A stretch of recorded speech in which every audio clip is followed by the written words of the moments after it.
Hello there.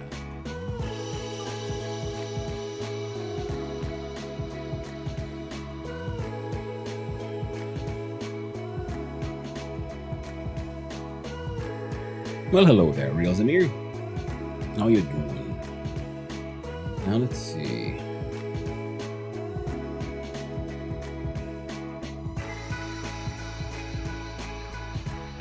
There, sorry.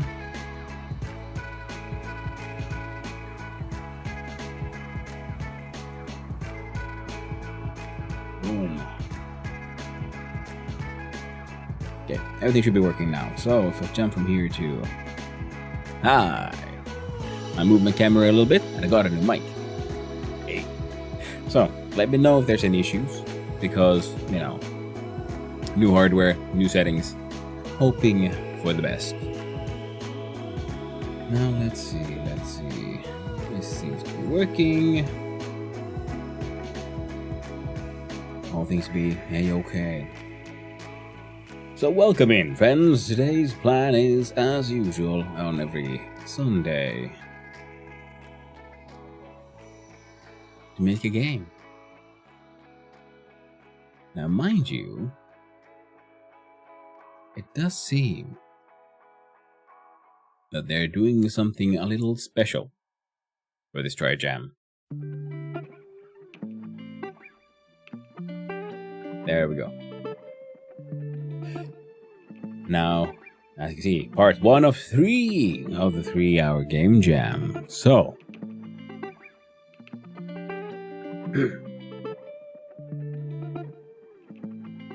there we go.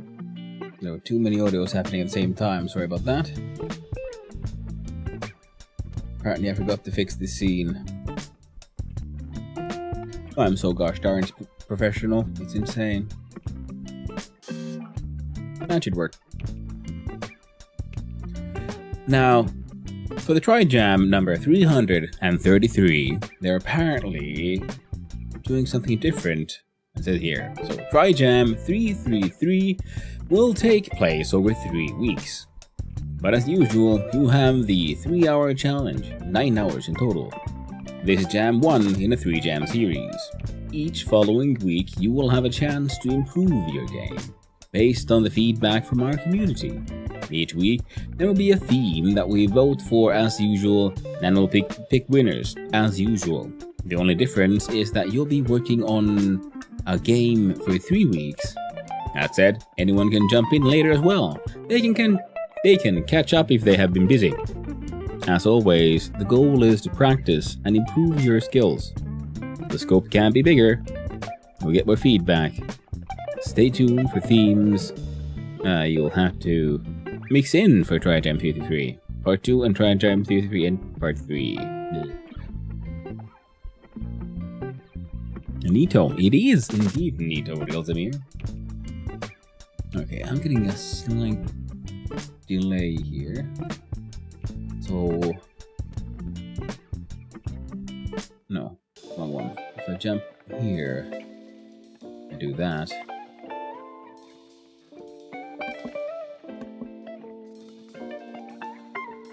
let's see. Yeah, this is better. This is way better for me. Let's see. I don't need that much though. Is that enough? Experimenting, because when I had I'm hearing my own voice's feedback through the wavelink, it was a slight delay. It was annoying me, but I like to hear myself so I can just know what exactly is going on, what everyone's hearing. Well, this microphone has sort of direct feedback as well, so I'm getting that this way, and then it's much more in real time. Excellent. Now, oop. I forgot completely that you see everything I do here. Oh well. There you see it. I've got a wavelength software now. Doing them thingamabobs. So, the theme for this week is one-way trip.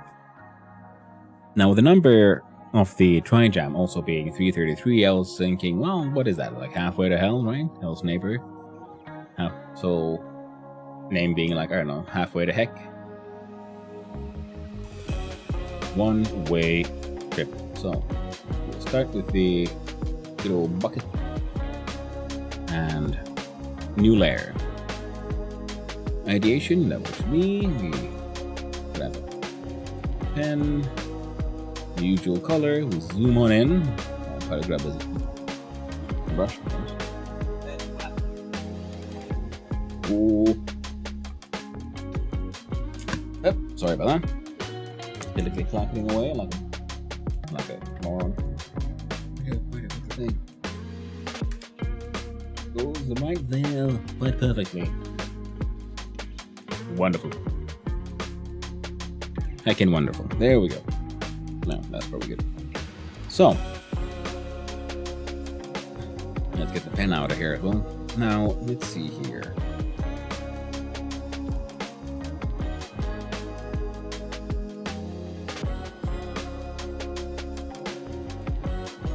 Maybe for this one,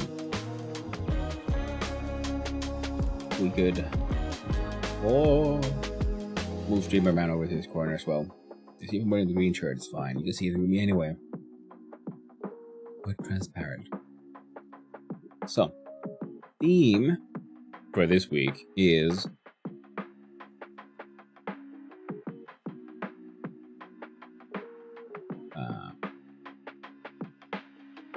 one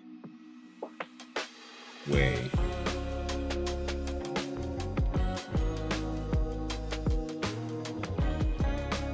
One-way trip. Now what kind of game would carry a theme of a one-way trip?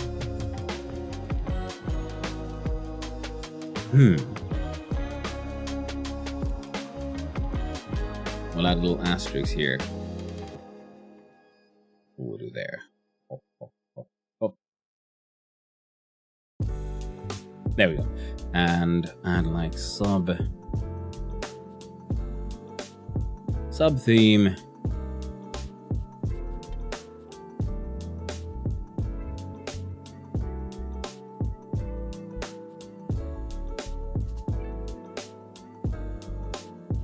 Halfway to hell.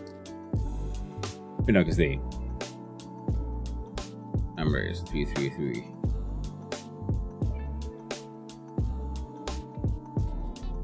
There we go. So, what kind of game could this be? We could have some kind of downhill racing thing.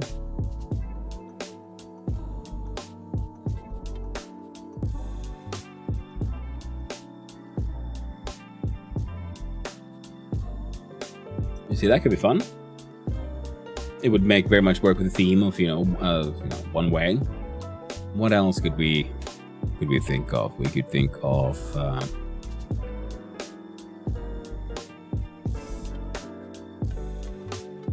well, a thematic one-way trip would be, well, that can be anything from an RPG to a platformer. No, that's a one-way trip, Where we going, you ain't coming back.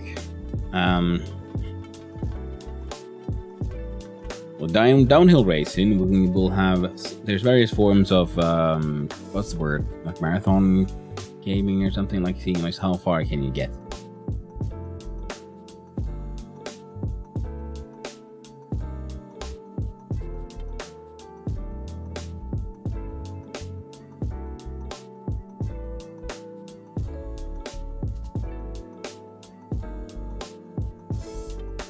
Now this is like a theme that used a lot in just like car games where you're stuck in like some sort of hellscape limbo and you just try to maintain the car and just go as far as you can until eventually you can no longer maintain the car and you can no longer have, whatever you need to survive. So how far can you get? And that'd be a kind of a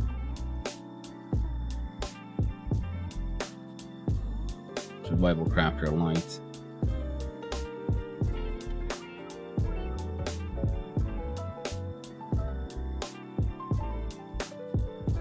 So what else can we come up with? No, there's all kinds of interesting ideas, I guess, but what can I make in 3 hours? And I like the idea of them. We'll have to then come up next week. Hello there, Borknar. How you doing? Hope you're having a wonderful day, friend. Trying to come up with an idea for a game here. Theme is one-way trip. It is Trijam number 333, so we have a sub-theme of Halfway to Hell, which I added. And now we're just thinking, like, well, what kind of stuff could we make? What fits the theme of a one-way trip? With downhill racing, We have this sort of survival crafter light car game kind of thing where, you know, you have to maintain your vehicle and see just how far you can get, distance, some sort of measuring thing. And this week it's also special because they decided for a 333 that it's a 3-part, well, it's a 333 for the 3-hour game jam, so they're doing it in 3 parts. So next week we'll be continuing on this game, actually, and seeing what can we do with that one. Hello there, Molly Murder. How are you doing? Hope you're having a wonderful day. And please, everyone, let me know if there's something weird with the audio and so on, because I got a new mic, which means new settings and all that. And I moved my camera around, like, physically, and I just saw there the chat box is right on my face. So let's move that one. Where is that? Come on, OBS.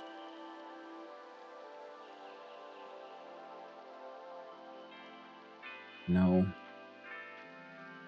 There we go.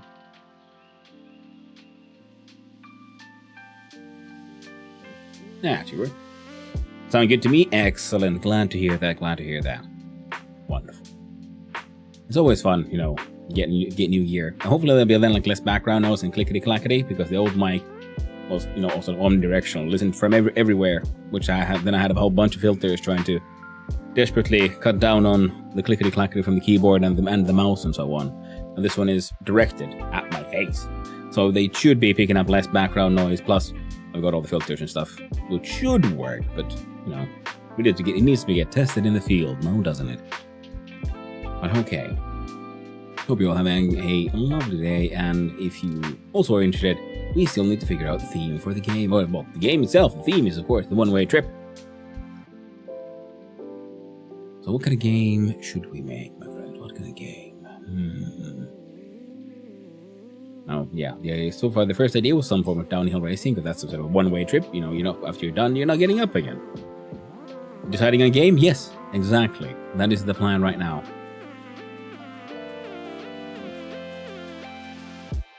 So we'll have downhill racing as one idea. We'll see a sort of survival crafter light of how far can you get. So it's you know, maintain vehicle.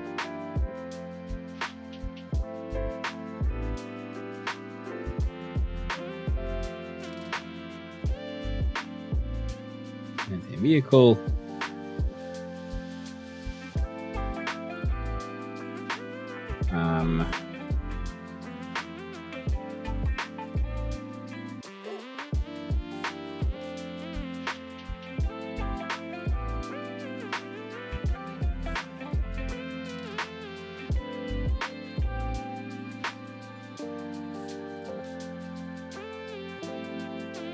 There we go. What are the options? I mean, the theme is a one-way trip. That's it. That is what we're working on. Now we're coming up with options. What kind of ideas we have? So far, I have downhill racing and some form of how far can you get kind of game, where you have a vehicle, like let's say a car, and you try to go, I don't know, to the right, and then you have to like find things to maintain the vehicle and avoid dangers that will break the vehicle. Now, it could be, I don't know, skydiving, could be racing, like downhill racing, and it doesn't have to be, of course, if it's racing, it'll be against the clock, not against any sort of AI thing, because we do not have the time for that. Not in 3 hours.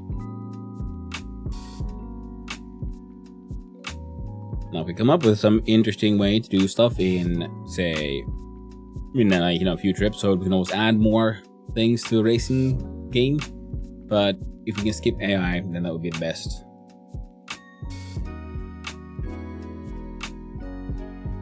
Well, it's mandatory, so we can't do it.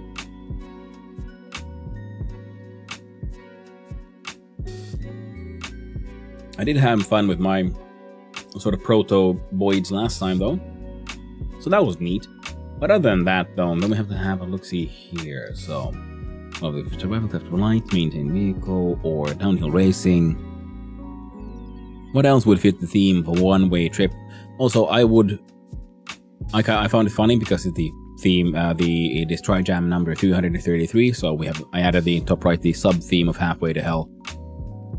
Because, 333, halfway to 666.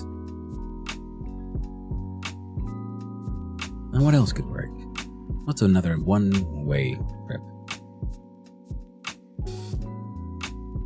or a trip that turns one way. Like this is the kind of thing that an idea that could have been the birth of, say, Peak. Peak is an excellent game, wonderful game, and also an excellent example of why game jams are so cool, because that started out as a game jam game. They made it for, I think it was an inter-office one, so inside their own company, they had like a little game jam. They made a prototype for that for a game, and eventually that turned into Peak. So game jams are excellent for just trying out funny and weird ideas. Just bought Peak yesterday. Nice. I've only played it technically twice, but they were both on stream, so it's still like almost 20 hours gaming. And both times, absolutely freaking amazing. No, 3 times. 3 times? Anyway, super fun game. Multiplayer is hilarious. Very well done, actually. Super well done. Because it's obviously designed to be multiplayer. And so you can solo it, but it's harder. But if you have more people, you're going to have more fun. More challenge, you can help each other, use all kind of silly things one can do, and so on. Gotta try it out? Yeah, nice. Yeah, it really is a fun one, Rizamir. I totally agree. Fantastic, excellent example. Have fun people to play with? Well, I won't be playing Peak today, but if another day, if you find me playing Peak, just let me know if you want to join on in. Unless I'm trying for some reason to do solo or something, but usually it's easy enough to get in there, because it has that lovely roguelite structure of you can just, if you die, you restart, then you go again. A bit like Noita. And I like the fact that every day there's a new puzzle, because at its core, it is a 3-dimensional puzzle game. It is like just a maze, like, find your way to the top. That's it. And then you add all these interesting mechanics of how to make that more fun. Super fun. Yeah, and who else plays it? Reaper plays it, Playborn plays it, Hazazah plays it. I don't know if Haz plays with how many. Well, he doesn't have. I think he plays more with other streamers than chat per se. But I can't remember his stream. Terribly sorry. My mind is a little gone right now. Still waking up. Yeah, when I heard about the new maps, that made me more interested. Yeah, and it's fun, because it's still always technically the same like maps, like with the stages. So that doesn't change. But then how it all is organized does change. Like in that way, it's very similar to Noita. Again, I like comparing those because it also, every run in Noita is a new map. Like the areas are the same. The challenges that are special to those areas are the same, but the areas themselves change. There's always a new discovery. It's always new, but still you do have the benefit of experience. It's very well a good balance of that, because if it would every time completely new, completely chaotic, like what challenges are where, that adds a bit too much chaos to the recipe, I think, and not many people are into that much chaos. But if you always have like the same challenges in the same order, you know what to expect. But how exactly you traverse the challenges, and because that changes, that's a very good balance of how much randomness is good for sort of automated level design. Very good example of both of those games. I think Noita also has a daily challenge map though, because every run has your own truly random challenge, and then Noita has a daily sort of challenge map where everyone who's playing the game can play the same map. So they're all based on the same seed, so I'm guessing that'll have to do with the date. Oh, here's something. Excellent games. But, one-way trip.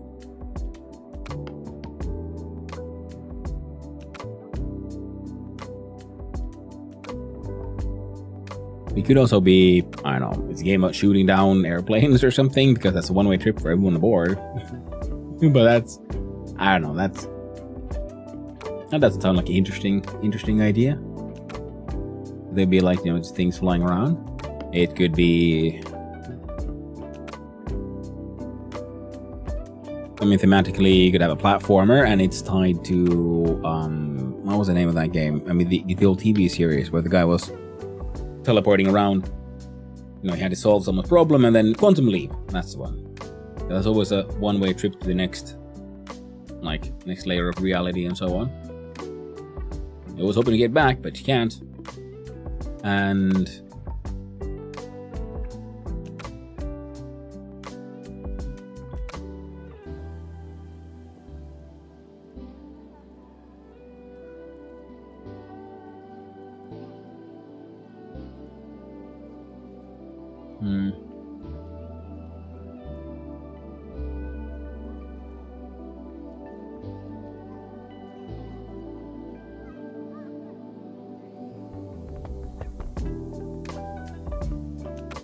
kind of like this idea, but this has the problem of can it be done in 3 hours? And how would you make that in a 2D game? Probably a top-down one, where you'd be sort of traversing, say, you have a map, then you have like a vehicle or a player thing in the middle, and you're just driving around. Where are you going? Up to you. But then we'll have to have large map generation, and that's its own issue. It'd be fun, but again, how much of that is doable in a 3-hour window? And I've never done any survival crafty thing. Yeah, not doable. Not doable at all. Then we could have we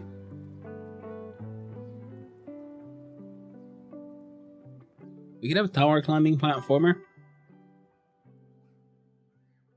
So it's a one-way trip because you have to go up, and there's, I don't know, a field of lava or other threat following you as you go up, and there's just platforms that you have to like just jump. Now try to make one of these once. I guess a trump, always up / right, or a classic Mario can go left, always a one-way trip. That's very true. That's very true. Yeah, I just have to, if you want to make it more thematically correct, just add a narrative drive to it. Oh, you have to go right because your left side of the world is on fire or something. Yeah, exactly. Yeah, Molly said that earlier as well. Yeah, it's very true. So, but I think just going right though. But the problem with the just go right thing is I would need to then design those levels, and I don't have the time for that. Level design takes time. Even if the engine would build a lot of the 3D like platforming logic for me. So, but a straight up one we could make work. And the idea is, because this week it's special because it's Trijam number 333 of the 3-hour game jam. So they're doing it over 3 weeks. So next week you'll be continuing with this game. Now I don't want to think about next week's game too much, but I would like to then still try to like keep in mind is like detail, like is this core concept something we can build upon next week. Play the long dark and just walk one way for as long as you can to survive. Is that 2 hour time difference? Long dark is a fun game though. I haven't played that in ages. But a tower climber is something we could do, yeah? Or the reverse of that, but which is like, what's it called? Shotgun boots or whatever it was called, shotgun jumper, where you go down in a well. Because if you go up, for example, we could have, either there's a threat that follows you, or whenever you jump off a platform, that platform breaks. Because we can have this one be randomly generated. We could have it height-wise happen, and where we use RNG to say place every second platform somewhere along the tower, and every second platform is a moving one. Something like that could work. Minecraft, you could mine one way. That is very true. I mean, technically, aren't all games one way because you're only going one way down the arrow of time? Unless you have, I don't know, Prince of Persia Sands of Time. That one you can do multiple directions through time itself. But you can, yeah, but these are good examples in that one way. How do we interpret this? How do we use this as a core idea for a game? So one-way trip. Because it could also be about, say, a life stage. Now, it's a game about growing up. It could be a game about doing some bureaucratic nonsense and filling out paperwork. It's one-way trip when you die from the lava. That's true. Actually, it's a one-way trip if any game is a hardcore game. It's a one-way trip because you keep on playing and then you die, and then that trip is gone and you start the next one. Noita is usually a one-way trip. Once you're dead, you're dead. You have to restart the entire thing. No saves. And so that's one way of thinking of. So hardcore.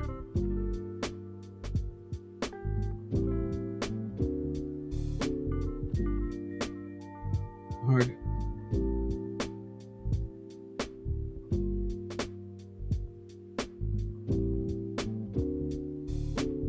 Bulge is a hardcore challenge game as a core concept. Now, technically, all games I've done are hardcore challenges because I don't have time to implement any form of save function anyway. So we could then think about, okay, so climbing game, well, the point is to get as high as possible, and we could then add into that interesting some kind of mechanics, more challenges, more threats.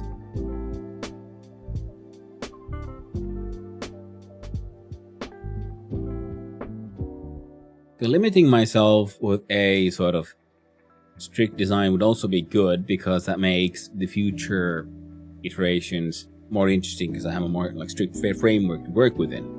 At the same time, tower jumping games, I have a hard time seeing where that could go. Other than more jumps, platformer ones could be interesting.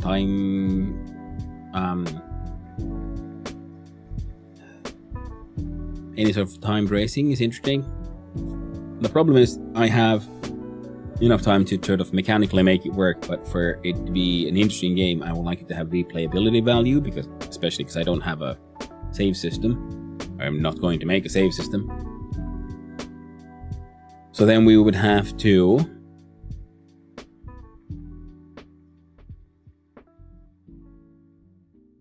add randomness to the gameplay, because that immediately adds replayability value.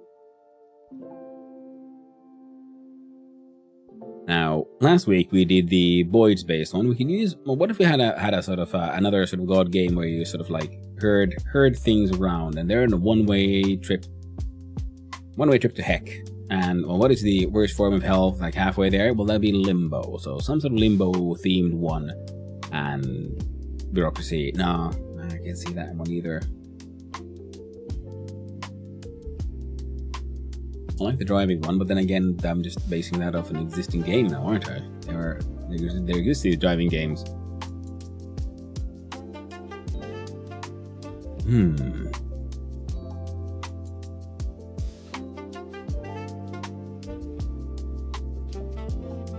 God dang it, this is harder than I thought.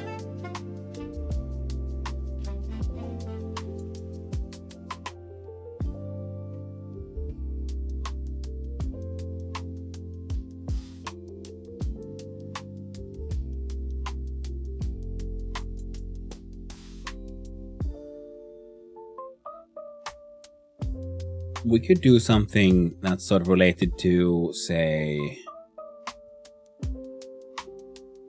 how about like marbles? It's a one-way trip because they only go one way. You know, they only go down. We do 2D, so we take inspiration from the Incredible Machine. So I think I can make. It'll be its own challenge, but I think we can do it. So the levels will be about getting object A to like port B. There would have to be pre-existing obstacles that you need to get across by building stuff, and then gravity pulls it down, makes it roll. Yeah, no, that won't work either. Now will it? Because this is doable, but again, it requires level design, and I do not have time for this. I could build the mechanics of this. This is something I could do with a team. With one person who is just doing the level design, and I could focus on like coding the logic behind everything. So how about we skip that one? But can we do something? Is there something else we could do with that, where you don't have full control of the player entity? So if we have, say, like a racing game, where you cannot affect whether or not you're going forward. You always go forward. You can only affect whether you go sideways. Phone died. Oh, that sucks. I hope you have a charger close by and easy to access. Now, if we have, say, another sort of racing game concept that actually, I just realized I just went back all the way around to my very first sort of throwing out the idea. What's your definition of a one-way trip? Well, that's the question, isn't it? There's so many. Right now I'm like, again, like going back to the downhill racing idea here. There's an old Hot Wheels Flash game called No Brakes. Yeah, that kind of stuff. We could use that.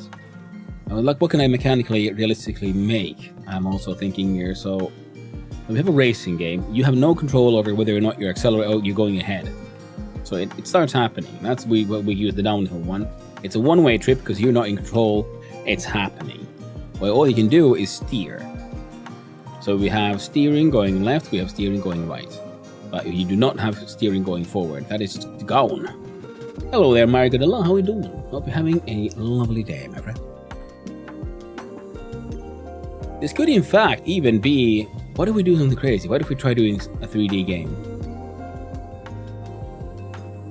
I never tried that, but here we could do circles, and we're gonna again build everything with just squares, maybe sound, maybe not. But the idea is everything is just placeholder, especially because we're gonna be returning to the game at a later point in time. This one we're doing 3 weeks, so 3 continuous 3-hour game jams, so 9 hours in total, and in between we can add more design concepts. I can work on the core ideas. I can even find assets, pre-made assets, and then just add them in later on. So this week's the base idea is for this week we're gonna make the core of the game, and it's gonna be ugly, but it's gotta be somewhat playable. The core idea must function. Now, for it to be a one-way trip, also we have. So do we have a distance? Do we have a goal here, or is it a distance kind of game where the further you go, the more likely you are to? I mean, then that's your high score. But you're making the game, yeah. It's a game jam. I'm gonna make a game today in 3 hours. I'm gonna make an ugly game, but it has the core base functionality. And that's it. Can I make it in 3 hours? You're making a game? What the heck? Yeah, it's game jam. I do these every week. Every Sunday I take part in the Trijam. I'll show you. There. The Trijam.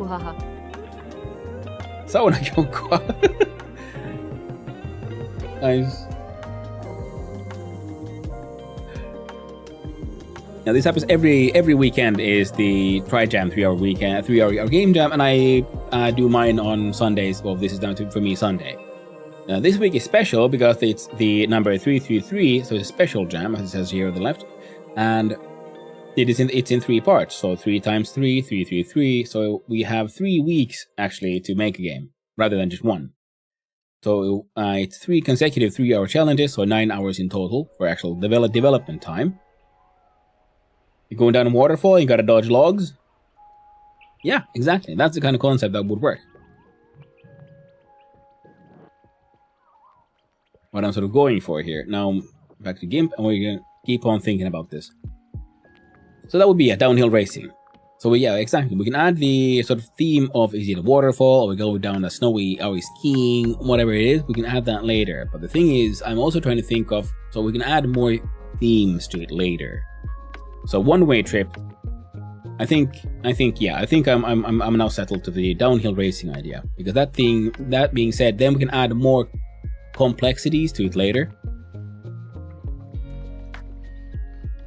And so this will be the core of the game will be downhill racing, in the sense that you have, or in the sense of you don't have control over your acceleration. You can only dodge, maybe add a jump to it. And that's why I was thinking we could try something I have done before, which is turning into a 3D game instead of a 2D game. The math should be the same, and especially because we're using Godot, so we can use a lot of the pre-existing things. We might completely fail, but hey, guess what? We're going to do our best anyway. Now for 3D one, why would I want that one? And that's because if we're making a racing game, I want the player to have both a sense of reckless speed and a chance to actually react to what's coming at them. But a rally game. Kinda. Except you have no brakes, but the theme is one-way trip, so that's why it might be a log going down a river. You might be like on a log, you're trying to dodge things. You might be a marble going down a hill. We can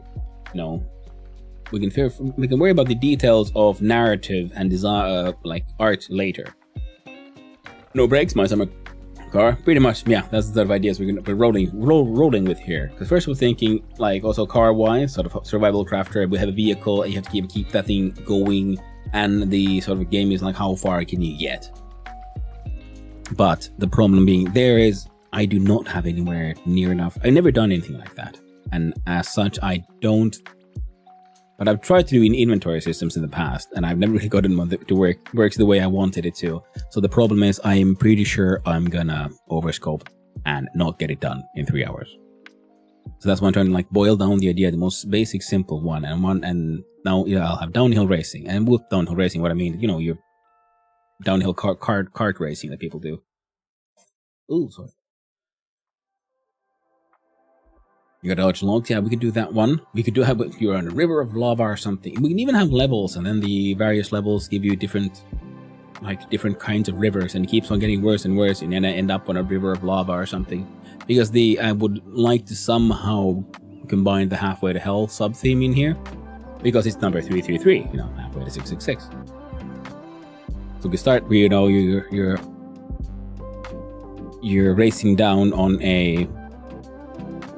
Actually, yeah, it could be you're racing down a hill on a cart in like first level, and then when level ends, your cart sort of you crash into something, you fly off, and you land on a log, and then you're going down a log on a river, and in that way it escalates, keeps on being worse and worse. You know, you end up on a lava log or something.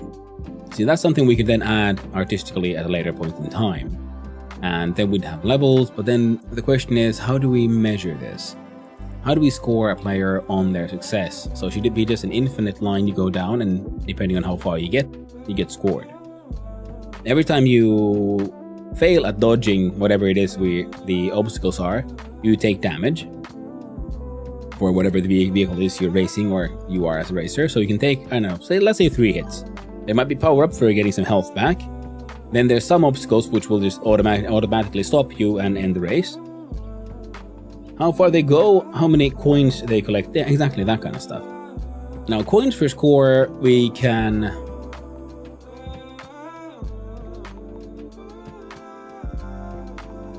I think we can do that. But that's a nice to have. That'll be a nice to have to add to the score. Yeah, okay, so I think we have the core idea decided now. So yeah, downhill racing. So I'm gonna add a new layer. Ideation 2. Hide the old one, and then we keep drawing. So we have downhill racing. So what do we need? We have racing. We'll do player can only steer. Oh, steer. Here we go. Close enough. Now the question is, okay, do we want the oh yeah, and we'll add that one from Molly. Coins, no, not coins. Coins, and with the within quotation marks, because we can then decide about later what it is we're collecting for points. Add points. For final score, we'll have health. Oh, dang, I'm all bunched up uncomfortably. Here we go. There. We'll have a health as for, I don't know, we'll just fucking limited crashing. As long as the idea is vaguely written down, it counts. See, I have documentation.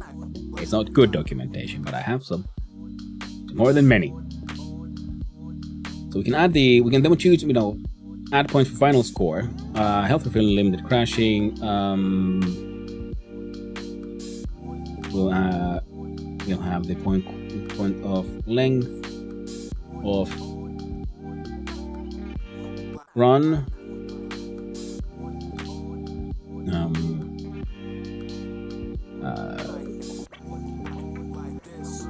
Is main. I can't write for shit. There we go.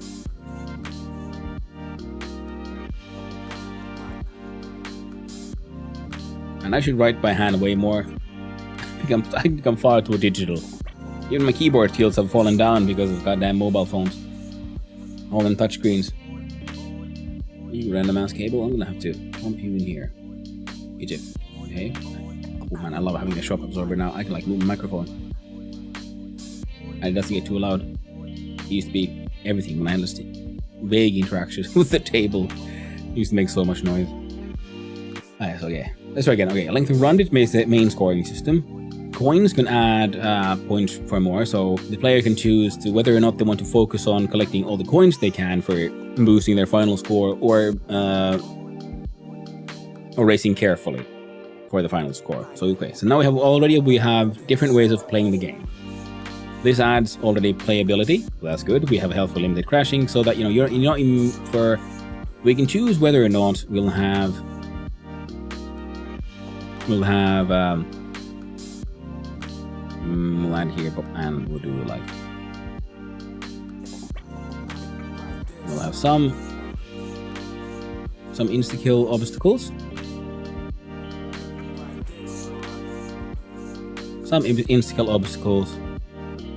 oh man, okay, this is there we go. And most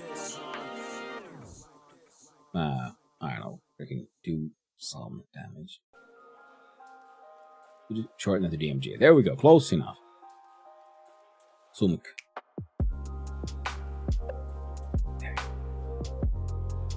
Totally new. Oh well. It doesn't have to be that legible for everyone. It's mostly be legible for me.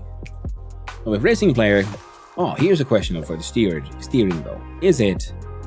So I'm seeing there is one sort of main line, whether it's a river, waterfall, downhill something.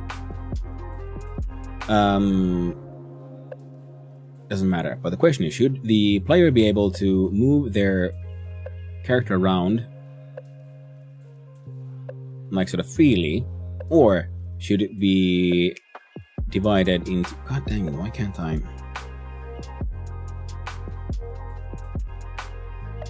draw a straight-ish line? So we plug it out into like lanes. So you go between lanes, or you have complete freedom. Complete freedom is nice, and it gives the player more sense of control, and you can try to like come up with interesting things to do in the game the mechanics allow. Whereas lanes have the benefit of it makes it very obvious whether or not you're going to hit the obstacle. Because free steering is annoying in that way, because it looks like, if I just go here to the right, I'm getting very close, but I'll just miss it, and then it turns out no, you hate it, and then you're sad and upset. Whereas lanes, you know exactly, you're not in the same lane, you'll be fine. Now we could of course do a combination of these where the player actually has free control, but the obstacles have to come in these lanes. We can't have them fully randomized, because we could.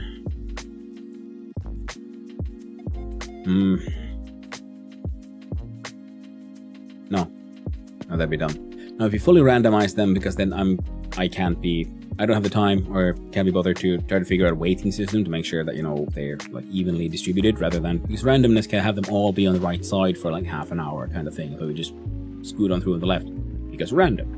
Whereas if we have lanes, we can always have, never put in the same lane twice in a row an obstacle, and that way you'll always have ongoing variation, so the player does have to keep swerving and going around.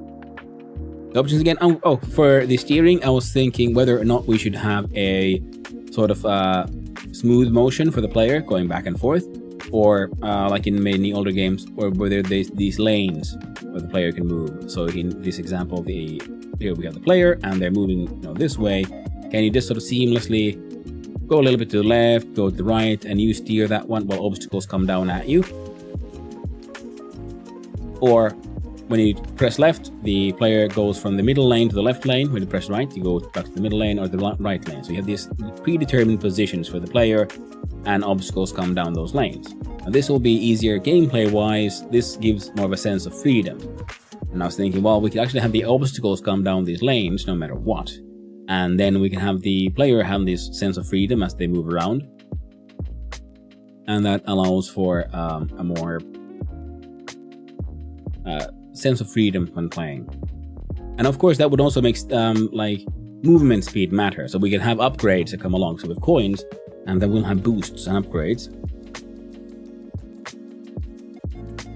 Boosts for stuff. God damn it. I'm all messed up again. Writing area too close. Stuff like because movement speed makes sense if you have free movement in lanes, none at all. Movement speed and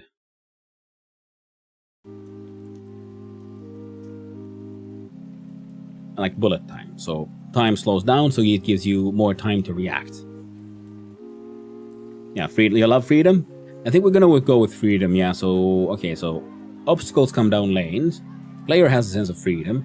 We have boost, because then we can have a, you have, if you get like, I don't know, 5 coins, then you get a boost. And if you push a button, they can activate that one. So instead of like full Mario Kart, when you have their boost up here and you collect it and you get it, we do take the system of once you get a boost, it goes into a sort of some storage space, and then you can activate it when you want to. And we can have it be based on, say, coins, or maybe it is something you just pick up. So we're making a downhill racing game. I like the whole no brakes vibe, and we're adding a little bit of Mario Kart to it. But again, I'm mostly used to doing this stuff in 2D. The good thing is we can do all this logic in 2D. It's absolutely fine. Because, as a racing game, everything's actually happening on a 2D plane, But we can do it as a 3D game, where then the player sees this way. There's the lanes. The player doesn't see the lanes, they just see the thing. And we have obstacles coming down these lanes. Player can then move left, right, and you can jump. This gives you a sense of control. That's all you can do. And other than that, you are in the uncompromising hands of reality, because you're going downhill, so you have no control of this. Now the thing is, if we do 3D, we could then, because then we can have like obstacles appearing from far away, and that gives you more time to react to it as it approaches you. Because if it's a complete top-down one or left-right, you only have the screen size. That's time to react.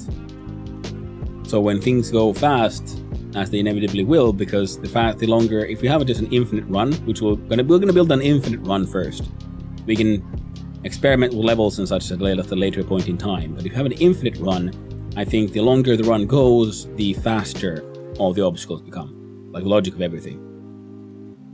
And I personally just feel like a 3D one would make more sense. Because we can use the logic I'm used to building, which is 2D logic. It's just the visuals, and there'll be some dodging mechanics that'll happen in 3D, but that should be fine, because I'm pretty sure Godot's the character model for the 2D comes with its own like pre-built logic for how it's controlled and what kind of movements you have. And I'm pretty sure that the 3D one has the same. So we can use that one. So we can use, and the Godot engine, 2D or 3D, I do understand how the collision spaces work, so we can use all of that stuff we've already learned. This will be my very first 3D game ever. So I think we can use all of this, and we're gonna have the original player character will be a ball. Because, like I said, if we have time, we'll come up with something more interesting narrative-wise, but we'll start out with just a ball. We can see if we can put a pattern on it, so as you go forward, you keep on rolling faster and faster. So you're just going downhill for now, as a marble, because that's quick and easy. Quick and nerdy.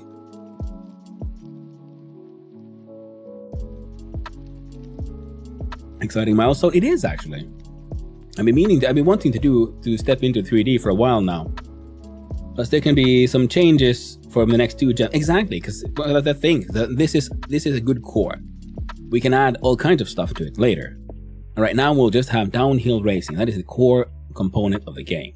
You're going down, and we'll have, you know, it's one-way trip because you can't steer. You're going down. You cannot choose to go back, and it's just happening. And as the level progresses, you go faster, it becomes more and more difficult. And if we have time to add coins, that'd be cool. But coins will have to go same as boosts. Boosts and coins we'll add a little star here or something, because those are nice to have. Those are not must have. Must have would be the health system and crashing, so that we have some sort of so we have a failure state and a win state, which is going ahead, and win state will be because you inevitably will crash. And oh, that's not a star then. Boop. Marble rivals. Yep. Who knows if that could work? But yeah, I have never done anything multiplayer, and that will be that's not a 3D. That is not a 3-hour game jam thing. That'll be 3 hours of just trying to understand how do I server. I think that'll be more like a 3-month project. We can do one at some point. I mean, I keep on meaning to do a larger game jam, but I'm afraid of, you know, overscope. I like these small ones. It's so easy. It's easy to start, and it's easy to accept failure.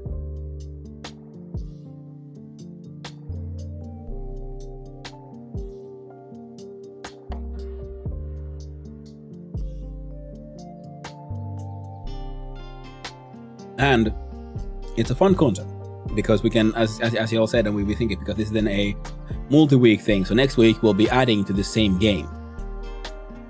And right now we'll do the most simplistic thing we can.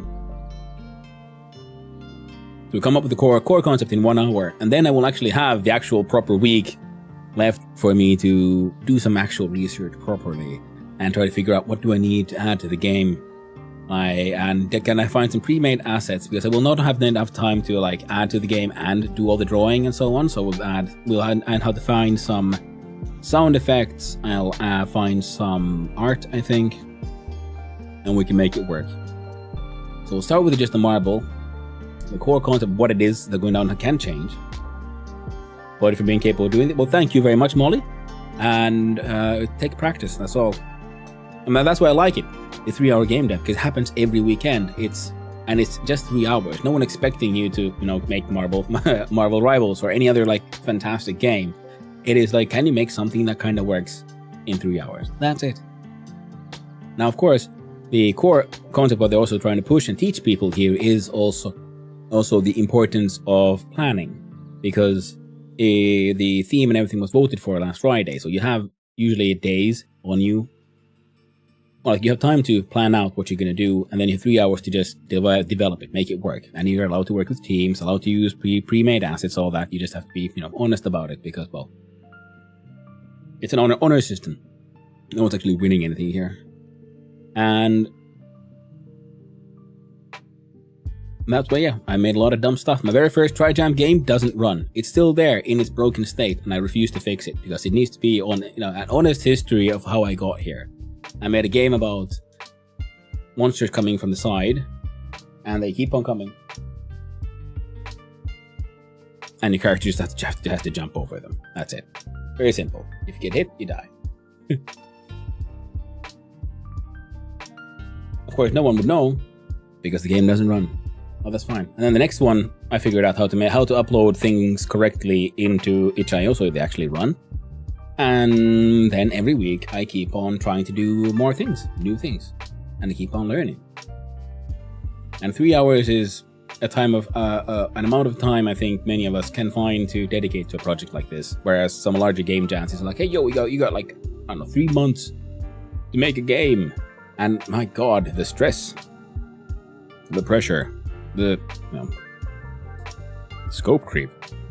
A lot of stuff I'd keep on adding and not being happy with, redoing, and eventually I'd have a whole bunch of components that I've redone 20 times that maybe might not, maybe will work together, but nothing's actual game.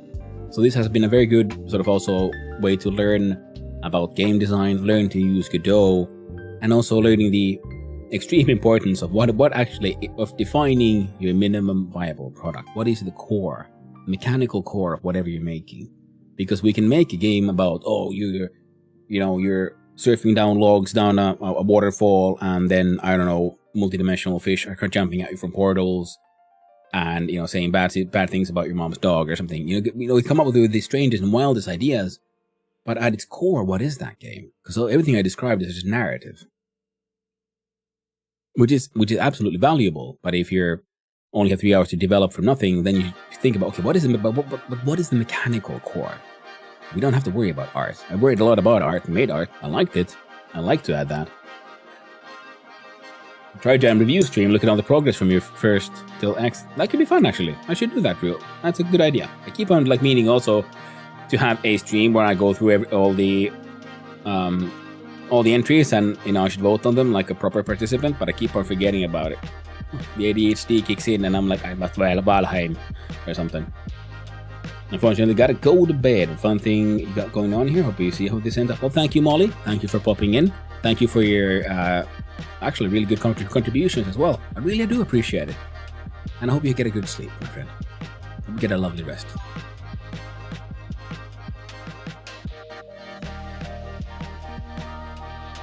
And okay. The scary thing will be, for me, the biggest one, because I've done sort of similar things. We'll be turning this thing into 3D. So, I'm start some scary things. Oh wait, if I do this, this should hopefully do what I want it to. Hey, it did. And then I can jump here and start the unofficial official timer, which is super handy that they have for this one. You just have the YouTube video with a 3-hour timer. Yeah, when the music stops, it's pencils down. Of course, you can keep going. No one will punish you for going past 3 hours. It's just you have to be honest about it. Yeah, it took me more than 3 hours to get this thing to this point.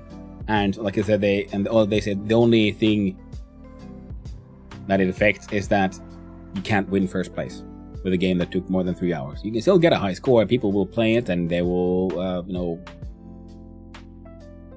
rate it and so on. There it is. So here we have the 3D plane. Yeah, usually up here I jump to 2D, and this is where I do my deving. Now we're gonna jump into the good old 3D with the third dimension. Bum bum bum. We'll start with my usual plan. We start with some folders. First we'll have one for the level itself. Then I'll need a folder for, we'll just call it, well, I don't know if I need one, but I have one for assets. We're gonna need a global because we're gonna have to jump between a couple of scenes. We'd have 2D scenes for the menu, 3D for the game itself, and a new folder for, we'll call it player, for the player entity, and another for obstacle, and one more for, we'll just call it UI for now. We have assets with global, we have the level itself, we have the obstacles that the player needs to dodge, and then we have the actual player. So let's figure out how do we do this. So we have a scene, we have a 3D scene. We're gonna choose our scene. Now our scene name will be player layer, and we look at our possible nodes. Now let's see, what do we find under 3D? I'm pretty sure we're gonna find a 3D player of some sort. Collision object 3D, we have physics body and area 3D, we have character body 3D. A 3D physics body is specializing for character moved by script. This is what we want. We have area 3D, which is for detecting collision, so similar to 2D. We have a rigid body, 3D physics body that is moved by physics, and static that is not.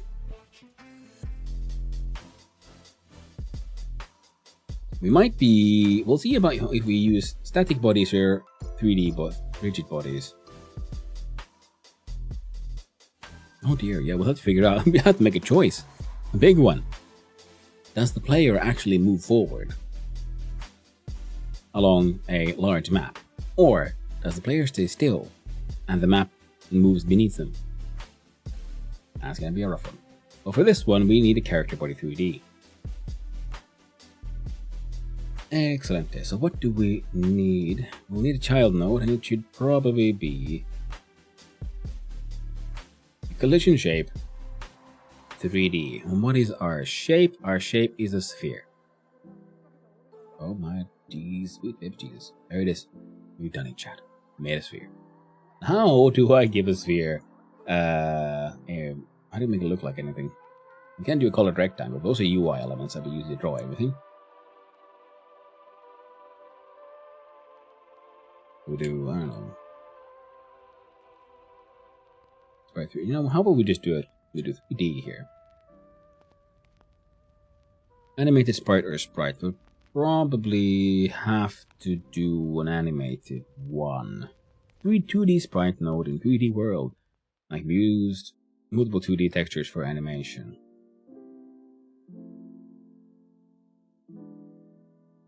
Huh.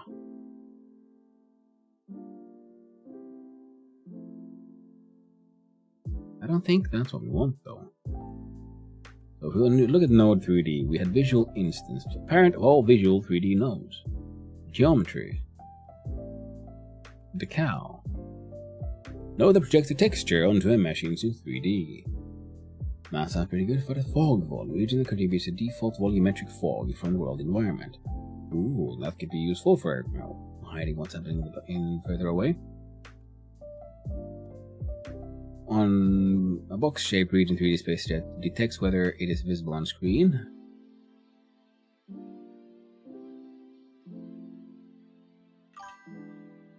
Light 3D. How about we look at the geometry ones?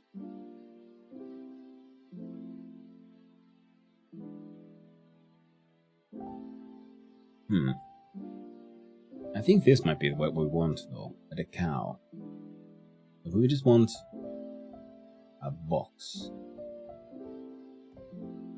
Decals are only available when using the Forward Plus or mobile rendering backends. Okay then. It was too powerful. Because we're using the compatibility, so it is the way to make the simplest game that should be able to run on the simplest machines.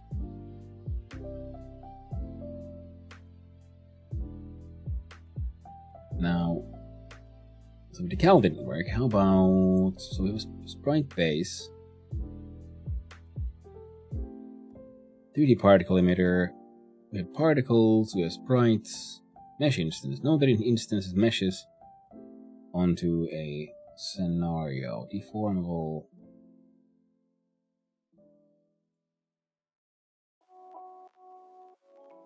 Well, you're gonna need a there we go. Let's have a looky here.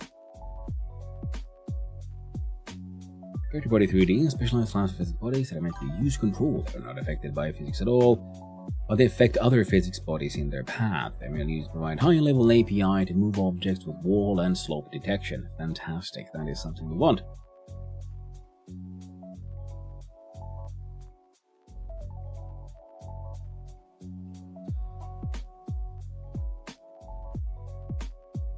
Animatable body 3D is simpler to configure. Cool. That is not what I want, friend. Let's do Godot. No, gosh darn. 3D. Character. Sorry.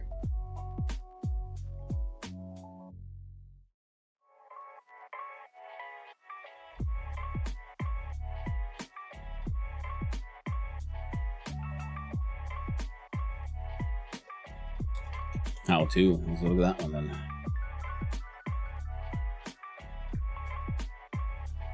Now, mix 2D and 3D. We could, of course, do that.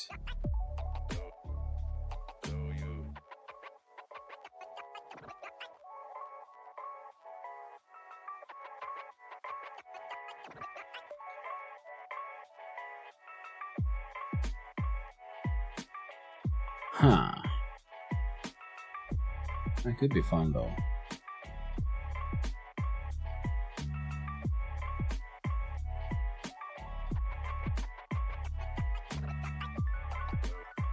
I think I'm asking the wrong questions here, so let's see here. We have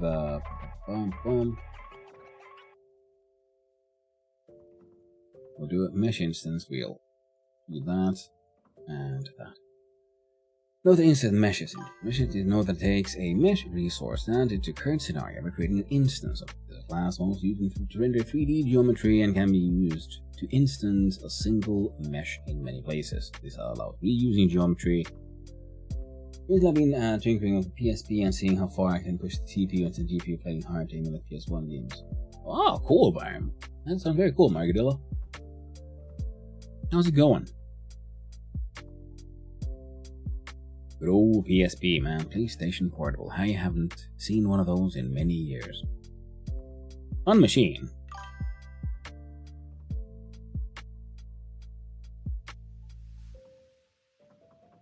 There's an Intel computer stick with 1G RAM and an Atom. That is very cool. Nice.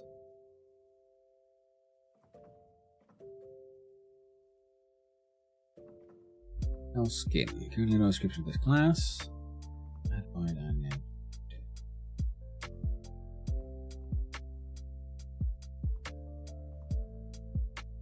Here's that quick. Make Godot 3D character.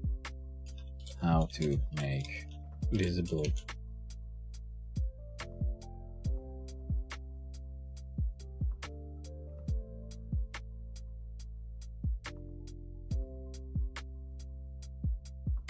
Alright, I asked a deeper question than I thought.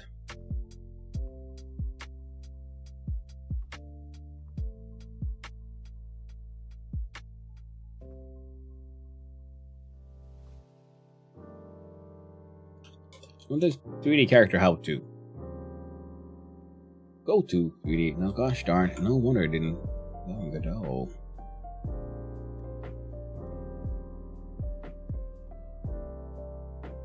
Kids can code. That's a good site. I'm going to make a character walk around the platform while doing scene start with the character body, name character, the physics body, now behaves very much like a 2D equivalent. You've already done the 2D talk. What's wrong? Has move a slide, yes. Add a capsule shaped mesh instance 3D and a matching collision shape 3D, and we can add standard material 3D to the mesh and set its albedo color property to change. Oh, this is exactly what I was hoping for. Somehow plays 1080p video. Holy shit. Well, ultimately, I guess it's not that surprising. I mean, the thing is also, are you displaying it on a 1080p screen or a very, very small? I mean, is the screen does the screen have that many pixels? Is one question. And if it does, then yeah, maybe it isn't usually that, which is the more resource intense one. It is usually simulating, doing math, multiple commands, whereas putting video on the screen is usually a rather optimized path already by engineers. Then again, I'm a moron. I know very little, and that's why I do this, because I want to learn more. You probably know more about why, or what would be, intense CPU wise, better than I. Now, if we look at this one, so we have a mesh instance, I think. So we're not making a capsule, we're making a sphere for this one. Where's Godot? There it is. Made a mesh instance. And I want you to be a sphere mesh.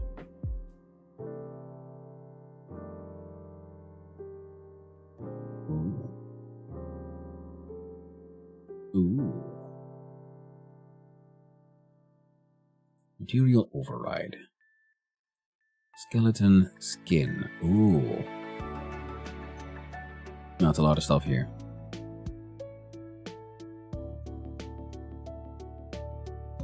Where would matching collision shape 3D? Remember, you can add a standard material 3D.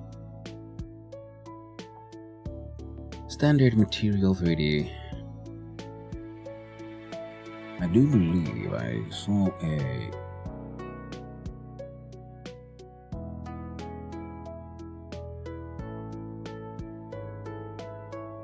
Alright.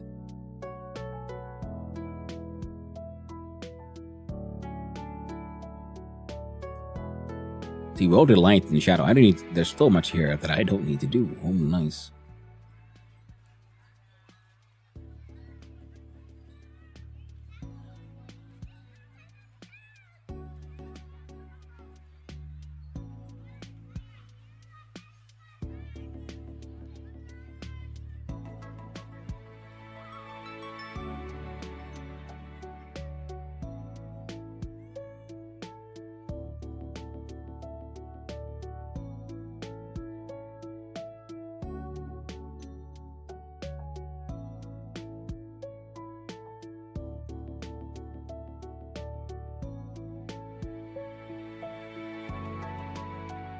Oh, okay.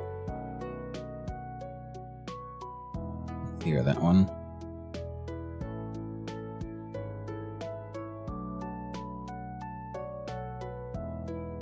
Add a touch of color. What would that color be?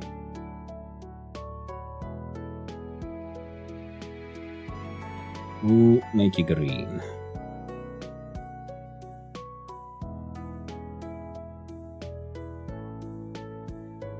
Now, what else did it recommend? To mess around with the albedo and...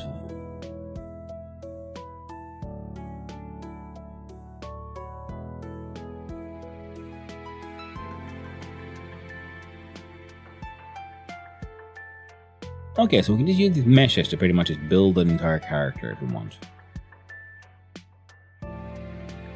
I'm okay with this. Now, if we look at the collision sphere, look at the mesh instance here. Now, let's see here. Let's see. I don't really care about you that much. There we go. Radius is apparently 0.5 meter. So you...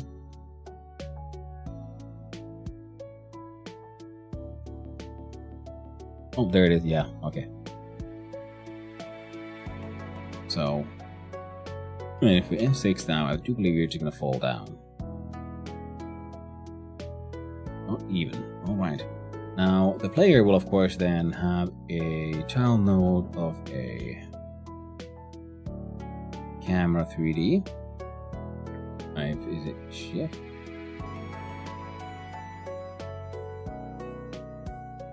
Control Z.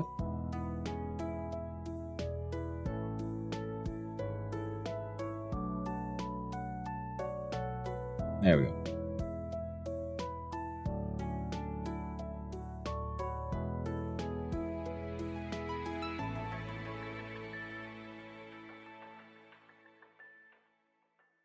Do we have your transform? This should be 0.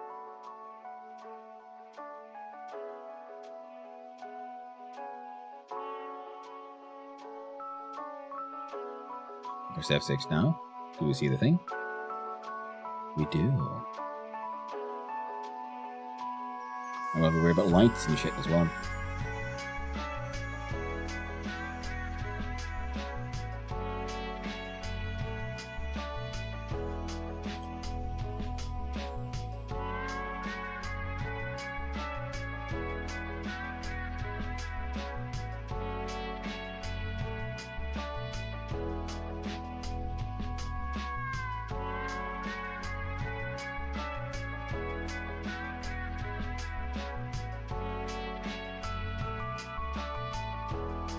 Okay, so we'll have camera. We have, and we'll be following the player. And this is okay. Player will be moving that way. We have a collision shape. We have mesh instance. We have a control.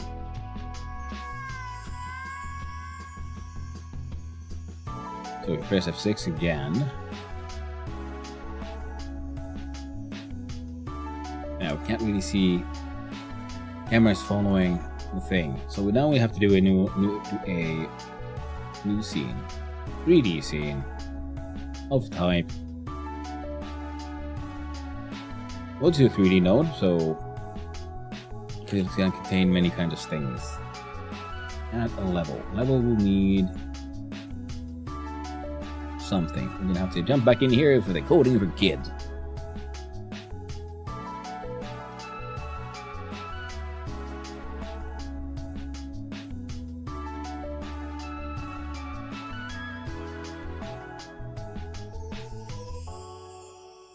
So I'm using Kenny platforming kit down to part 1, select all block.dlb files, import with static body 3D.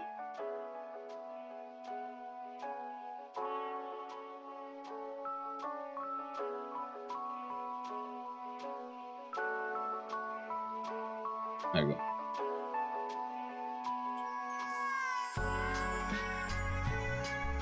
Static body 3D, add child node. Collision shape, the 3D, and it is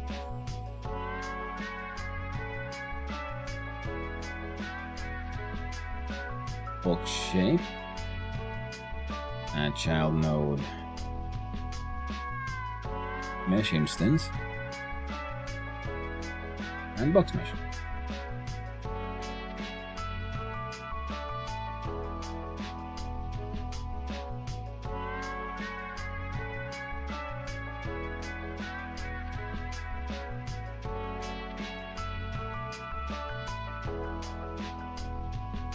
Transform rotation.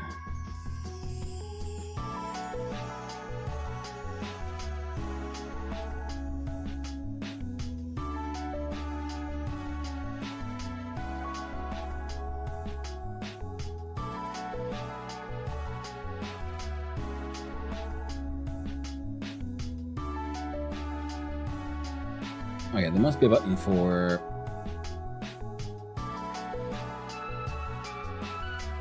There we go.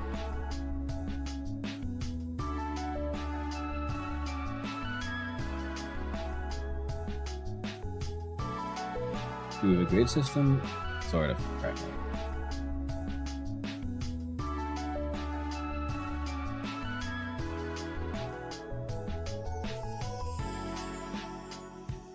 Oh.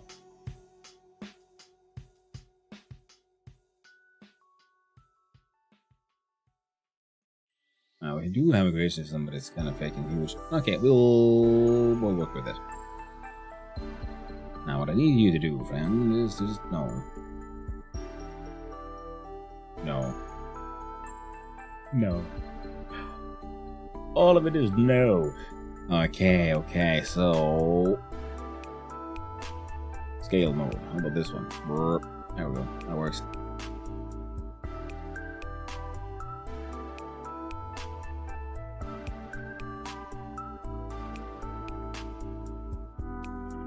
Now, I don't know if that's what we want.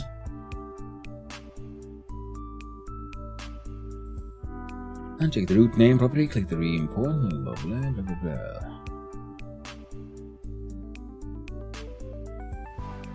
We'll do Godot 3D, how to make round. Can't write for shit.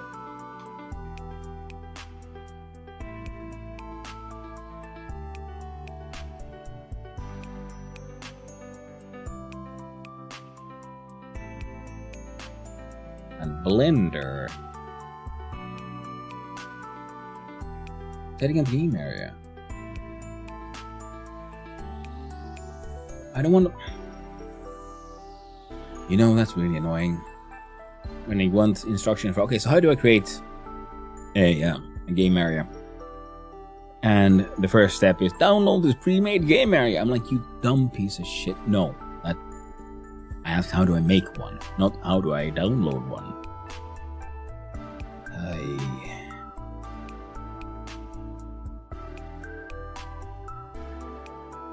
Alright, well, let's assume it's just art. Okay, set everything up here. Okay, we're going to be a minute. We'll play node is root, scene, dog, add child.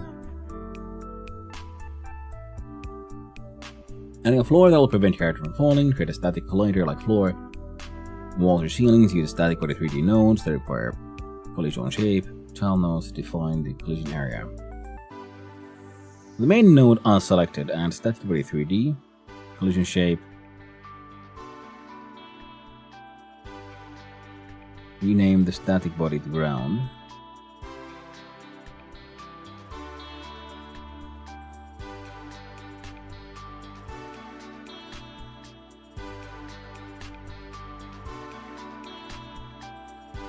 A box shape.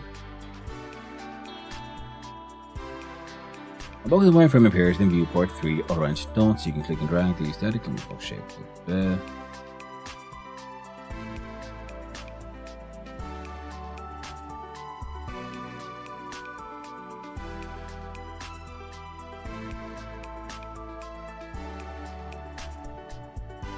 we'll try a 6260.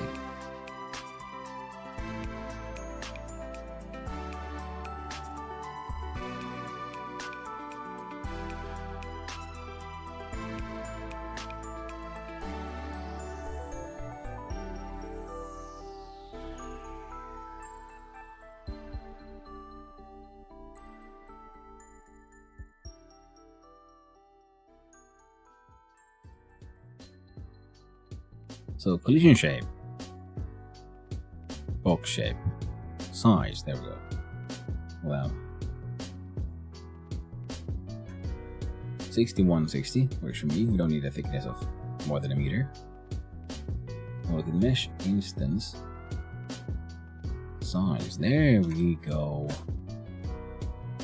That's looking a bit more like it. Now we can kind of add a player scene. Press F6.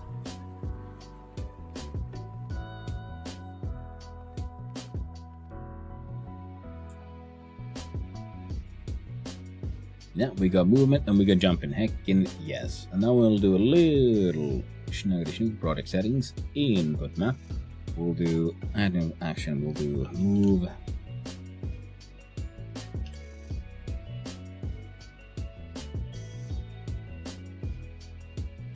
Add move left. Move right. Jump can remain a space.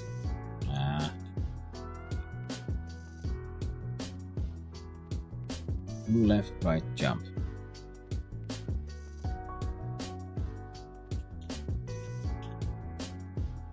Add a left click. I don't think we need more than that, so we'll move left.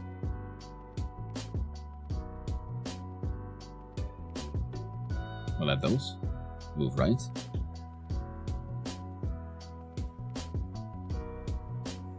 Jump, space.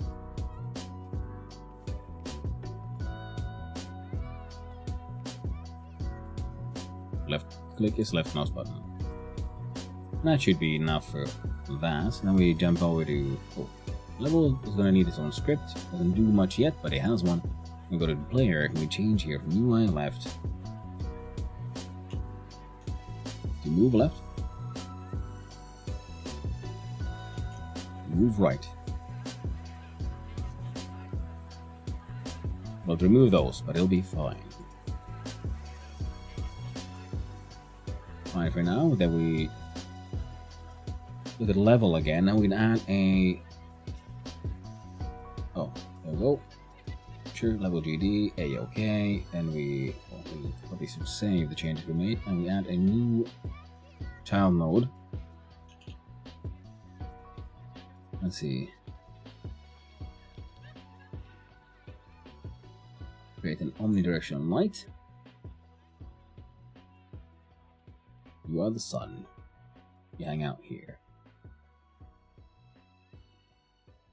We have 6 into the scene itself.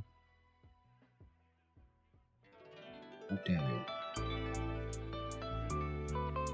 Omni light, omni range. Fucking amazing. There we go. That's huge range. That should work, right? It technically works.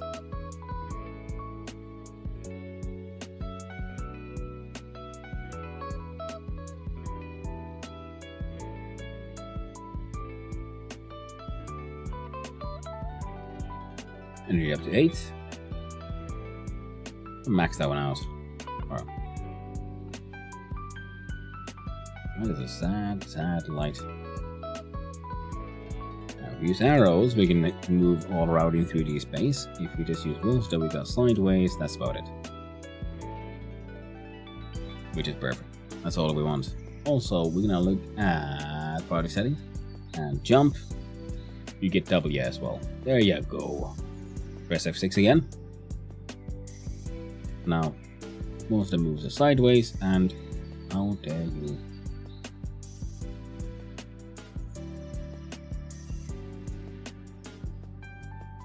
We got the players. Where it is? You accept? Guess what? No, it is jump. We have 6 again. Space jumps. W jumps. And now we have sideways movement and jumping. It ain't perfect, but it kinda works.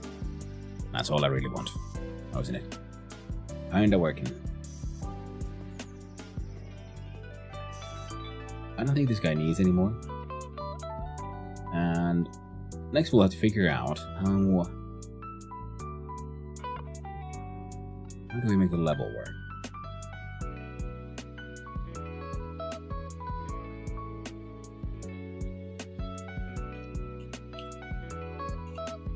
We'll do that.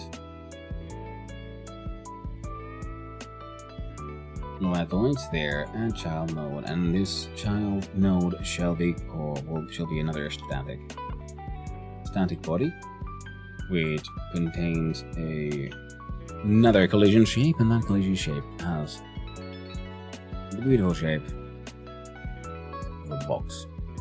Now, the box's size will be, say,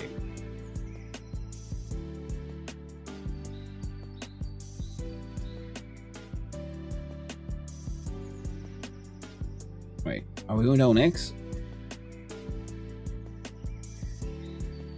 Let's see, 30 times 2 times 80.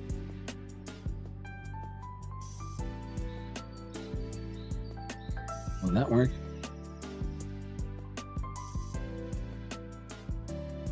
Oh, it'll work for now though, because then we add another child node, and that is a mesh instance. The mesh instance has also a boxy box mesh, and it has a size of 30 times 2 times 80. Now, if we look at the player is not touching it, that is A-OK, and if we jump in, go to the side, yep, that looks good, but 30 is too big. So we're going to pull that one down on both of these from 30 to 10.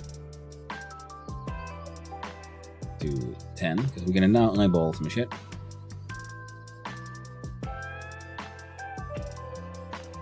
I'd say that is a decent enough space to move around in.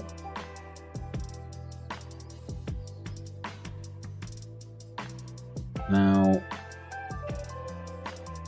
this is our track. We'll leave the mesh itself, so we'll F2 this one into track. That's the track, and the mesh instance is giving it its color, so we're gonna go for surface material override, standard material. Albedo color is your mama's pants. No, we'll make it a little gray, a little blue. That'll help us stick out when we M6 back in.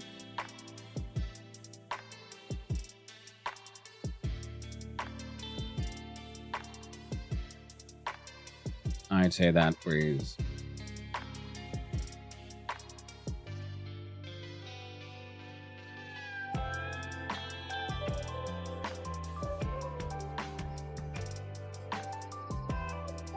that is working just fine.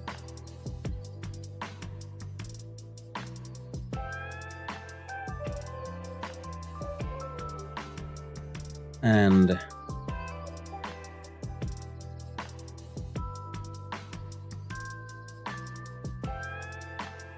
sure. Now we will need to have some obstacles then, I guess, next. So if we design those, maybe it'll help. So let's have a look. See here, my friends. We'll make an obstacle. New scene. It's a 3D scene. It is called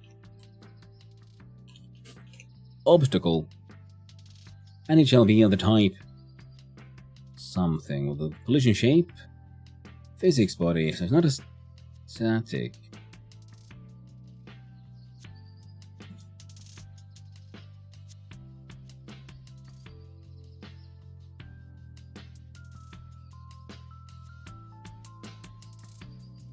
I think it'll have to be an area 3D. With a mesh inside.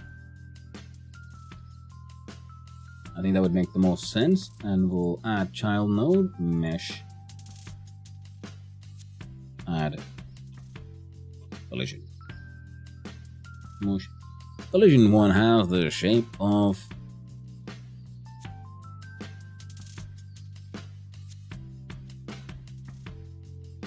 flat cylinders for now.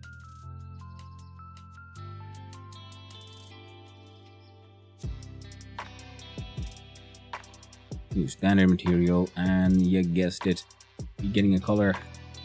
It is more the red side.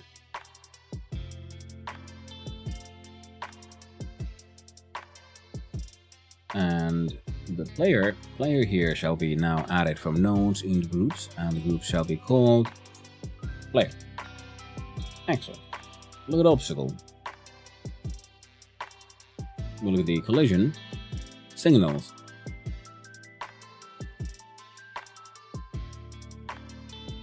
Oh, look at the obstacle itself, sorry.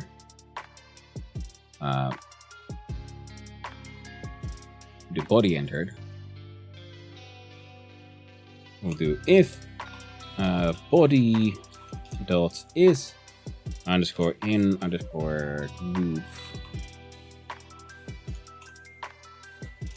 player, then body dot take a hit.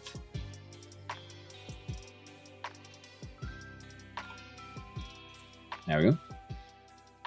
So now we have body take a hit if it's a player. Now that means, of course, player needs a function called func take underscore a underscore hit. Then I can take that hit. We'll start out with no inputs and no outputs, and we will need. We'll make that one pass so we don't get this see the error message. We don't need to look at U. We have the constants. Yeah, we can use that, and the variable. Right, variable is called health. And then because we want it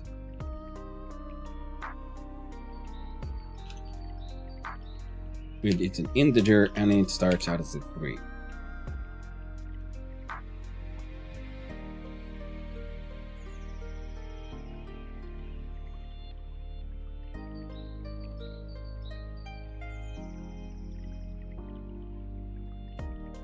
There we go. Int for integer. Now,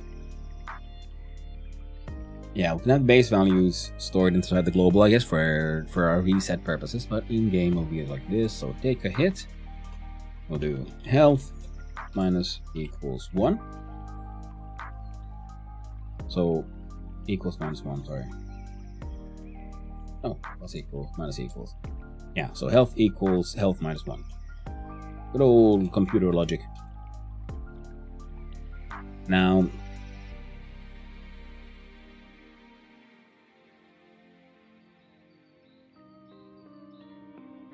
we'll also do this.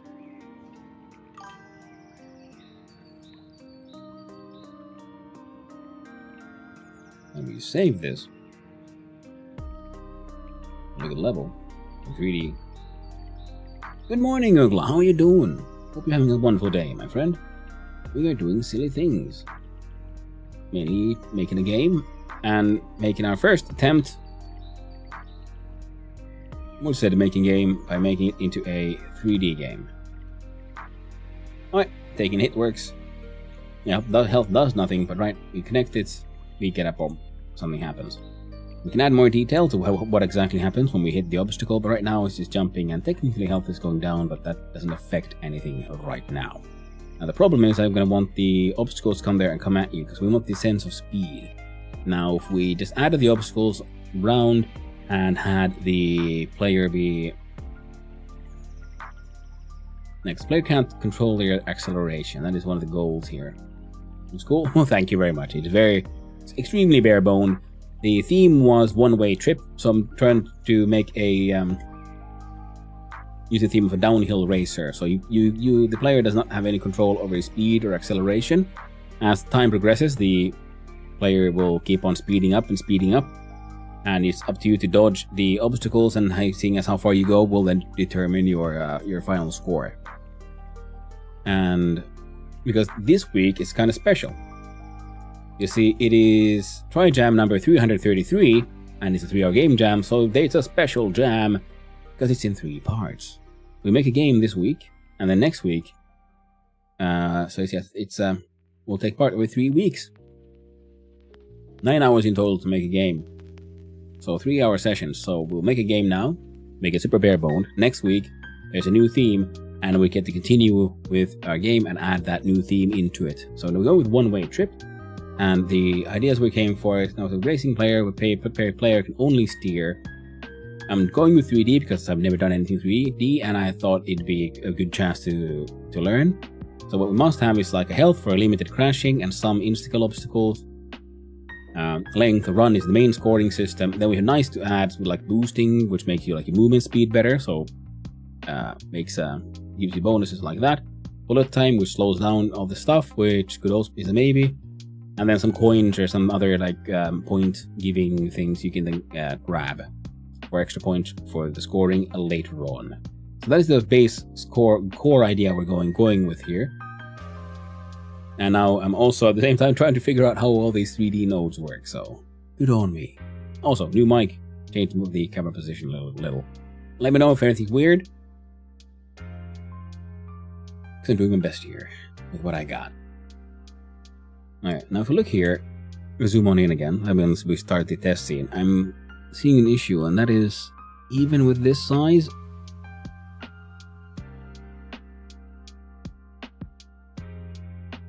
maybe that is an acceptable track size in the end. There's enough time to despair, so it's not too easy to dodge all the obstacles. Our first test obstacle, yes, red cylinder. Our test player, just a green sphere. Currently, as it has the base controls of all directions plus jump.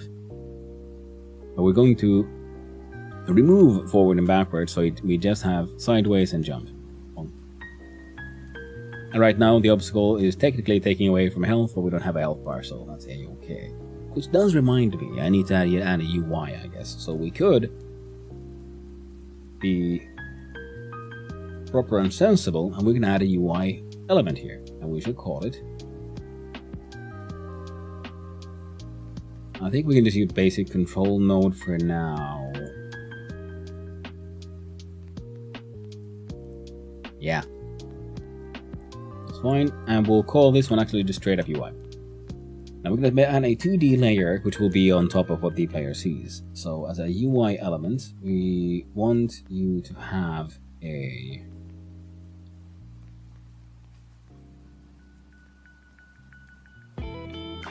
some kind of container. Well, what's a good container?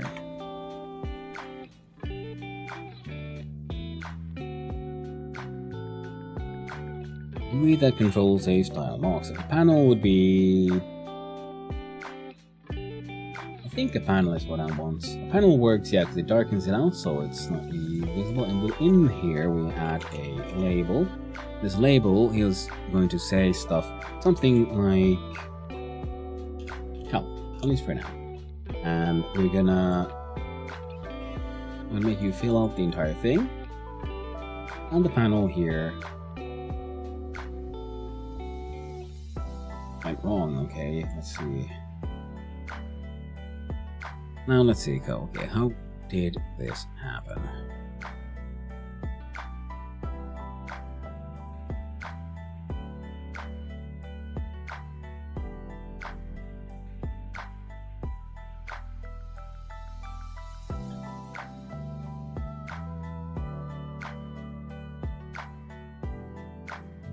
How did I lock these things?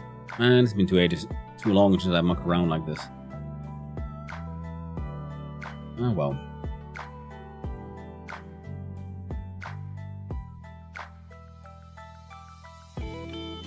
Maybe do it the other way around then. No, that would work. Why are you so big, my friend?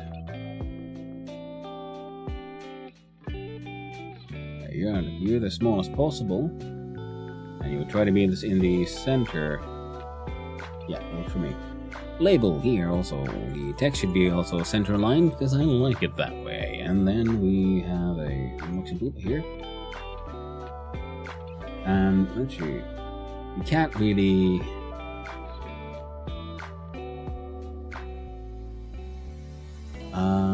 Silly me.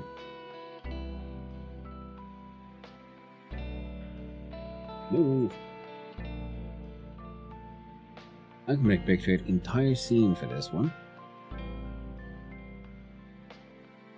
Use a progress bar, and we'll call it health bar.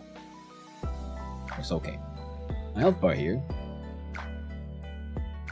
You zoom on in. I'm gonna stretch this little bugger out. And beginning to end, it is, well, you will put it at 50. Then we'll see where it's at. Yeah, so left to right works for me.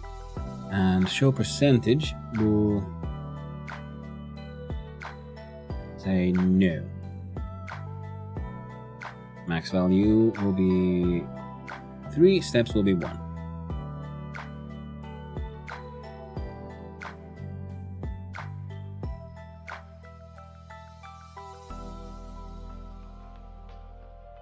There we go, and I do believe we have a color.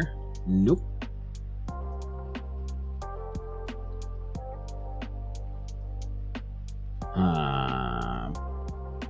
I don't remember this being a thing.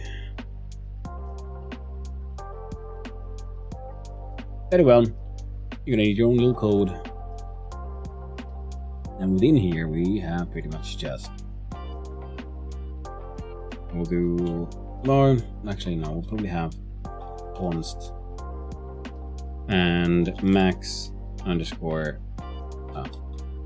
big max underscore health of type int equals 3.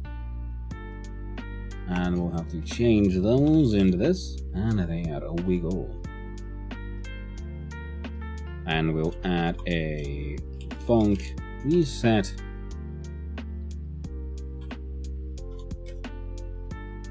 let's just finish this one, and then we'll go here, and now as a function that says reset, we'll have to add a, and we'll say health equals max health. Bar health. No, we don't need any variable for that one. What we're using is this one, so we will just do value. Perfect. Because we are progress bar, so we don't need to reference the progress bar in the value in a progress bar, because we're just doing it by default. Well, that makes things a little easier. Now the process here is, well, it doesn't do much down at it.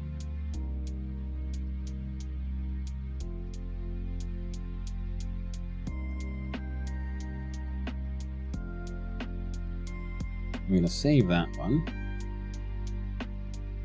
Double check here. Right. We need that at child mode, and it is in fact, yes, a label. Label has horizontal align middle, and I would like for you to expand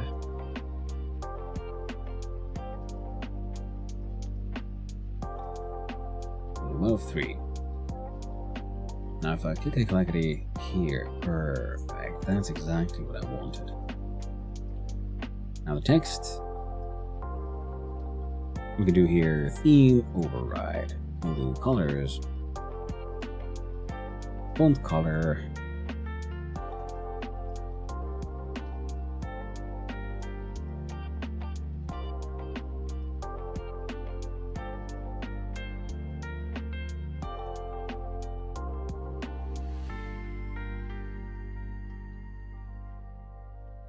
we can do pink, I guess. Light pinkiness. Because I remembered if you go to health bar, you have here theme, no.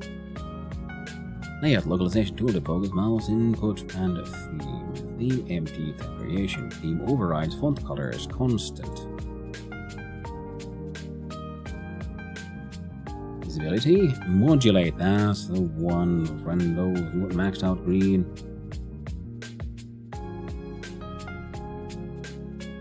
Maybe a little lighter, and something like that.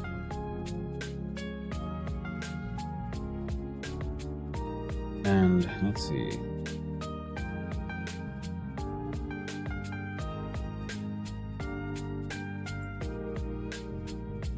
Filter nearest. Look at the label. Let's see here.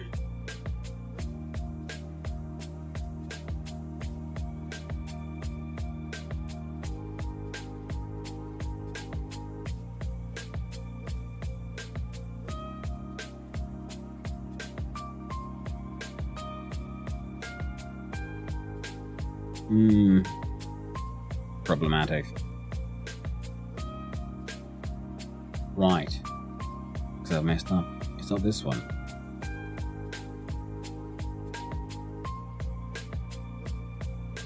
With the recent colors.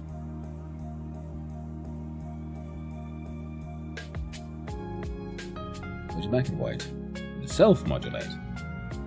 There we go. Because modulate it and its children. Self-modulate is only for this little bugger. So we'll do that. That looks like a pretty decent health green, I think.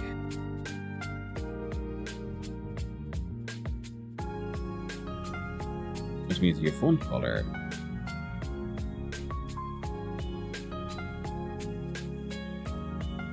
There, that looks a bit better. We'll hope for the best. Now the health bar here, we'll have to we'll go into UI. And we'll add this as an object. Now these two will then be just deleted.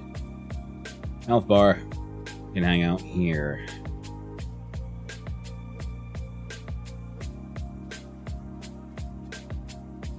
We'll save. Oh, health bar. Show me your code. Ready. Reset. We save.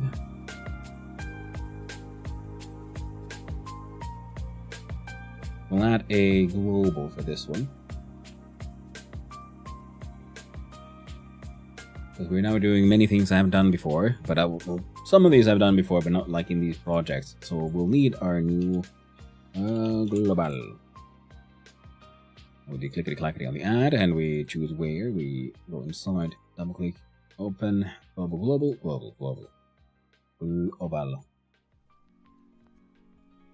And here we have a variable called health. We jump into health bar. We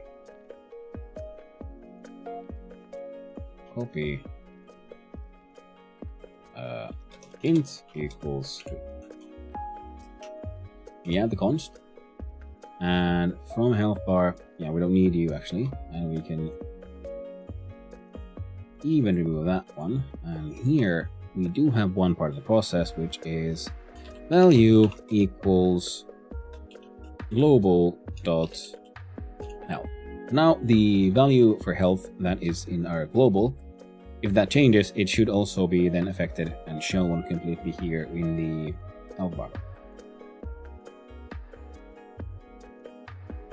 We're not doing anything with delta, so we're gonna underscore that one away to make the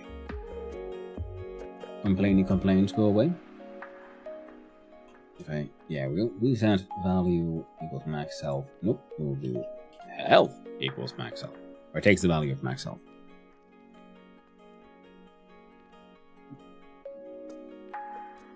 Now we'll look at level here.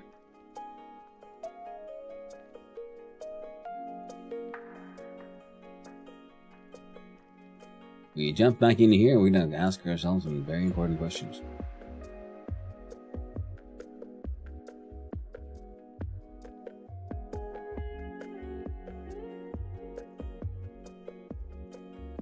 We'll do video 3D how to add UI to camera. UI with camera. I'm placing the camera, turn out the UI and stay static on screen as camera moves. Solid player, develop the canvas layer, no matter layer, solid world. Blah blah blah.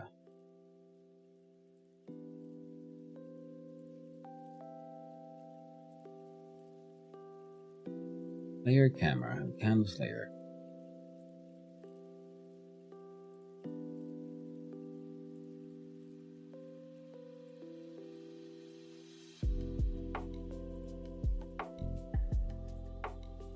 There it is.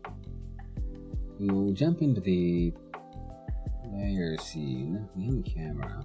Add child. Canvas. Method used for independent rendering of objects within a 2D scene.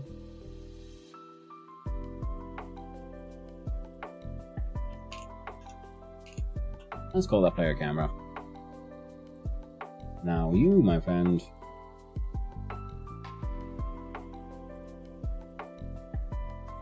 would then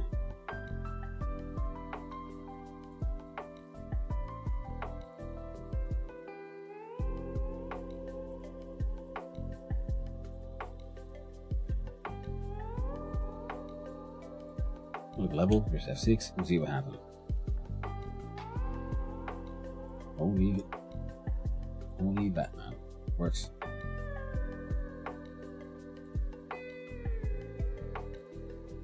Then we look at our script and we look at global and we need another function. Now this is func take underscore a underscore hit. Input is damage of type integer. Output is nothing. We'll do health minus equals damage,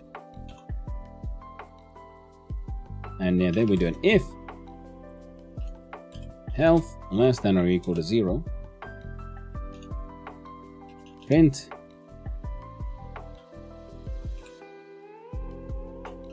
you done die, exclamation point. Then we'll look at obstacle and group the body take a hit. Now we'll change that to global take a hit because the body don't need to know anything.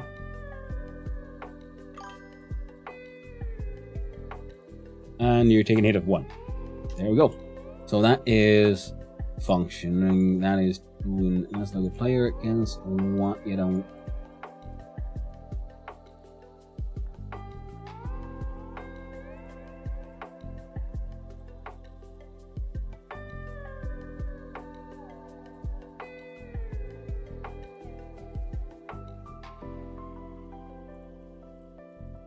We'll figure it out. Don't worry about it. It's okay. It's okay. We'll figure it out. So we go in, bonk, bonk, bonk, and then it says you done died. Perfect. So now that works. Except of course the health bar here needs another little thingamabob, and that is jump here.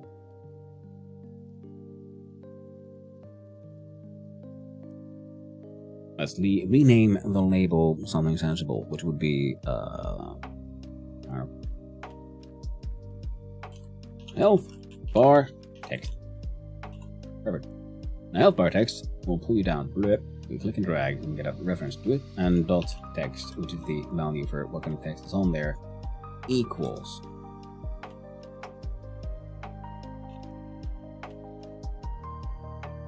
health. No, we don't need that kind of text. What we need is simply to stringify a value from global called health plus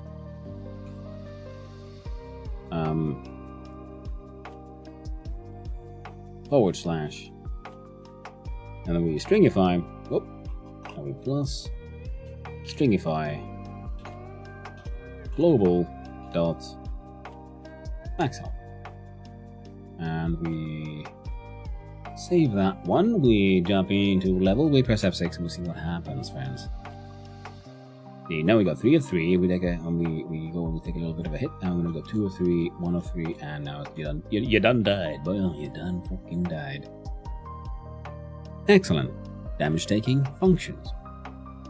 So now we can move around. We can take damage. We have an obstacle that will hurt us. We have a health bar that follows the camera. Now, one quick question, friends. What if I move the UI just here as being a child of the player camera? We hide that canvas layer completely. Still there. So the canvas layer isn't useful. Or it is good, but it is a base node and the UI is a canvas item, so I don't think we need that layer at all. At least I hope so. So we jump back into level, we press F6 one more time. And it remains there. Fantastic. Now, where did I put it? I just put in the entire UI. So here's where I build the UI, and this is what we'll see. So I can add more detail. Fantastic. That actually makes life a lot easier. Now, the obstacles are just big old red cylinders, the player is a green ball, and the, well, that's the map for now. Now, for this to work, I think we could sort of click the quietly on the player here, and we pull him, a wee bit back like that. And what we'll need though is for the obstacles to be able to find their way.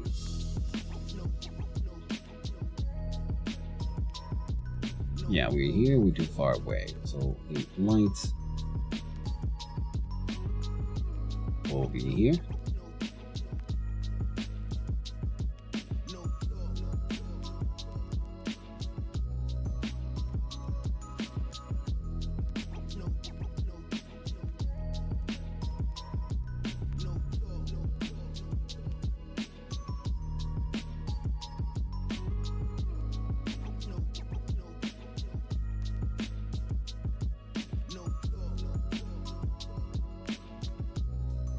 Now, we have the range, energy. Let's put it at 30. Can I just copy, paste?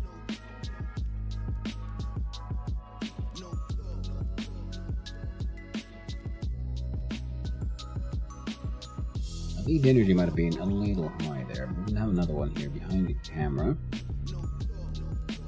And for you, my friend, I'll put you there, and then we can look at your gosh darn. Come on. Light power goes to 10. We F6. Much better, but let's see. Hold on. How about you go down to 8, and you go down to 20.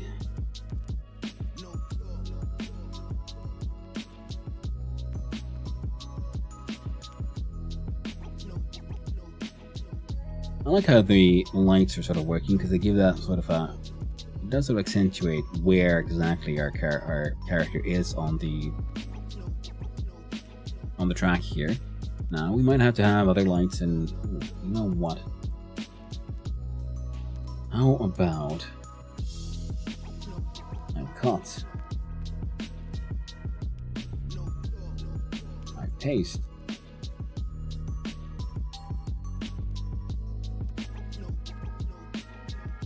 There we go, and your range can be much smaller.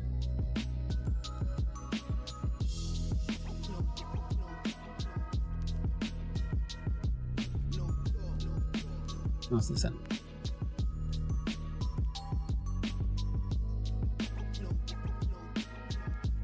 Strangely rotated. That's fine. All I wanted was a sort of camera-based. So the camera has its own light, pretty much.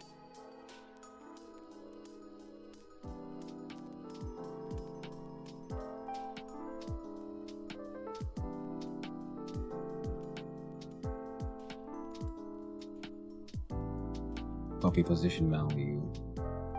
Here we go. And where is your transform position?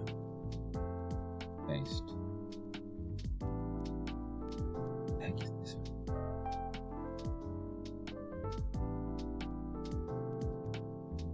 Oh wait, is this relative? So put you to 0. Where'd you go? Oh, perfect. That makes life a little easier. And then we'll look at the range, and we're around that far from the character. That's okay. And now if we F6, well, it wasn't really the plan. Well, that's fine. And the energy can go down even further to 5, I guess. There's F5 again. F6, I mean.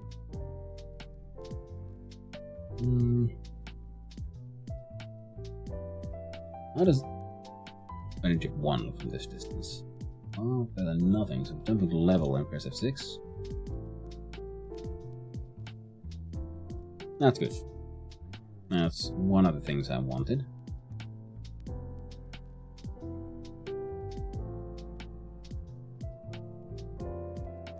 So I can probably take the energy down, I guess, a little bit. We'll put you down to 15. And your range can go up to 60. You down a little bit at 6.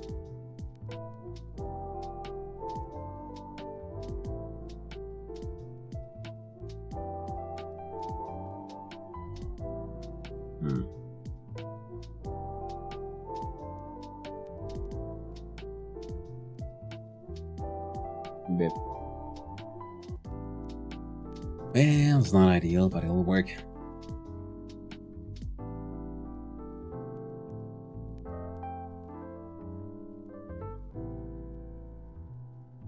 Okay. Now, our track here is in middle.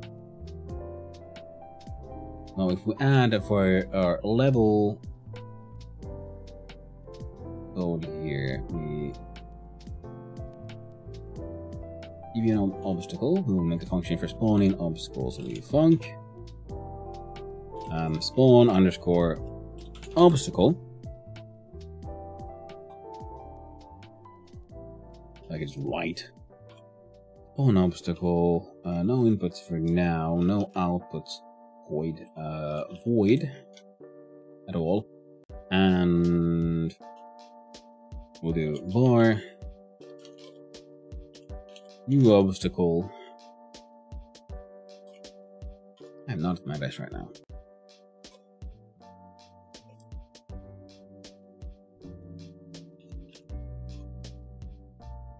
Instantiate a new obstacle. We'll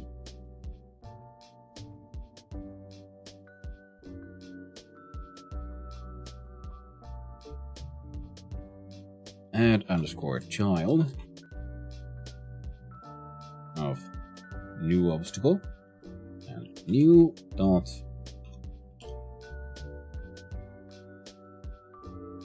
new obstacle dot say global position equals something. Save that. Thank you, Oxel, for the poached chicken, and thank you, Realzimir, for the hydrate. Ooh. I was loading. How are you doing there, Oxel? Hope you're having a wonderful day and nice, chillax, relaxing Sunday. Now we're gonna see about just we spawn obstacle when the level loads in. So now there should be 2 of them. One should be in the 0-0 position.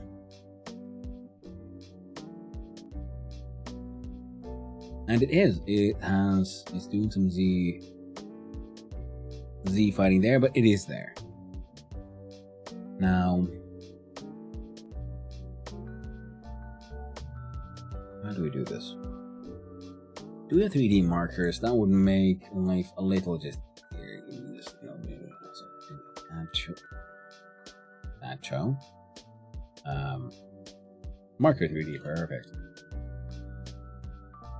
Now, marker 3 and D, we need you. First of all, scoot it up a little bit. What is your position? Y is 1. 2. There you go. Transform Y of 1. Works for me. We'll do an F2 of spawn spot 1.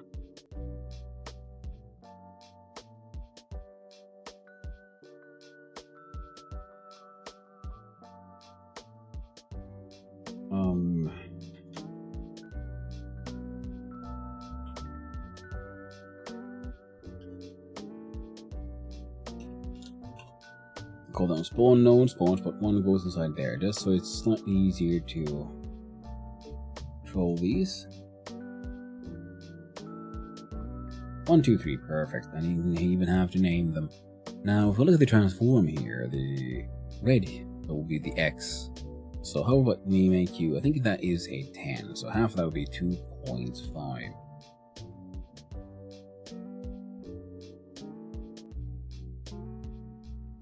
and you'll be a negative 2.5. Then we do spawn nodes with all of its spawny goodness. They can hang out there for now, I guess. Boop. Go back inside here. We'll spawn obstacle and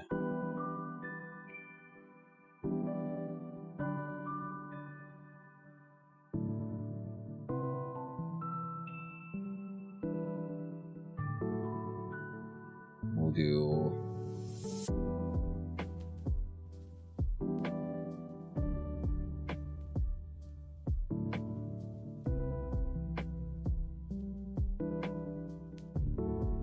a var spawn underscore spot equals rand rand range from 1 to 3. Int. There we go. Now we spawn in the new obstacle, and then we say if spawn spot as the value of 1 equals spawn 1 dot global position.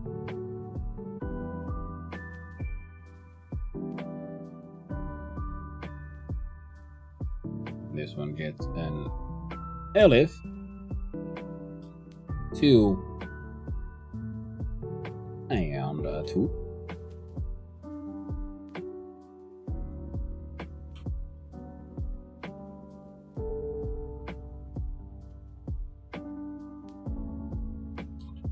And 3 and 3.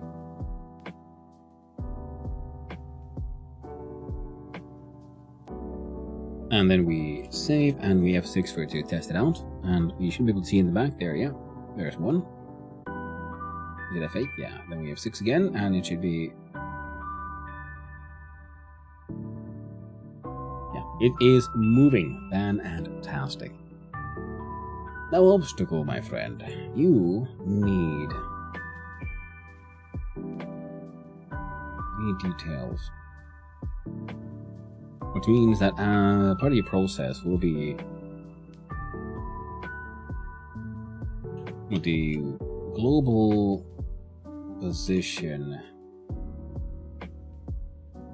plus equals a vector 3. I'll start with a 0, which of course means nothing.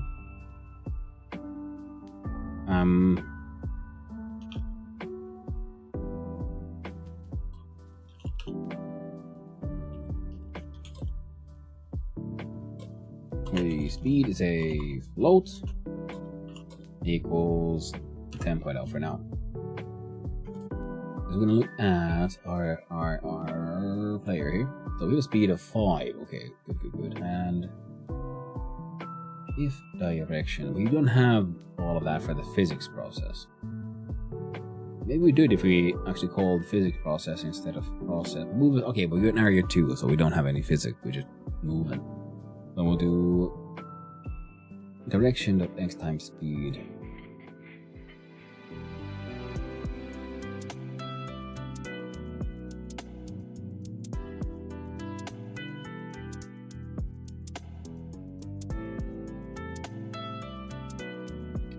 Now if we look at spawn spot here,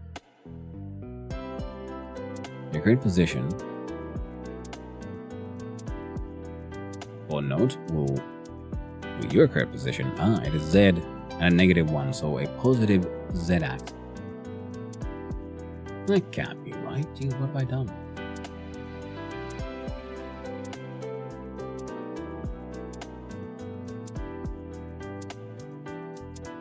No, that's fine. So positive Z axis. We do script, we do obstacle, and we do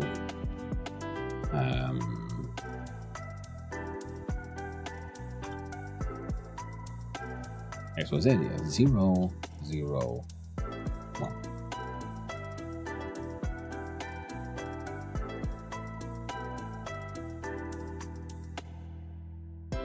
In fact, I'm gonna just do this.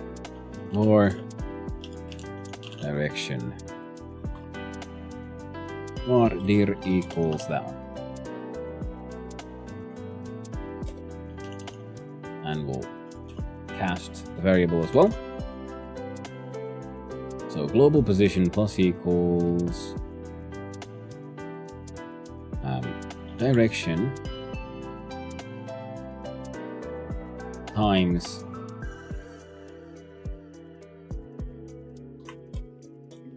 speed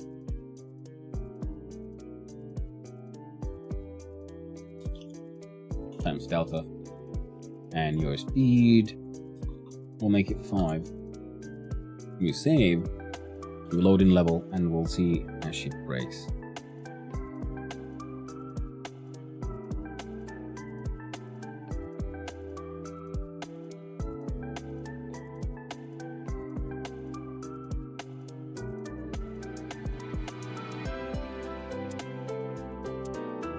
We'll do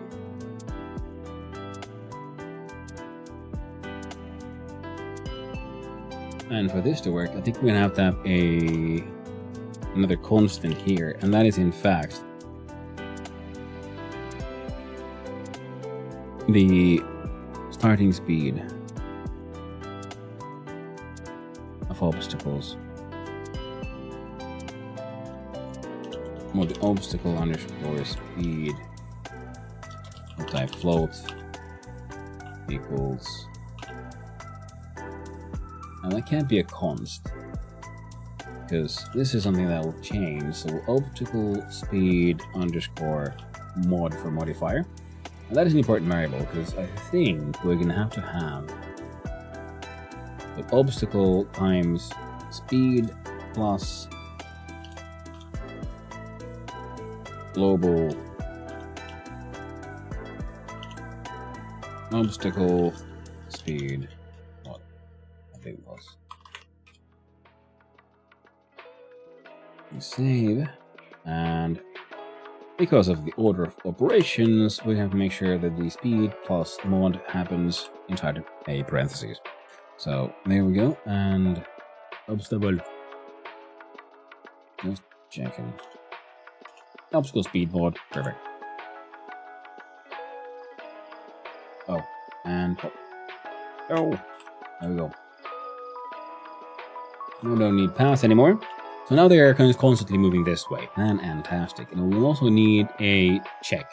So if global position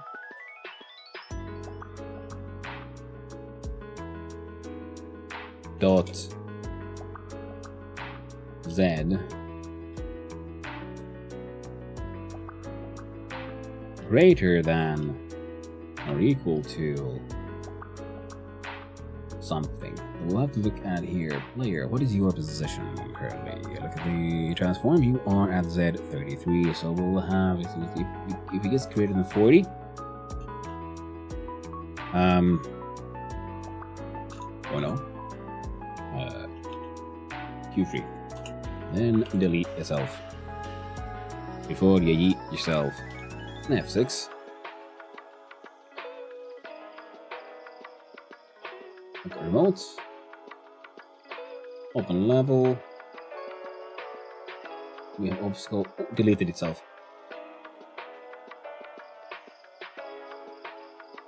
and that deleted itself. Very good, very good. Now we'll look at the level here, and as part of the process, we'll just do a timer. So add a child or a timer. The timer will be called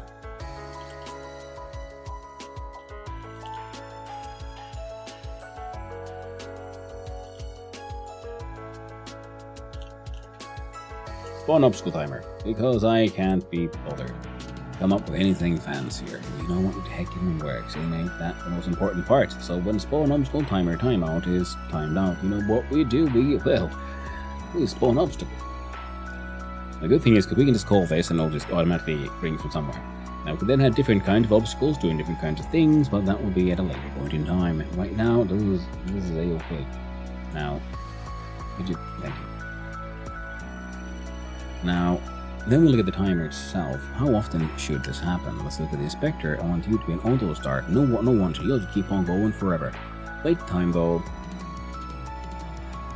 Yeah, it's an auto start, and actually it is in fact a one shot. So then you start out with 1 second. I'm okay with that. Then we need to do a spawn obstacle underscore timer dot start. Do a rand f. Holy shit! Even in there glipped himself. Well, hello there, friend. How are you doing? Hope you're having a wonderful day. What were we up to? Ooh, KSP. Nice. How is the domination of space going there, my friend?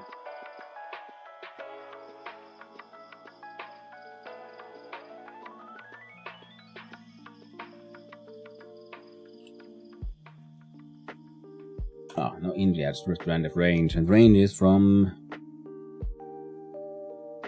0 points.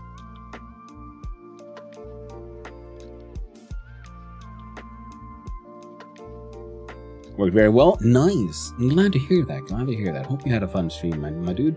Yeah, we're doing, as usual, it is my Sunday stream start of Trijam 3-hour game jam. Though it's special this time because they're doing a thing where for the next 3 weeks, we'll be, instead of making individual games, you'll be continuing on the same one. And hello, Edglip. Hope you're doing well, my friend. So, let's see, 0.8 to 1.3. That seems like a decent enough range. Yeah, so if we jump here, so the Trijam is, because it's Trijam number 3 is important, and it is Trijam number 333, so doing a special jam and the theme is one-way trip. And it says here that the Trijam 333 will take place over 3 weeks, but as usual, you only have the 3-hour challenge, so 9 hours in total for one game.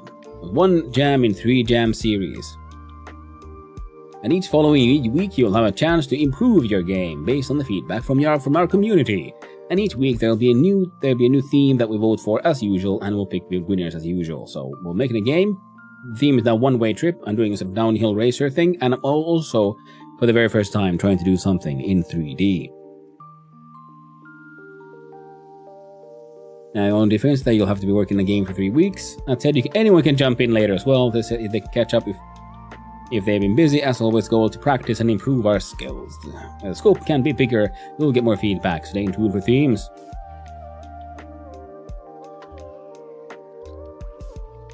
Now, this will still have 23 hours for this one to be signed in, but I guess, you can take your, do a 6-hour jam later if you want.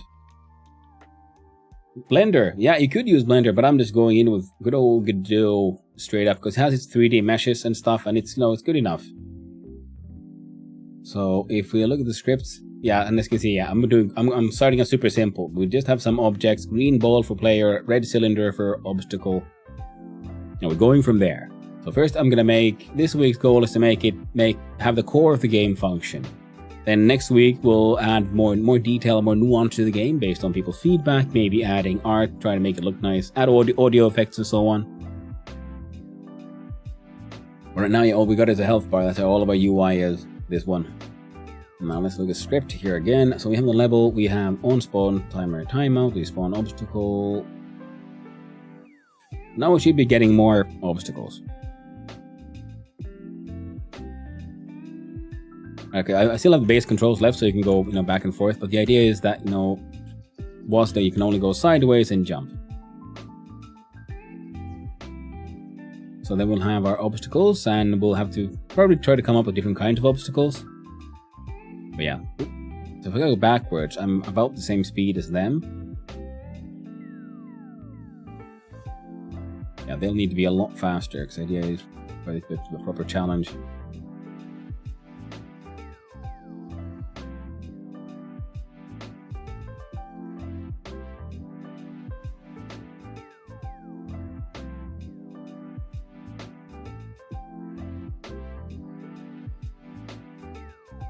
Now let's look at obstacle. Your basic speed was 5. Let's up that to 8. No, not 7, 8 I say.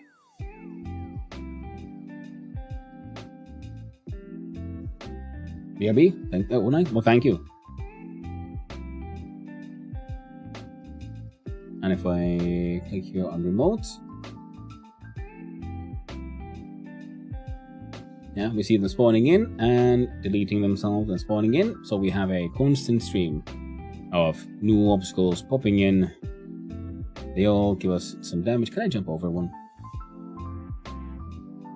I guess in theory, not so much in practice. So we'll have to add some obstacles that you sort of have to maybe have to jump over, or in general make jumping more efficient. You done died. I always see the problem with randomness, because sometimes you get multiples in a row. Now, I don't like that. So we'll have to have a variable that we remember.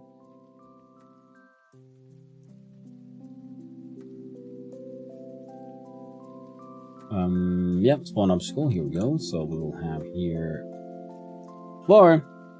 And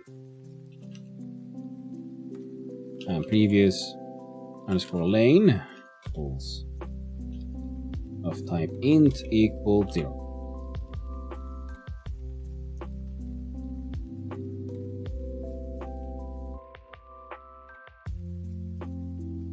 And then we'll have a while here.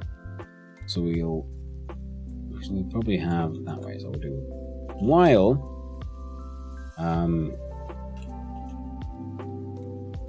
previous lane equals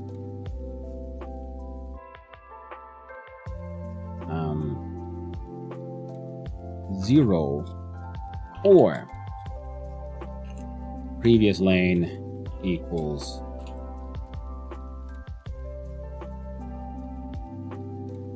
actually no, it'll be spawn spots have the same value as, come on friend, previous lane.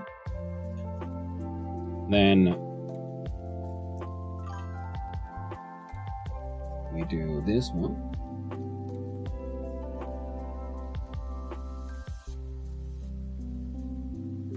And previous lane takes the value of spawn spot.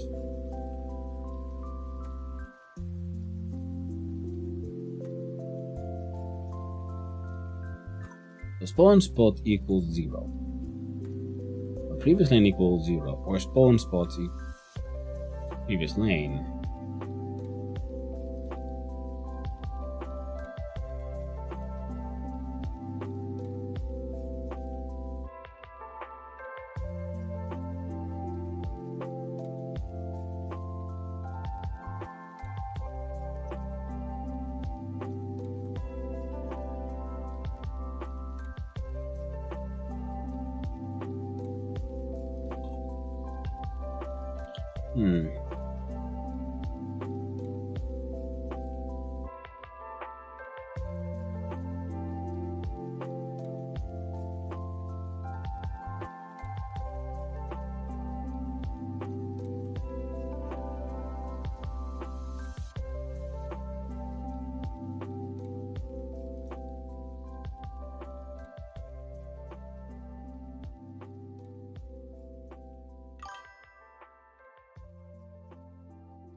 There you go.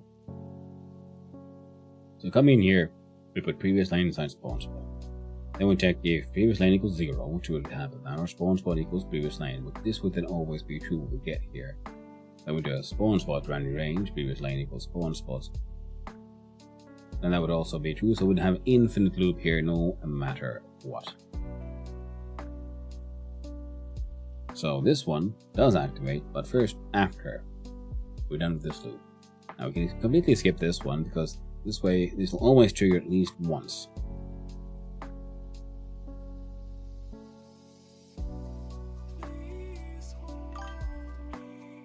And then we'll check if our new random is the same one we had previously, then we keep on doing it until we don't have the same one. Hello there, little bunny. How you doing?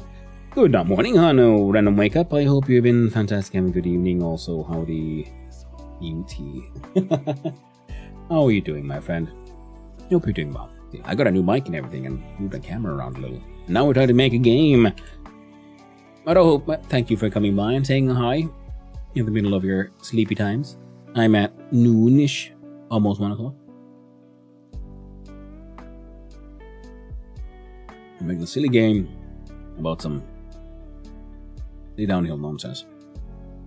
Now we'll see new mic and cam. Yeah, well, the old cam, but I just moved around the position like a little bit.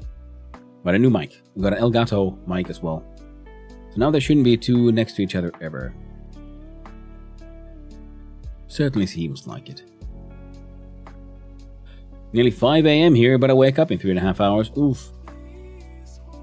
Well, I hope you have a good chance to get enough sleep.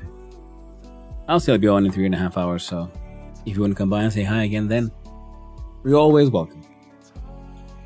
2M5 counting is hard.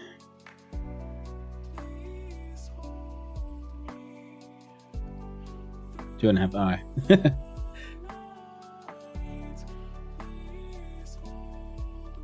Now let's see. I think I've got the core of it sort of done. We can do then different kinds of obstacles, but this is the core of it. Yeah, I know. You done died, keeps on saying here. I know you there, Axel.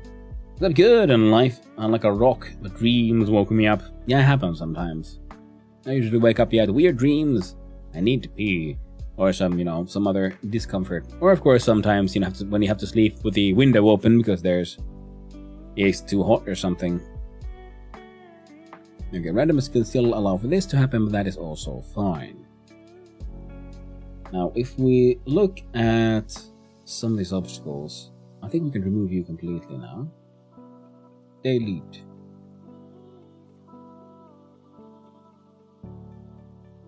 Well, I hope the dreams weren't too uncomfortable, Bunny. I haven't seen you around in a while, so it's always nice to hear from you. Now, I do believe I saw a node called fog.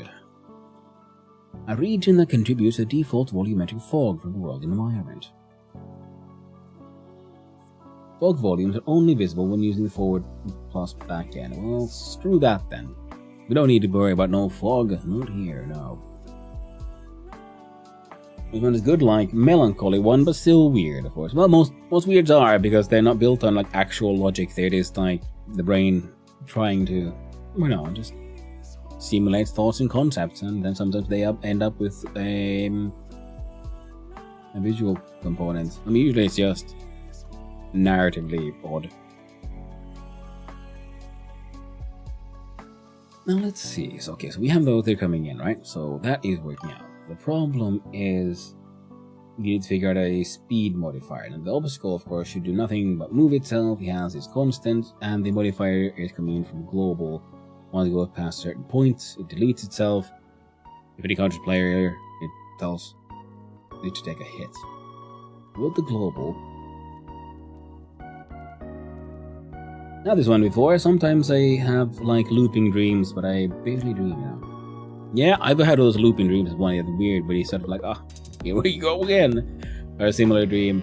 And I think everyone does dream, but we just don't always remember it. Because it is still just us remembering dreams and we experience them seem more like a side effect of, the brain doing its thing where it's just organizing information and whatnot.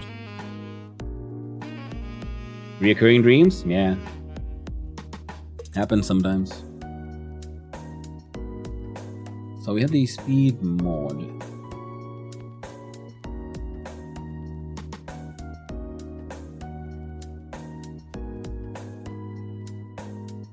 So we'll have a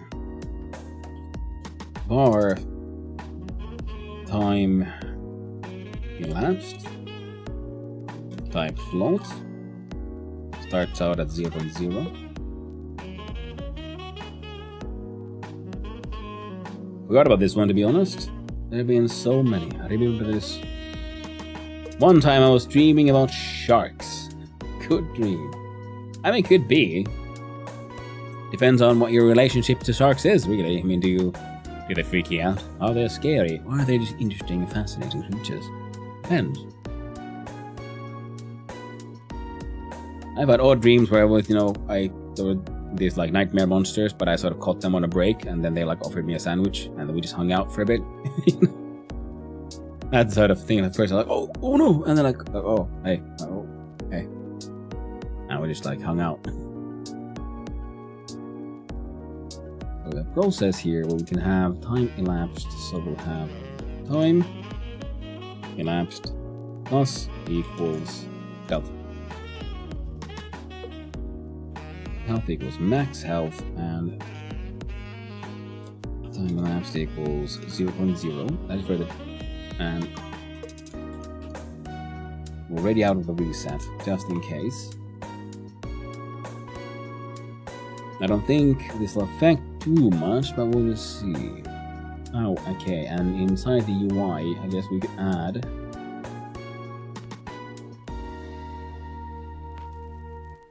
another label. I have to call that one time. Big old time text there. We'll do the theme overrides, colors, add shadow outline, and all that nonsense, and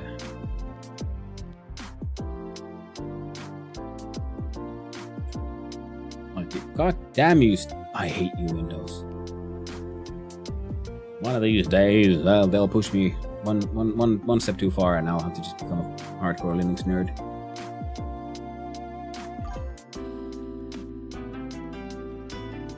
On this stream, I was spearfishing great white sharks, but I was in an area that was surrounded by, like, hammerheads. And I was somewhat hiding inside of a concrete tube under the water. I spawned in a water bottle, but it was full of air, and then I looked out and I was watching like a scallop and a crab having a fight, which was actually entertaining. That sounds pretty cool. Crab versus scallop. Who will win? The one that I had tonight, essentially, was about a house. Of course, no place that I've ever been in real life, but I have had the dream before. It's a nice, peaceful dream. Well, that sounds cool. Nice, peaceful dreams are nice compared to, big, endless horror, if you will. Come on, no, this one. Damn you, there we go. I'm just gonna stretch this one out to make sure it's centered.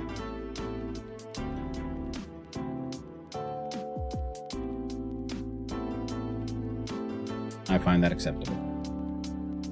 Now, the UI here is gonna cancel. Time can have its own little script, because all it does is this. Text equals time plus stringify from global time elapsed. But not just that. I'm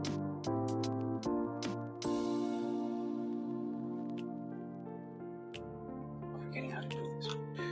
Go and format time for a label. Oh no, even the horror dreams that I have when I rarely have them are still entertaining, because I love Disney movies and I love horror movies, and that's pretty much my swing. It's bounce between Disney and horror. That's cool. Cozy horror. I don't care about all that. I just want to see the text.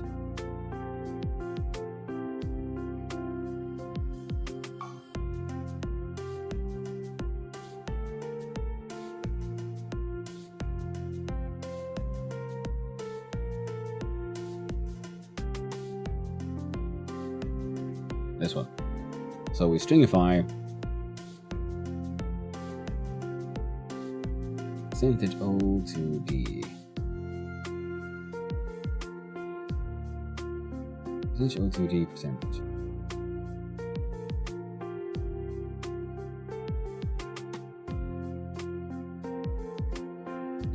percentage go to the percentage. Now this one was inside these.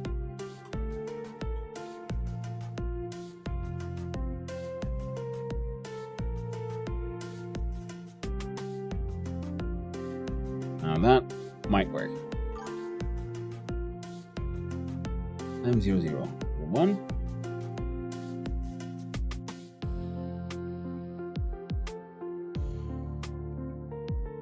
I mean, I'll be the first person to admit my brain is wired a little differently. I mean, for God's sake, I was trying to spearfish a great way. If that does not further insist that I am in fact chaotic, or at very least stubborn, or hard-headed, or whatever, then I don't know what does. I was sitting in my scuba suit with a spear, no tank, as I spawned in the bottle with air. And even in the chaos of being surrounded by hammerheads, I still found it somewhat entertaining.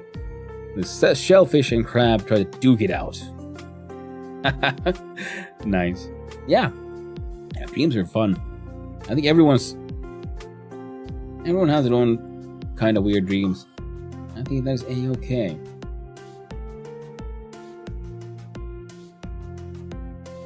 So I think I need 0, 2D.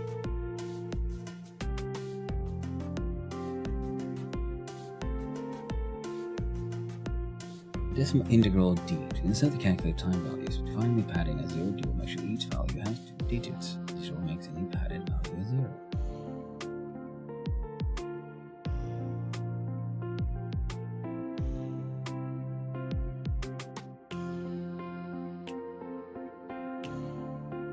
Right. Time divided by 60. I'll just copy paste that one because I'm too lazy. There we go. Plop. Now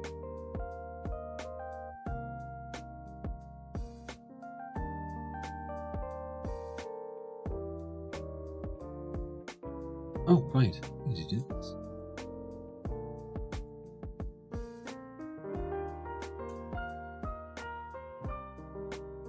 And we'll do plop and okay, double checking again. Yeah. Minutes and seconds.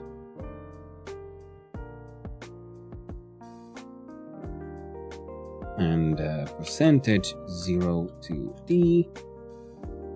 Percentage, and we'll do global time elapsed. We'll cut you off from here.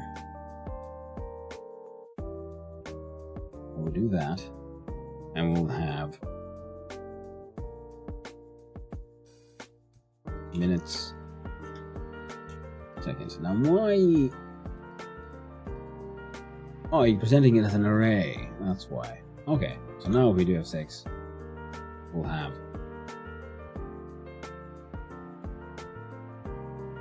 a timer that actually straight up hacking works. A Thailand t-shirt. It is. The shore design t-shirt we got in Thailand. It's perfect for the really hot weathers because Thailand has made good shirt for that. Here, water puppy, I just want to pet ya. Aww.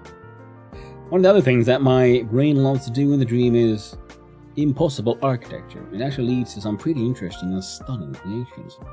Now, I wish I could remember that kind of stuff more. My dreams are interesting when I wake up and then they very quickly slip away. And then I just remembering, I have a memory of thinking that the dream was kind of cool, even though I can't remember the dream itself. It's like not even a second hand, but third hand observations, observing someone observing the dream.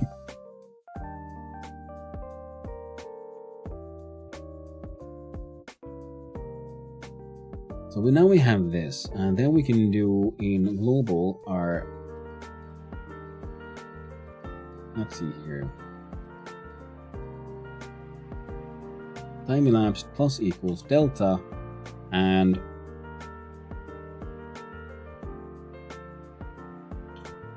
obstacle speed mod equals time elapsed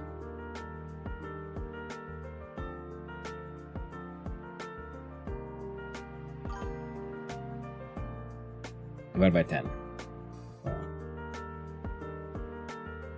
Oh, that won't help much. Doesn't crash. Timer kind of works. We jump into level here again. Press F6. Now the time elapsed, and now the obstacle should be getting faster.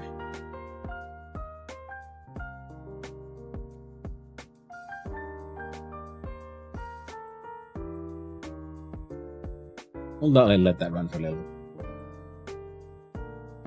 Most times that's what happens with me. Normally I wake up and it fades away, but sometimes I get to remember it.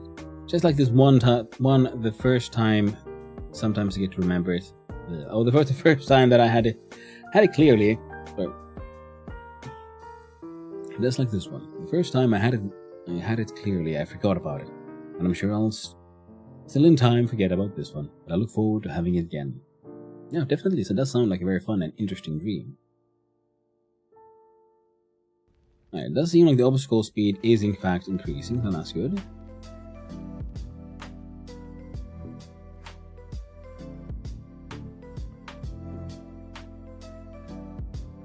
I think we can make the obstacle spawn range much smaller.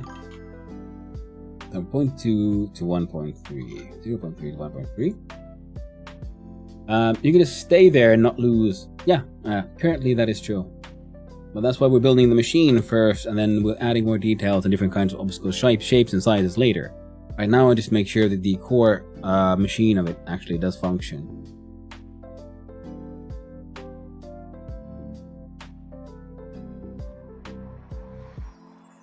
Yeah, some of them are very close to each other. This is good. Some of them are further away.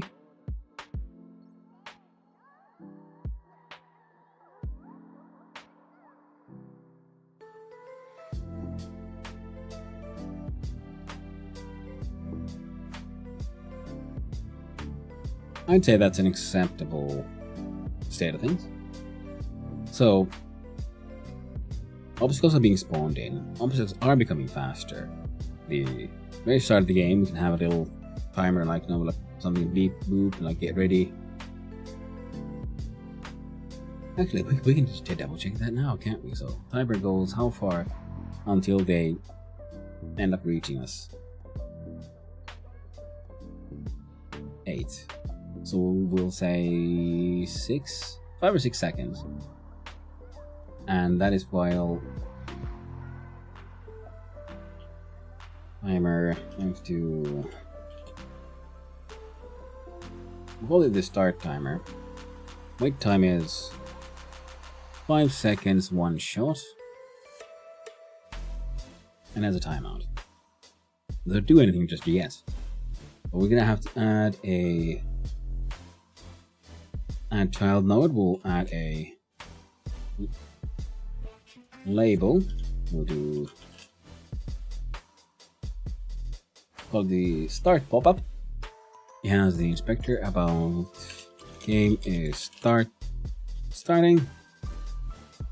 We'll do theme overrides. We can have those there for now. Font size.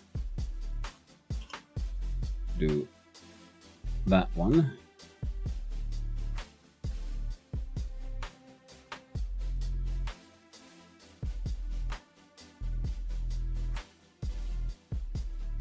There we go. And text is align full center.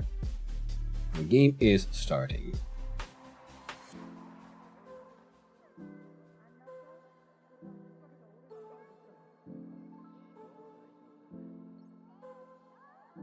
Disconnect that one and make the UI instead. We'll have the health bar, which accidentally got this thing.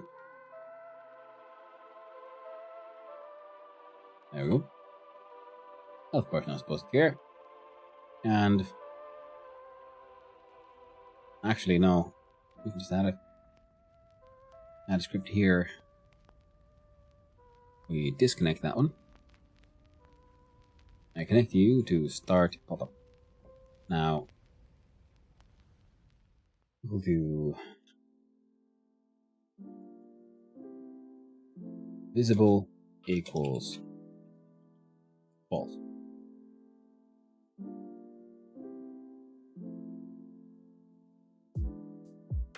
That's part all you do. We save and we jump to level and we press F6, and after 5 seconds that thing should go away. I want this a little bit further up.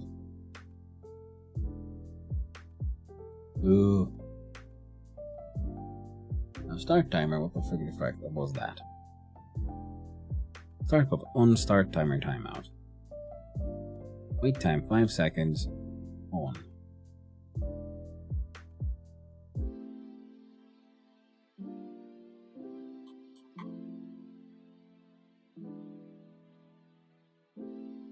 You do nothing, my friend. Start pop-up. Visible equals false.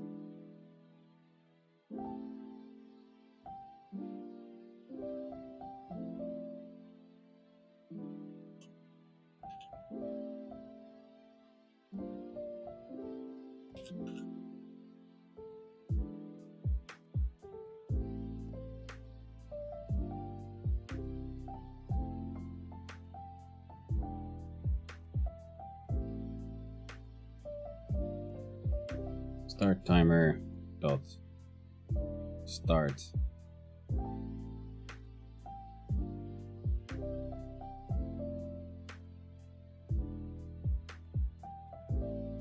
Save, run into here, and we try again.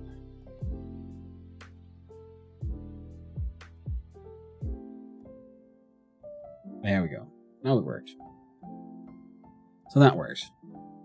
Now we'll look at the UI again, and we'll 2D version, because I want this one to be around there-ish. Try again.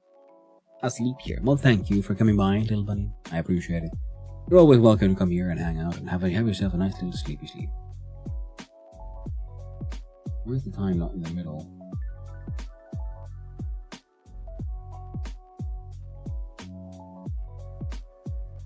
Center, auto wrap.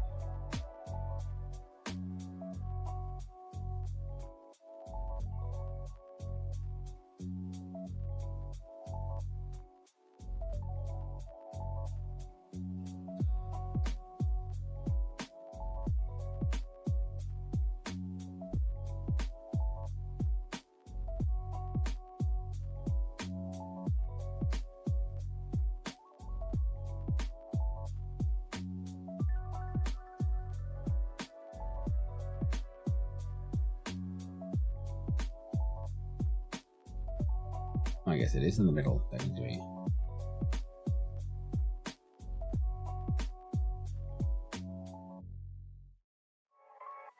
Well, that's a little thingamabob for taking it to the player now.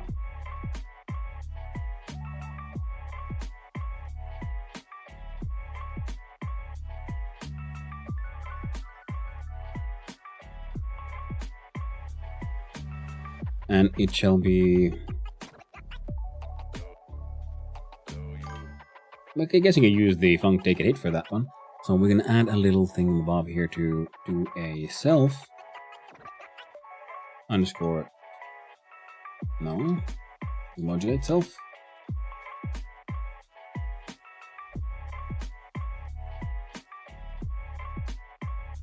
Let's try then. Self dot.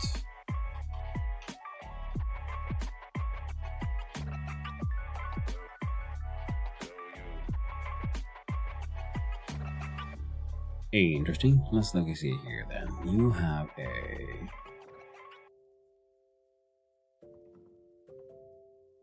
You don't? Okay.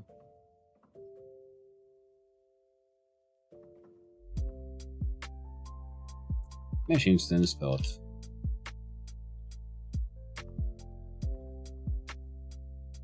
How to change your color, friend?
Tricky this.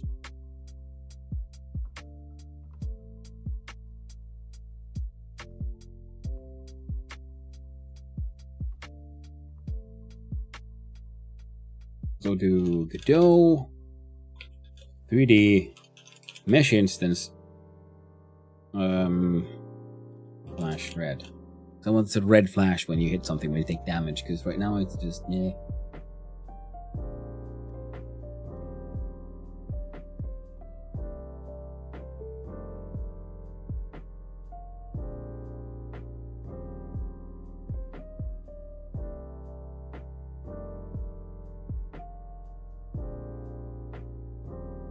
Emission.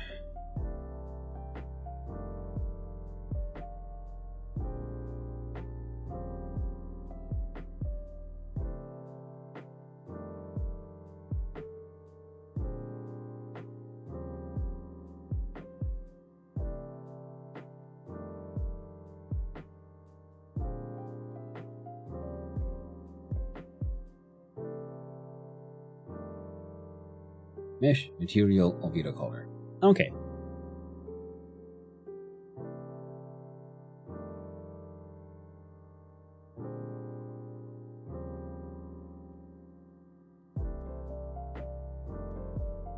You're right, machines. Okay, so if we look here at mesh instance, can give it its own little code. And we'll do a func called hit underscore flash.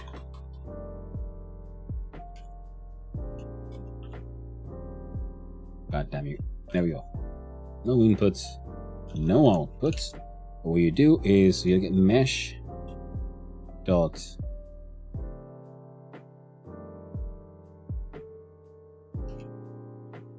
something. See, I already forgot. Yeah, mesh material albedo color. There we go. Material dot albedo underscore color equals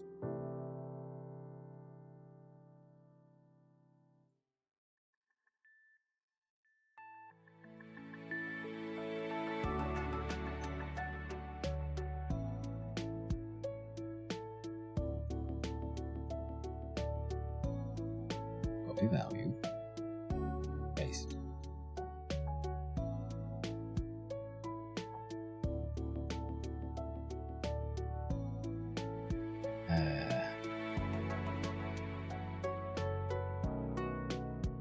Oh, well, that's easy enough. So we'll do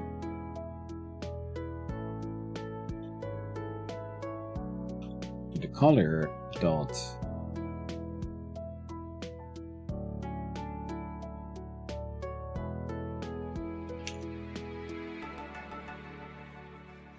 red.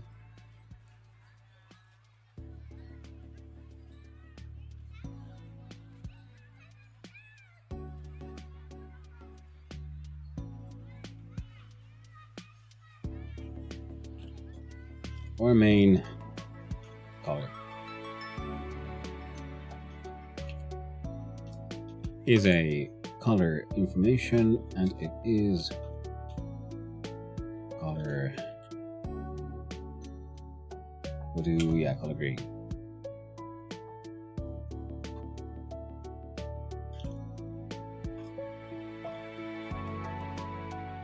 Main color. When you're ready, we'll do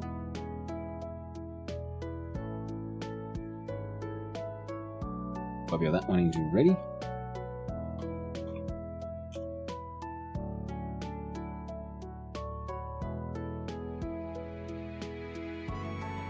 And we'll try var new underscore clean equals create clean. Now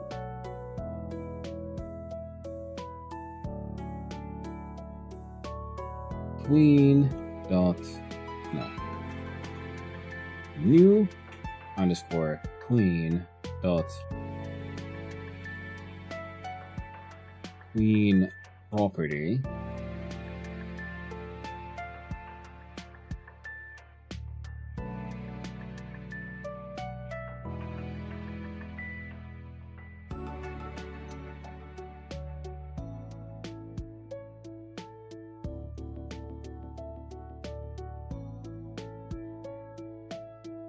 I don't know, can I just do a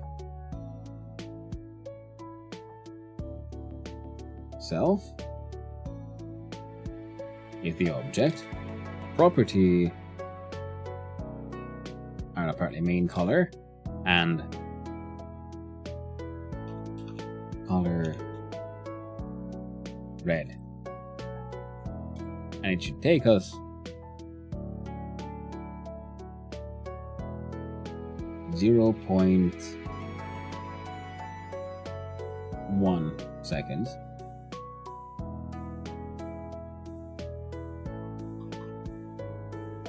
Main color.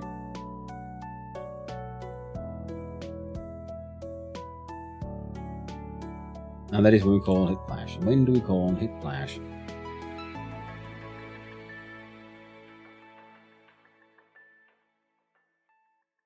Look at player code. We have message 3D dot hit underscore flash.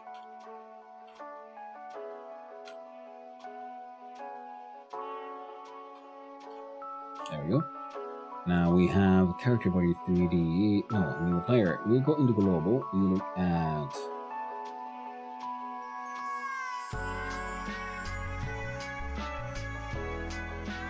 try it again. There we go. Bunk. Spawn in. Wait. Nah, we don't need that. What we do is we go to level.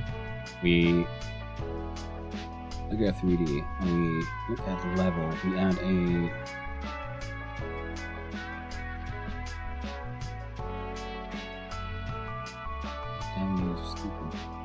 child node marker 3D F2 player spawn point.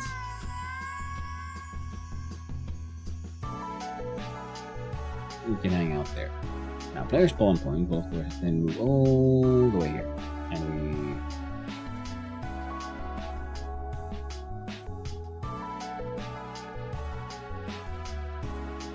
there we go.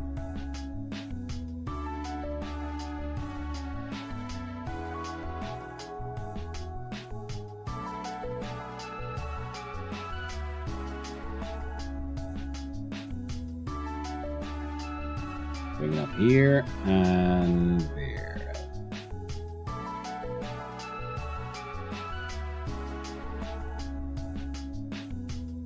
Works for me. Let's double check its transform. It is y of y is height, z is this way, x is 0. Heckin' perfect. Now we save that one. We jump into here, and when you're ready, you spawn an obstacle, but you also do a little shenanigan called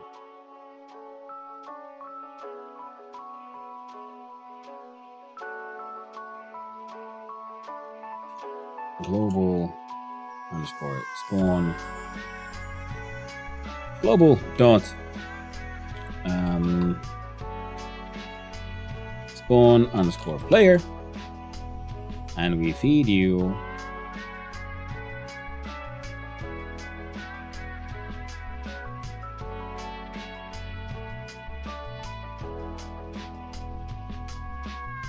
self.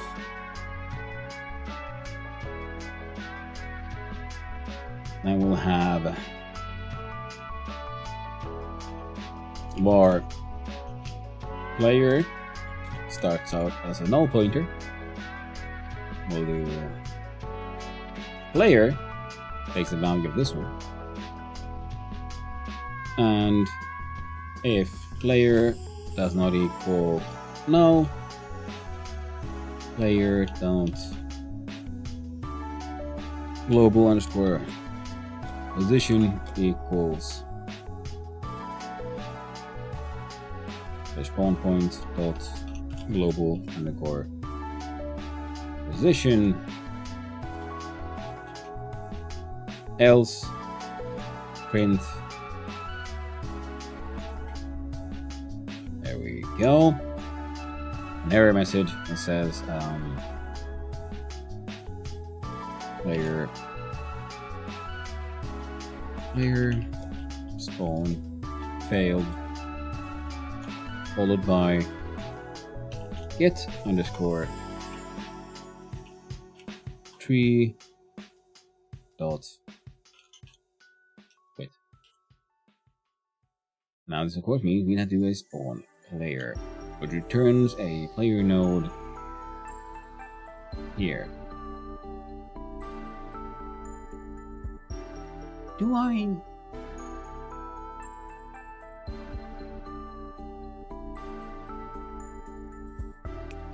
Add underscore child player. I think that could work, because then we don't need to give yourself. We don't need to give him anything at all, I believe. Now let us see if this actually works though.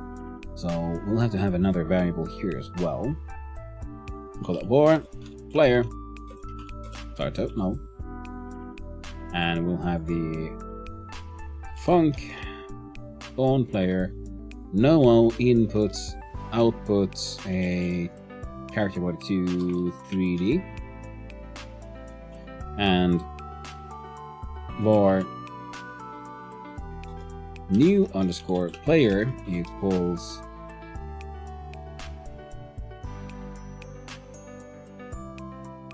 player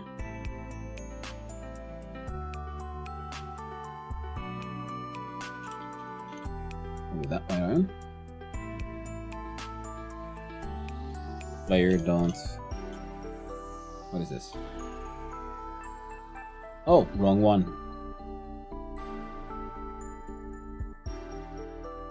That's why it didn't want to work.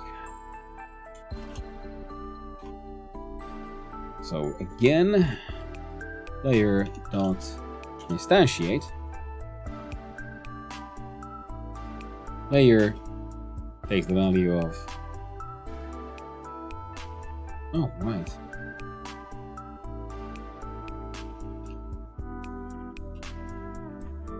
Current player. We don't even need that variable for new player. We'll just inside player, we instantiate player.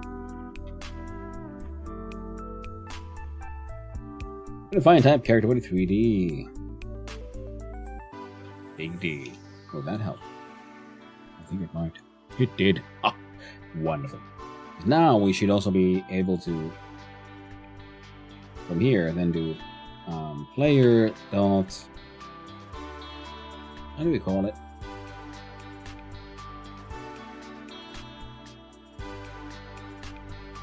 Well, this one get hits, so it's not the.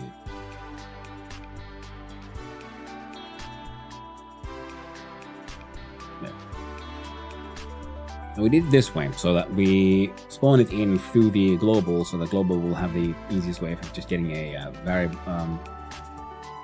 having a reference to this player instance. Now, of course, we could have also then just done that on the level side, and then just like player global.player equals player through the level, but we'll be trying out this way. I usually do, haven't done it this way around. Would you look at that, it all exploded. Invalid assignment of property key albedo color with value type color on the base type null instance. I see. So we hash that away, we pass. Oh, yeah. Save F8. F6. I'll see if this bugger works. Game is starting. We jump into level, we delete this here, just this one, and we try again. There we go. Player has been spawned in. That has worked out. Hello, floating hand man. Please return Honolulu's. Boink. See, it's okay. It's bouncing, but the color flashes are not doing anything. But otherwise, the functions are working as intended. And hello there, Wasteland Puppy. How are you doing? Hope you're having a good time, my friend. I got a new microphone. I moved my camera down a little bit. I'm enjoying this. And also, now we gotta make a game, and we have some. And the first time I'm doing anything 3D, so also the best time to like to start messing around in when you're doing your 3-hour game jams.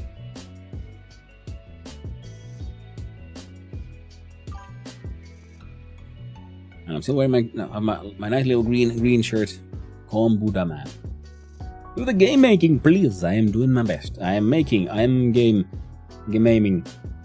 Yeah, because we're doing it special this week. Because for the Trijam number 333 of the 3-hour game jam, they're doing in 3 parts. The theme is one-way trip, so I'm trying to do a sort of downhill racing game where you have no control over your acceleration, you're just dodging. Right now we're just building the machine, the mechanics behind everything. And it'll take place over 3 weeks. So the point is that next week we won't be making a new game, we'll be continuing on the one we're working on now, and we'll add a new theme to it. A 9 hours of total deving. I hope it'll be cool. And that's why right now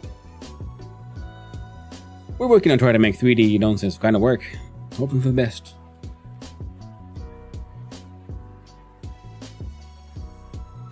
Thank you for the boop, puppy. I appreciate it very much. And no, you are cool. So very, very cool, my friend. The coolest puppy in the entire wasteland. Hey, the entire internet. Big words, I know, but you've earned them. Now, my friends, how do I make the thing flash? Now, it didn't want to do this because when it's ready, it's not in the instance yet. So, right, so we do a couple of Zs here. We uncomment that one. We comment those away. And if things work out, it'll just turn red. Once it gets hit. It won't turn back, but it'll just be red for a while. That should be fine. We can still tweak on that one. Oh yeah, I can cheat. Oh, hey, kinda. So, invalid assignment of property type key, albedo color with type of color and base object type null instance. Okay, so it doesn't. So this doesn't exist. Excellent. But how? What does exist then? Mesh is real. The mesh. Yes. What do you have here, my friend?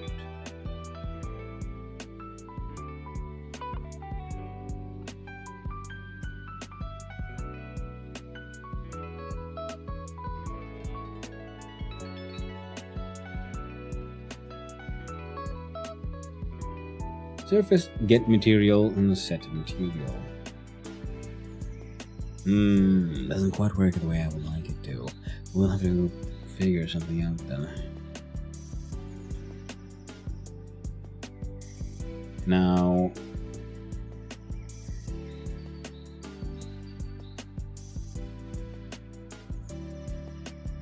let's see.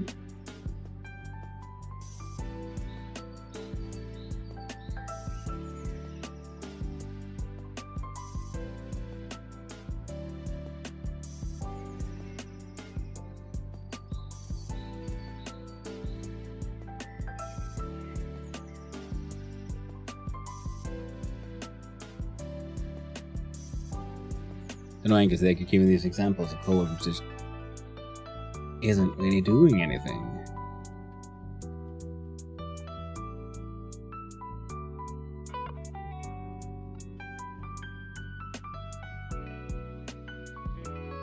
I wonder if Gogan here has all kinds of plugins he's using to change the way things work. That usually is when someone keeps on giving you the same advice over and over, insisting that this is the way it works.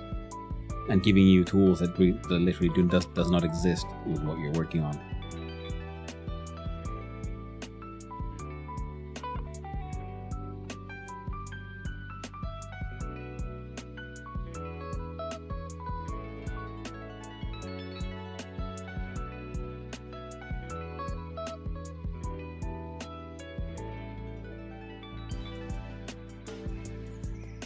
Material color.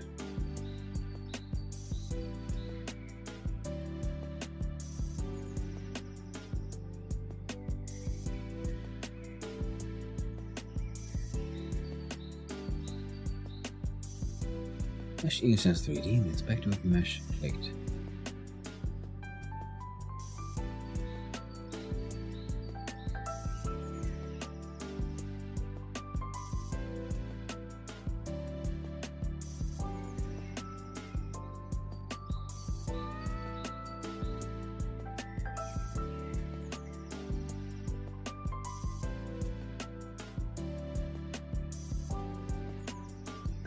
Alright, first that's the standard material 3D is the material property of your. And then if you're looking to change color from a script attached to Mesh Instance 3D.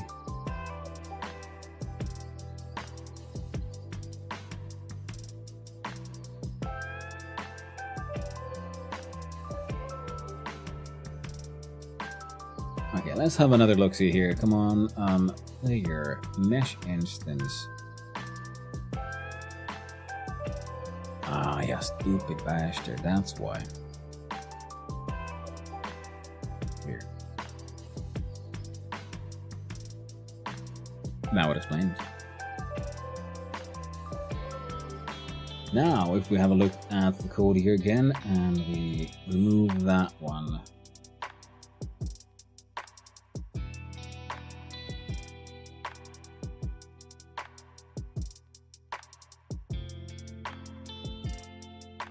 We'll see, does it change? Oh, okay, so it's green, so the code works for changing its color. Then we'll have to wait for the... No, still does nothing. Then we look, see Daisy here at Mesh Instance. So that worked.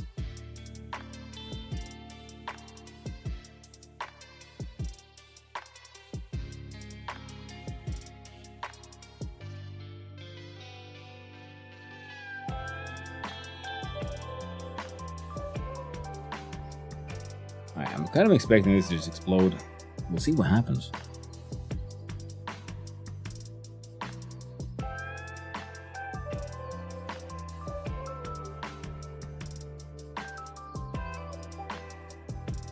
Now we got them bouncy, so that's okay, a-okay, and this one isn't.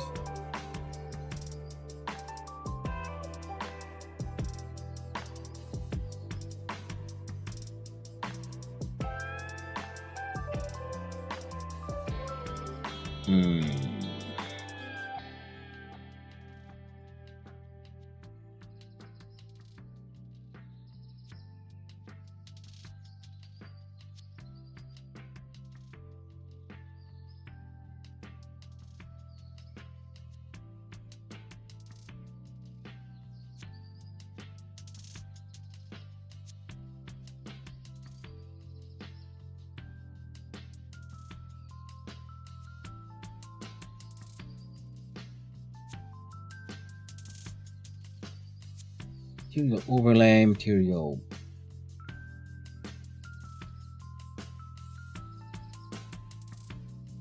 override.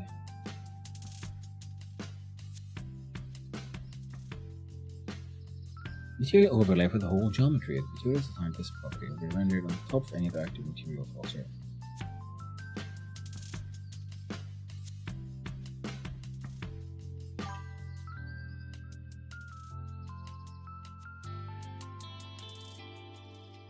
Could it be that we don't want self, but we want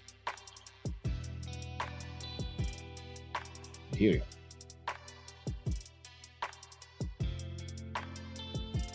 So how about this would be mesh dot material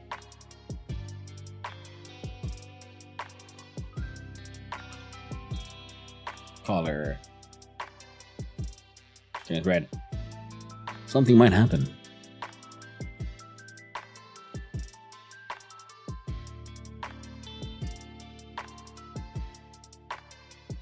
Oh, it didn't. That kind of sucks. Debugger errors. Here we go. Perfect.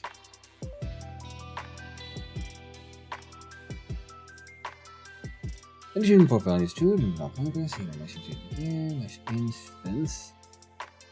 In property color does not exist in object standard material.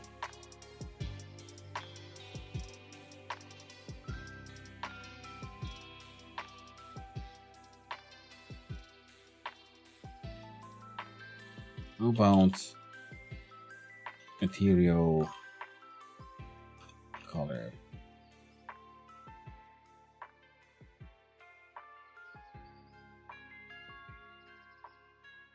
jumping into level here. That is what the enemy is. So we're going to grab us one of these obstacle scenes and just stick it right there so we can have a much faster time of it. Yep. Buggle. Tweaking Bones route level play mission started with no tweeners.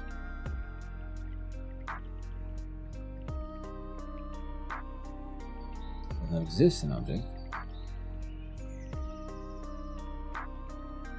Right.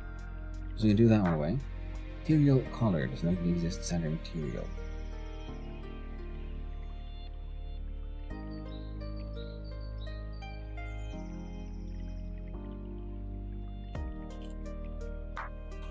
And the material 3D. But do you have them? And conclusion, not of this by strap, protection, sort of material. Sure.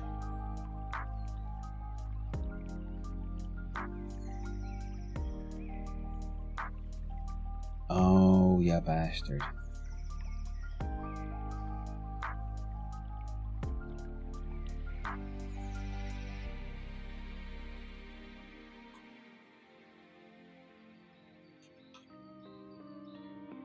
Is this the one?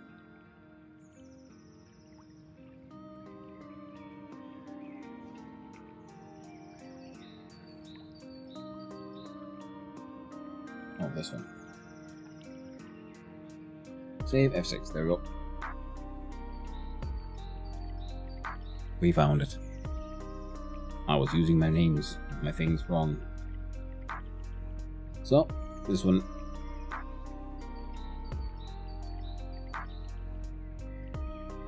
Goes here. Now we do that, we do this. And you do have a flash. Perfect. Flash is red and back to main color. Main color currently is marked to green. And, well, we can figure that one out later. Now, can't we? Now, that's fine.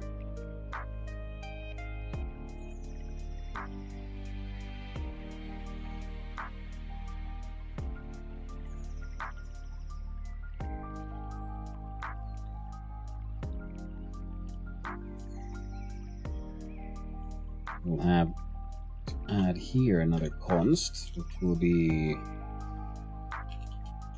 track underscore speed, which is a float, and equals. Ooh. Have a look at obstacle 8.0. That's too many T's in there. That floaty toty there, fantastic, and. We'll have another little function right here, I guess.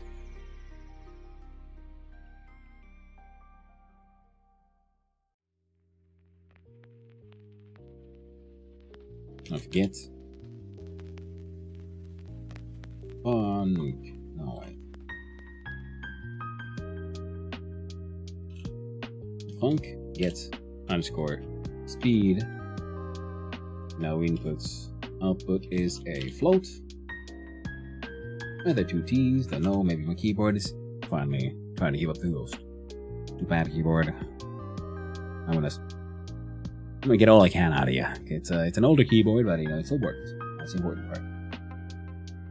part. An indent doesn't match previous indentation level. Ah, right. There we go. We'll have. This simply does return. Track speed plus obstacle speed mode. So this way we can get, get speed. We'll actually do, we'll do the get track speed. And we'll look at the obstacle.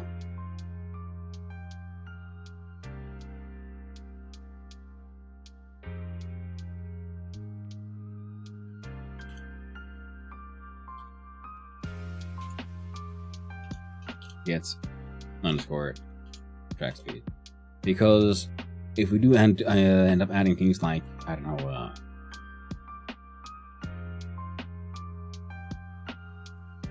even this one,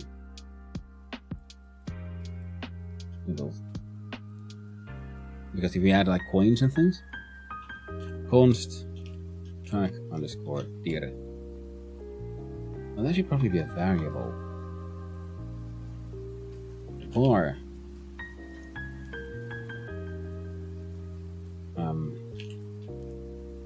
track underscore dire. No, do we?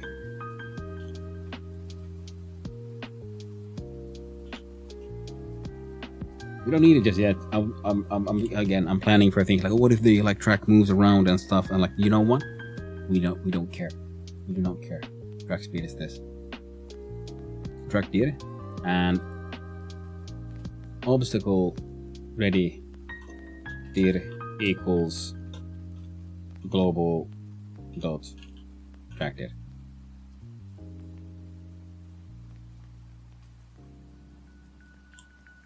That's all we care about. Just saving it in here. So it has its own default directions, and this is because we want this in a variable in case we want to change it. And then if we save it also in global, we can then like always refer back to it. I'm imagining, because in 3D we can have shifty things happening. Now for now we do this, and a lot of the shifty things that might or might not be happening will have to be illusion.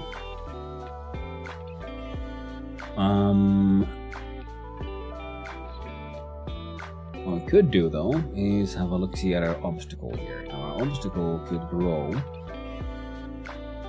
So if we look at the collision shape, we look at the cylinder height radius. Radius could go to 1. Mesh instance. Mesh. Both radii. Radii go to 1. We save, we jump the level, we press F6 and see what happens.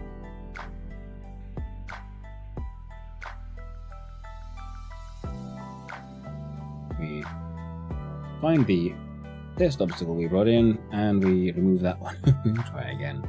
That one mildly annoyed me.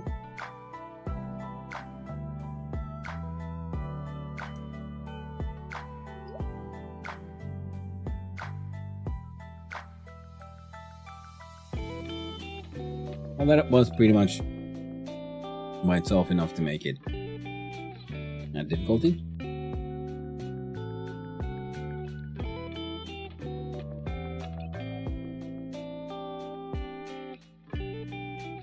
Might want to make the track a tiny bit smaller and also figure out how do we keep our... Oh, that's actually pretty easy. So we do a level, add a child node. It is a static body 3D. We'll add a collision shape, and that shape, my friends, is a box. Now the box is x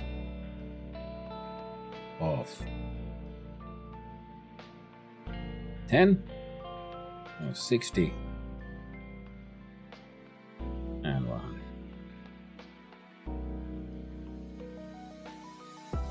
You don't need to see it. No, we do this. We do that here.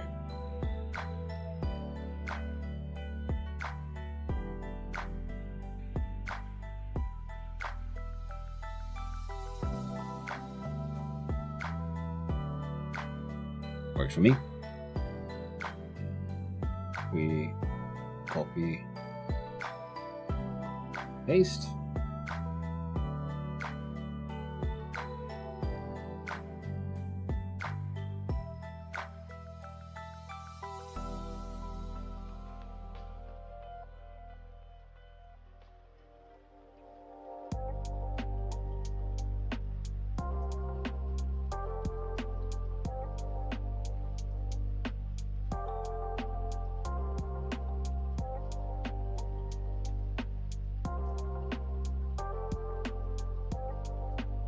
Take those away, we keep on zooming in.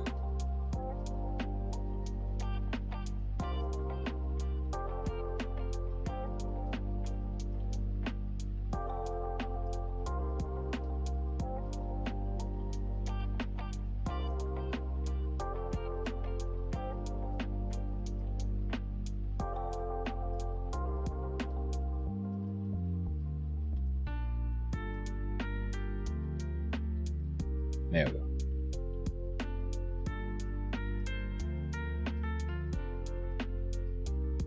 There we go.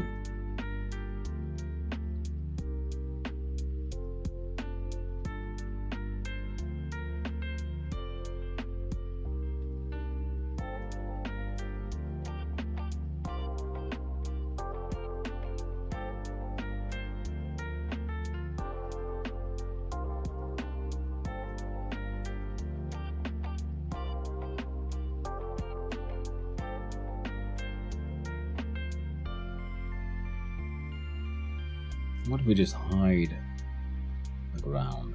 We save and we F6. And this way we have the track we're going on. Now we can't go outside the track.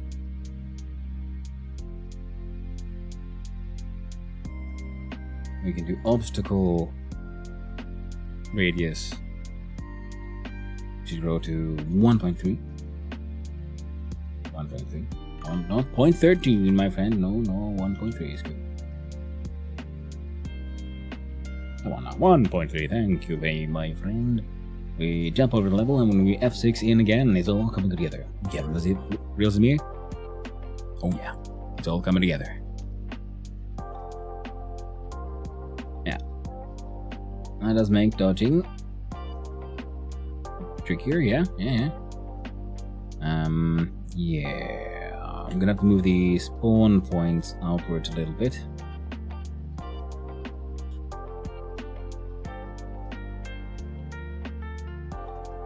Because we can still hang out here on the side. And I was thinking, yeah, the obstacles are getting bigger. Some of them might be higher, some of them might be lower. If we make another obstacle and has like 1 in 5 chance of spawning that one instead, and it's just like something that crosses the entire board, the track, I think that could work. Our speed increase is very small.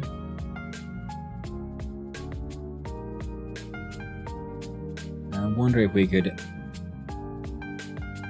do this then instead. Now we can, fuck it, we'll figure it out. Actually, we can do a little bit of a test thingy here in the UI. We add one more label. We do F2. Well, speed mod. It's a speed. Theme override, font size is at 48, and it is a, we look at the colors and the shadows and shits, so it's, there goes speed. And we look at, you know what, speed, you can congratulations, you get your own script and everything. Now what you do is text equals speed mod not equals, use colon plus, we stringify a value, and that value is from the global dot obstacle speed mod. I kind of want to see what happens there.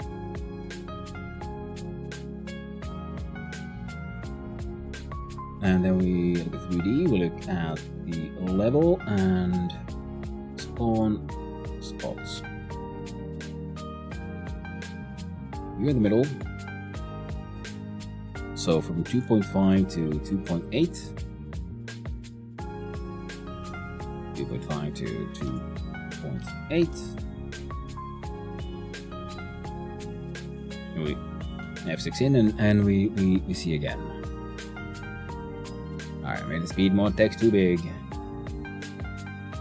City beam.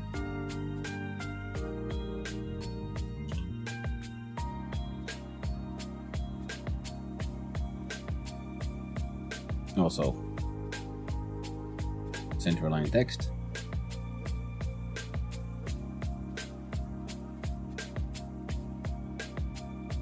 There we go. Good enough for me. Down back in the level, and we should press F6, and we should Jesus Christ.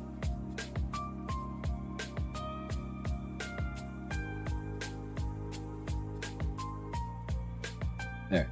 And dome, and it was. I'm gonna come up. Percentage dot O to the percentage, that one. Now that should fix it.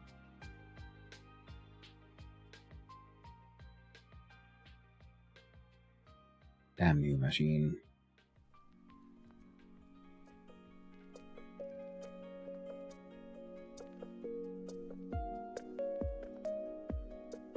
Come on.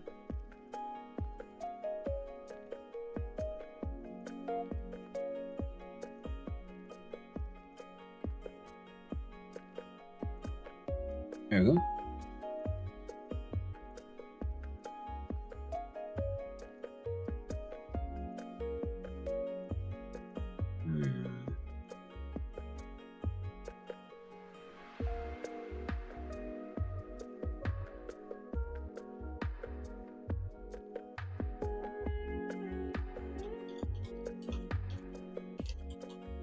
No float format. Come on.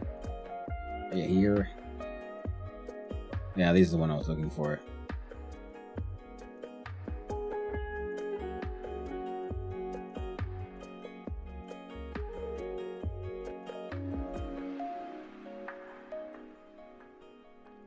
I was wrong. It was not this at all.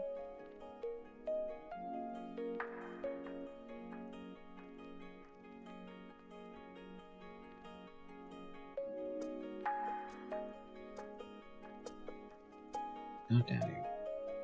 Going to.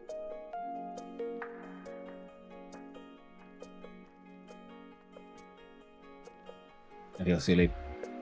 Because of course. That's the way. We go here, we'll get speed, no prediction, we'll go here. We're the same level, but we're just leaving aside the speed mod here. Come on, not digits. Point to F for floating point. Digit to digits would be int, so I was casting it into an integer and then go like, why is this being so gosh darn difficult? I'm a moron, that's why. Now if we F6 from here. See, now it's working. So speed mod. This is how much we're adding to speed. Speed starts 8. Whoa. Now I shouldn't be able to. I can still dodge. Dang.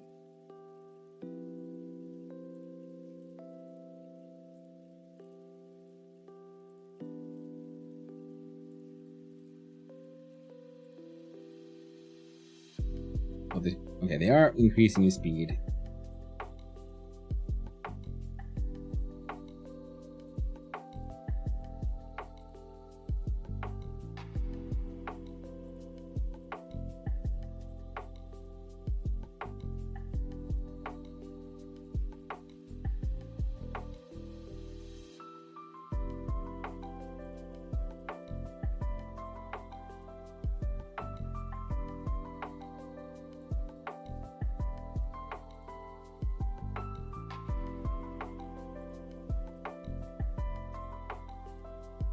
It barely, but they are increasing the speed. So it kind of works. Okay.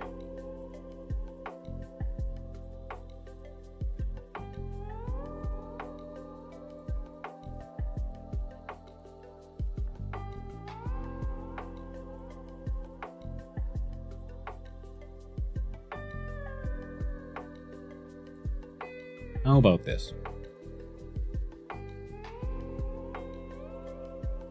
Get ready.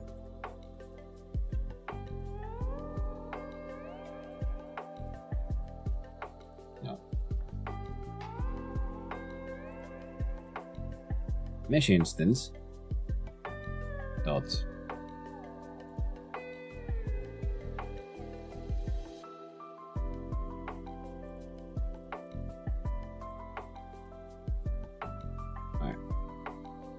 Map you in there as an on ready, and then we have mesh instance of 3D, and we do bop bop and now.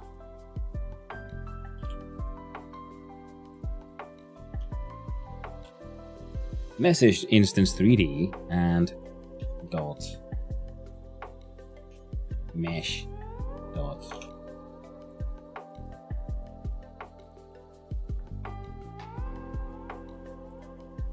radius.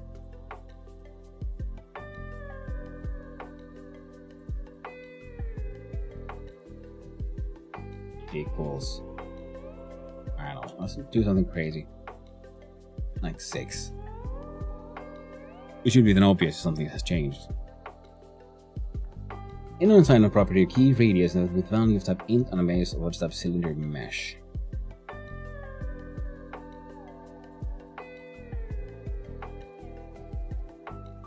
So it's top underscore radius then.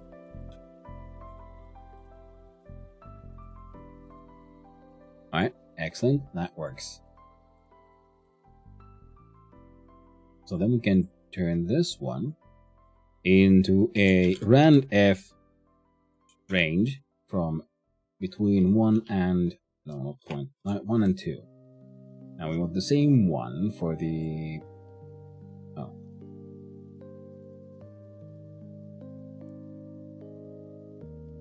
We only need to do it once. We'll do var radius.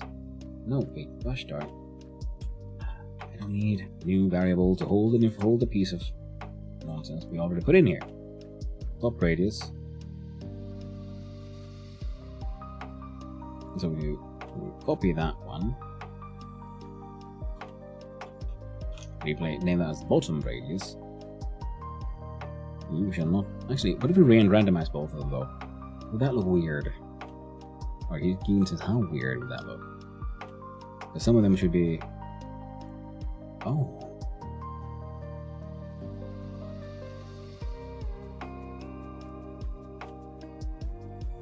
Alright, they're changing shape. Otherwise good, yeah, but they're changing shape.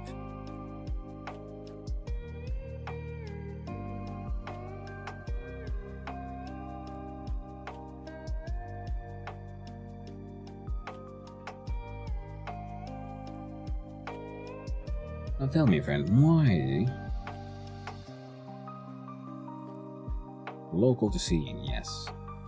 I think that might be the change, because they were all being treated as the same individual obstacle or object, well, the same mesh file. Now they should all be unique ones. And it certainly looks that way. Oh.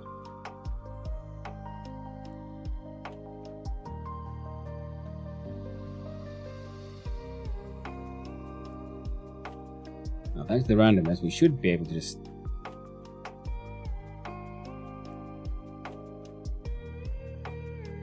hang out here. Hey, what the really frack was that, my friend? Because I'm not doing the same to the gosh darned. That's what happened. God dang it, god dang it. But okay, it still works, because now we just need to look at the collision shape 3D. We slippity slappity it right in here. Like upon so. And dot radius. Oh. You don't have a top and bottom though, do you? Collision shape. Show me your secrets. You just have a radius. Kind of like them having weird shapes.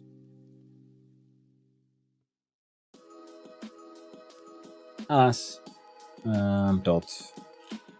Shape dot equals this one. You do bump, and I do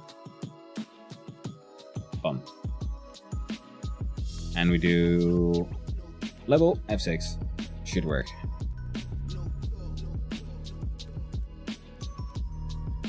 Now we should have obstacles varying sizes with a radius from between 1 and 2 meters. Alright. Now we'll just leave our dude here on the side and hopefully something okay.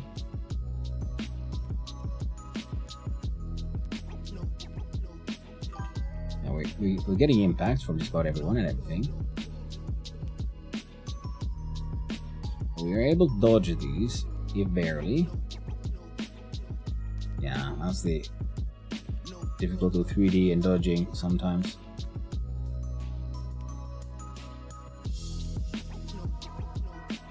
I almost feel like maybe I should make it a game about bouncing. The floor is lava.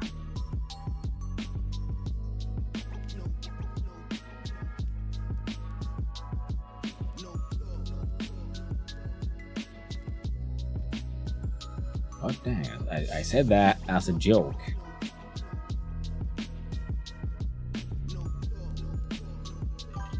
But maybe we could pivot this into the floor is lava the game. Good work. Hey, there's Yala. Love to see you there.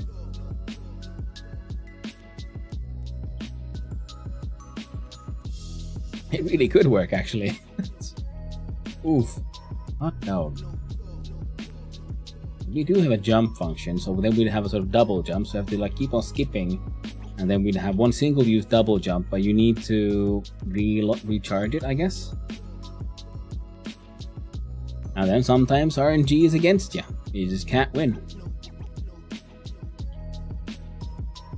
And you can spend a short amount of time in total in the lava.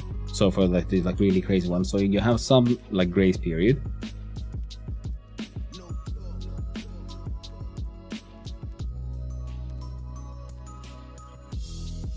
I think yeah, okay. I was just about to think like, well, the game is feeling a little boring, you know. But maybe if we add some VFX or something, some particle effects with those things like rushing at you. What if we change it all to being you're rolling downhill, and you need to, you know, stay out of the lava and shit.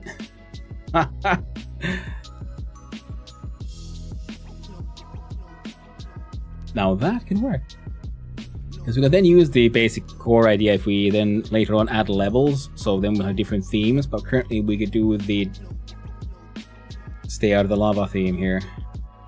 Yeah, because also when the speed mod increases, because the spawn time remains the same with its randomness, so it'll be more and more increasingly difficult to just not end up in the lava.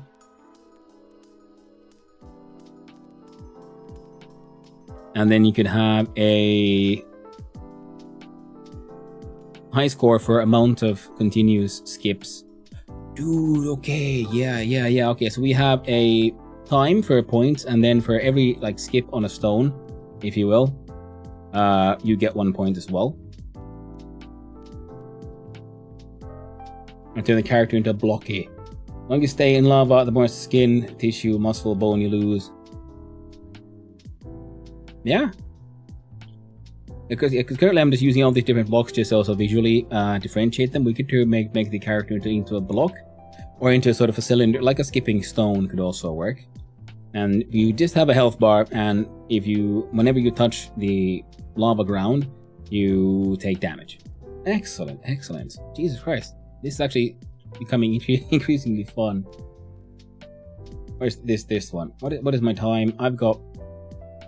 Okay, I don't have that much time left. Holy shit! I got. Well, it's been an education, that's for sure. Okay, let's change everything up now. When we get hits, so what do we have here? We go to.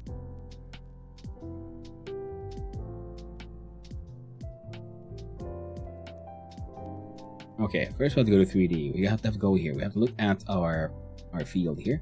Our field mesh instance, we're gonna have number 1, we're gonna have to look at material, new standard material, override, right click, clear.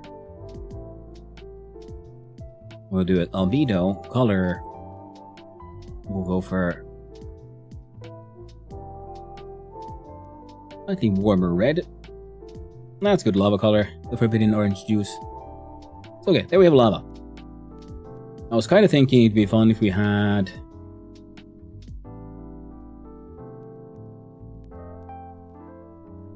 We'll figure it out.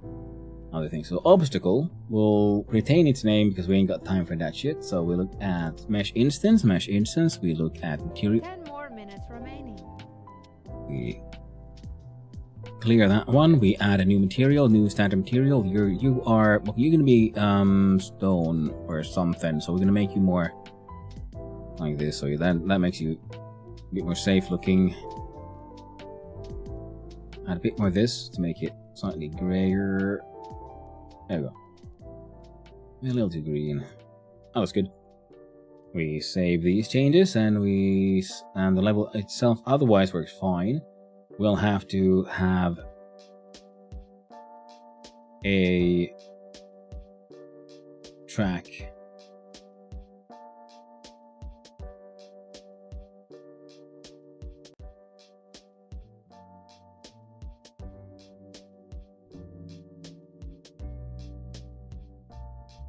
one more static body 3D, and we'll add a mesh instance and a collision shape, and I'll rename you as the safe start, because I want it to be sort of visually obvious what we're going for here. So now you here, collision shape and so on. Tell me you're 10 to 80, which makes you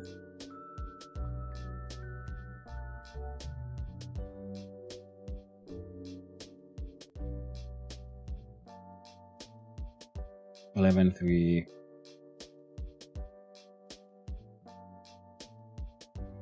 Let's say 60. Not quite enough, so we'll make that 70. Your material, standard material, and your albedo is just gray with a little bit of green on it. And yeah, pull you down here a little bit.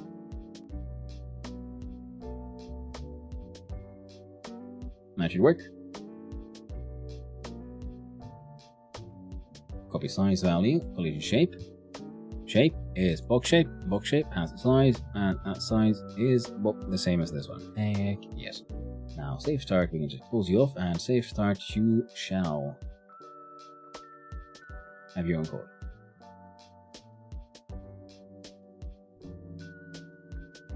So we don't have to worry about you, because we're gonna look at obstacle, direction, track direction. Don't care about any about that. This one.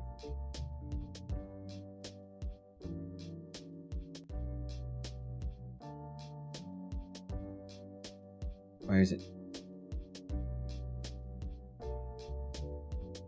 You can do that.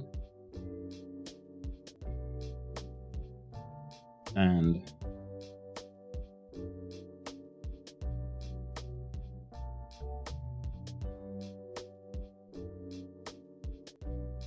there you go. Ugly, dumb code with a lot of redundant nonsense, but we don't need that. So we mark you as 70, that's 35, and what was that, 40?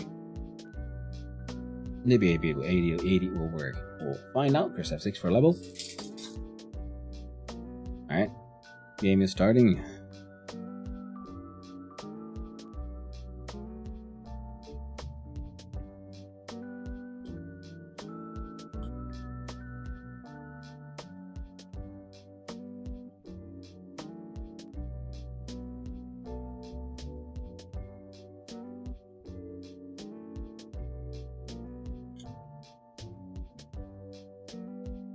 Perfect.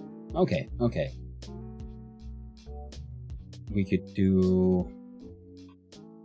There you go. Just in case. So then it'll just delete itself when it's no longer necessary. Until then, we can look at obstacle level 3D.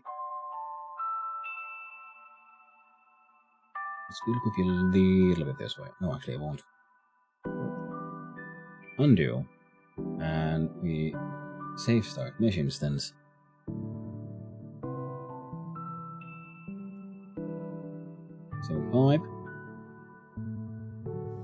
Five. There. Save start is done and sorted. Now we'll need a score counter. We were using sort of the health system. We can just turn that shit around. 5 more minutes remaining. Oh no! Stop stressing me out, man. Oh no, lady. Place one failed. That's a good test. That pass is most definitely not in use anymore.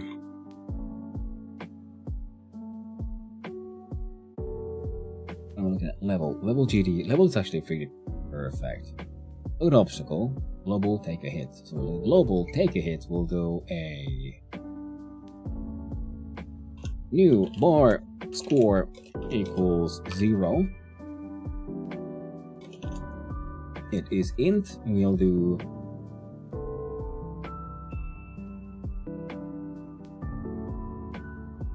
use score.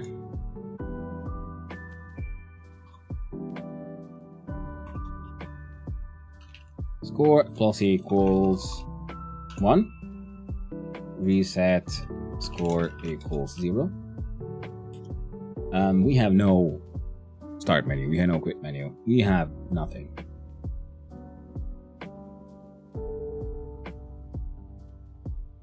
And we do this. Now we'll have a new one where we have health. We change it from an int to a float. There we go. And we look at health bar, because where we're storing the information as well. So let's see, health bar. So here we go. Step is 0. No, classic 0.01, max value 3. Sure, that is a-okay with me. And we shall detect global health, max health, yes.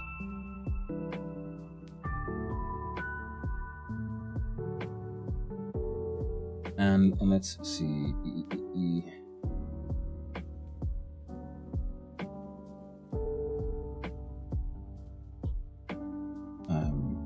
Percentage dot to F. Percentage. No. Yeah, let's make sure that doesn't get too crazy.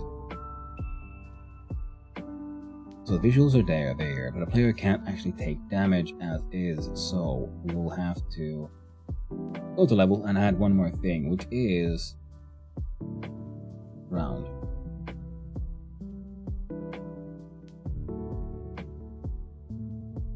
What kind of God damn it. No. It won't help us. Add child node. Area 3D.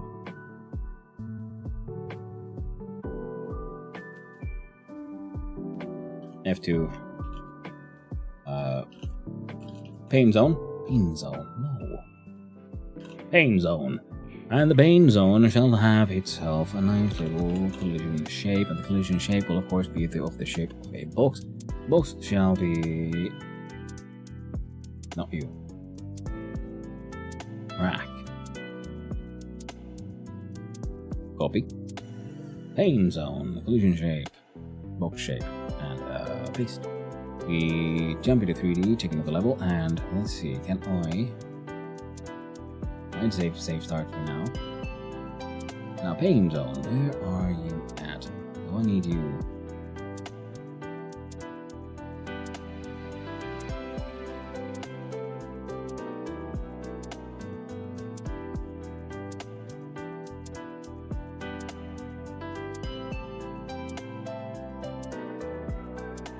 There we go. Body entered.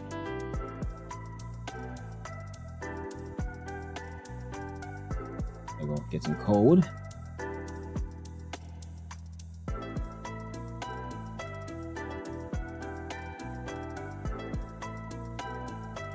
There you go. If body dot is underscore in root player something. We're about to run out of shit in just a second here. Body exited.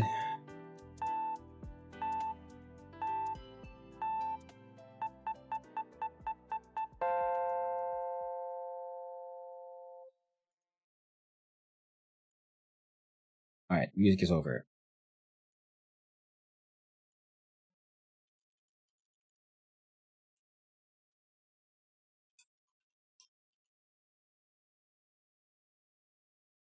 Alright, let's see here.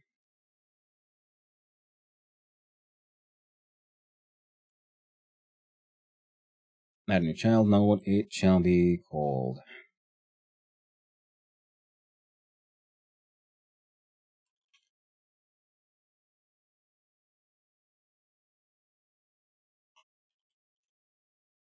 The label will be called score.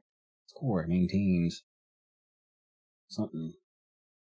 UI itself.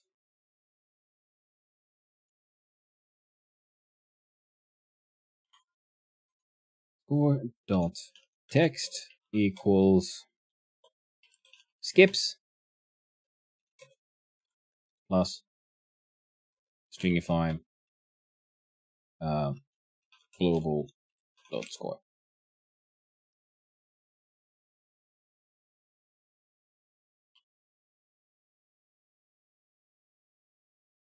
With obstacle, the global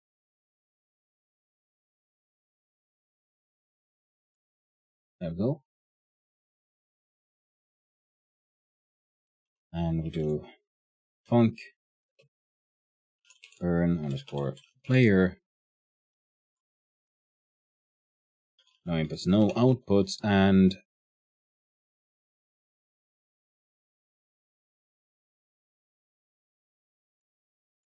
in order to make us be able to measure the time properly, we're going to restart that one.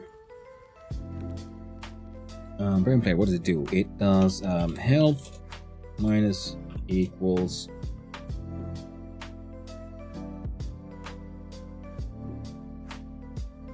.1.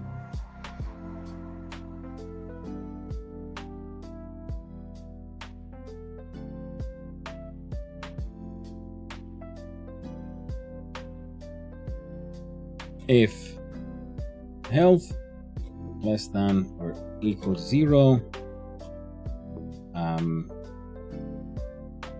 get underscore tree change scene to file something. The new 2D scene, and we shall call this scene main menu. Now inside main menu, we're gonna have to have shenanigans. Inside main menu, we're gonna cancel that shit. We're gonna have a H box, no, V box container. I'm gonna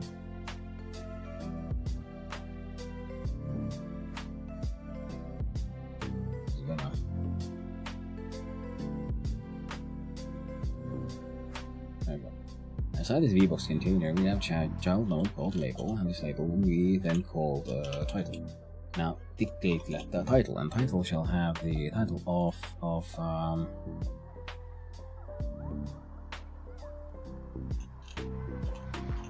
highway to heck.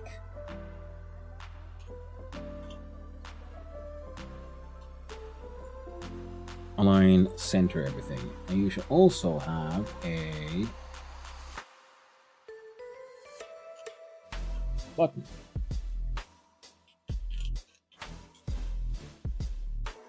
Called start game.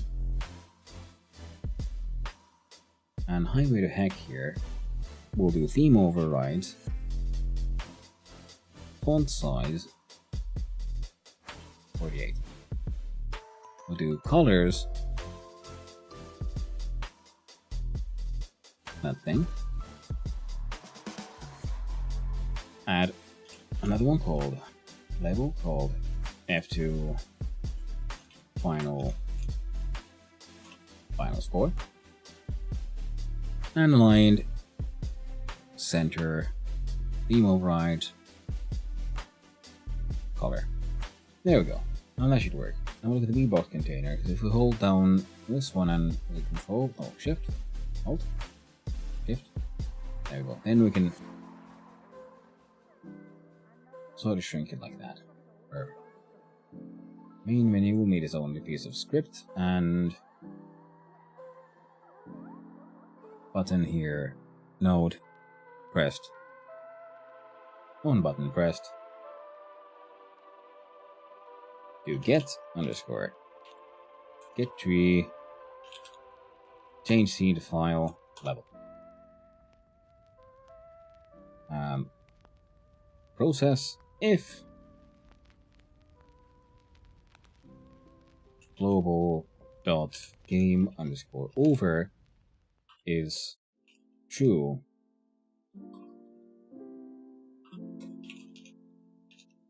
then final score dot text equals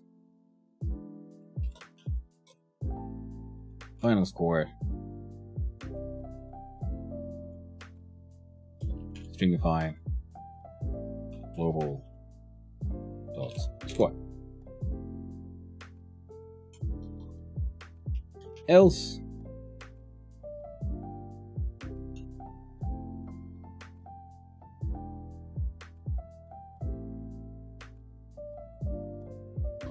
Goober there is empty.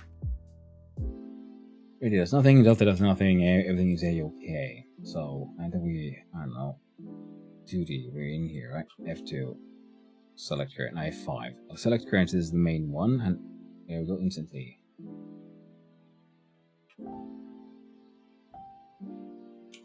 Change back to main menu, and global dot game underscore over becomes true, and global dot game underscore over equals false. Not that we not do anything with game over, especially because it doesn't exist yet. Oh.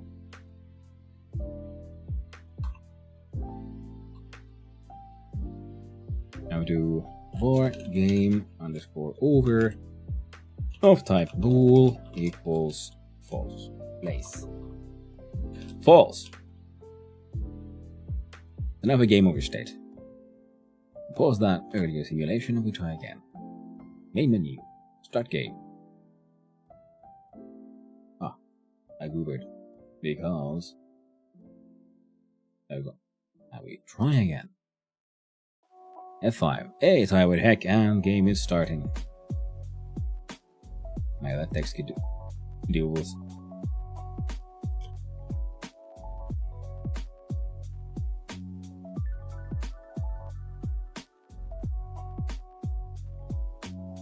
I can hide the speed mod, and I want to add a bit of distance there.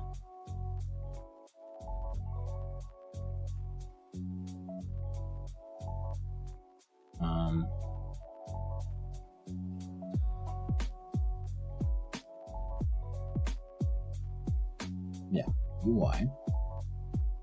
Speed mod was mostly for visibility, so I don't even give a shit about that one. And health bar though, is that better at 0.2?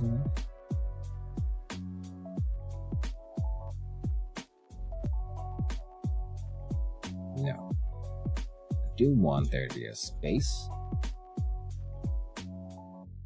Move the formatting. F5.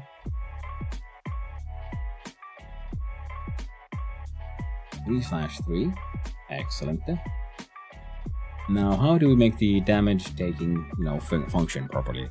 One of the things would be for, we have to get hit and do the global here. So we have burn player, health minus 1 if health, and then game over. So burn player, and we look at the pain zone.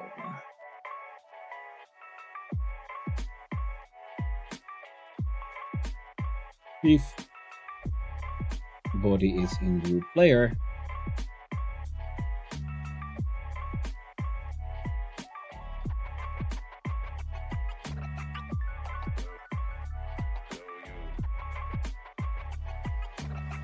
add child node.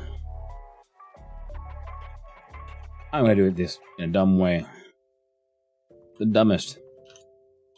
But in a way that kind of works though. So if in player, then we do body dot is burning equals true.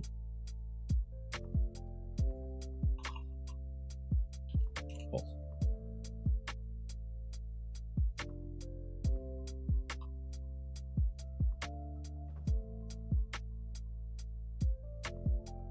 And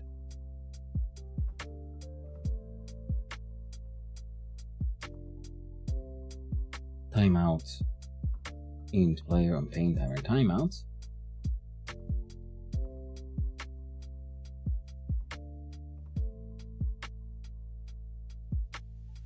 We do bar is underscore burning of type bool equals false.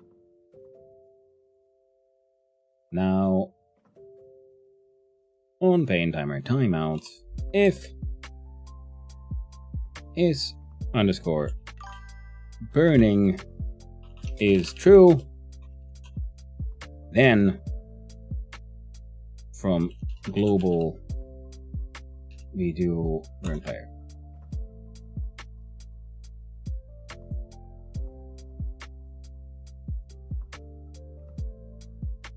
And it is at 0.1.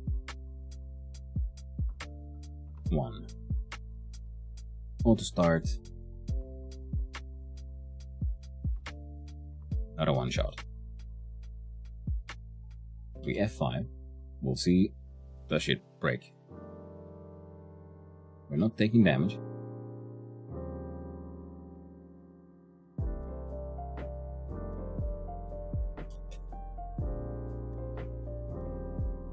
Holy shit.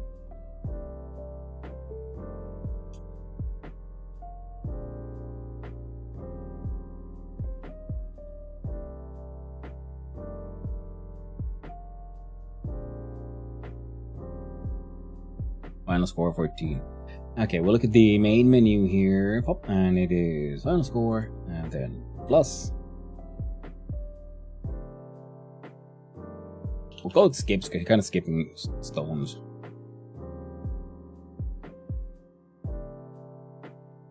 Excellent. Now, we need something else here. And it is, of course, a stamina bar.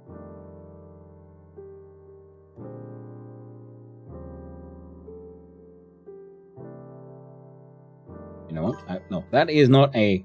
Still big red on the stones, though. That is true. Let's change that to blue. We look at the mesh instance.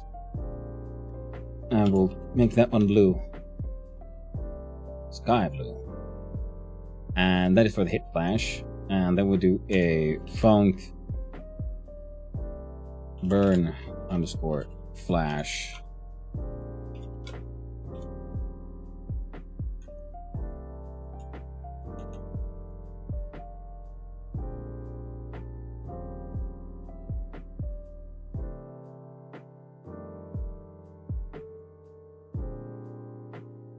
And if that happens every 0.5 seconds, how about 0.1 seconds? Would that work? Oh, and you, of course, should go back to red. So now that's it. That's for the burn flash. The burn flash is activated inside here.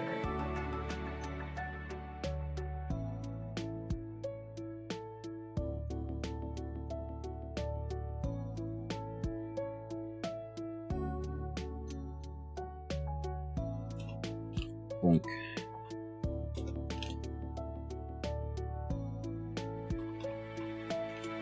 Burn underscore flash.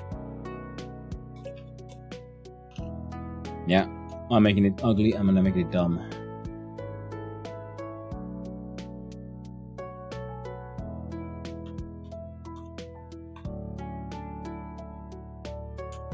Dots burn underscore flash and global burn player dot burn underscore flash. It's stupid ugly coding, but it should hopefully kind of work. See, we're here, all game safe starting, we're bouncing, we're going.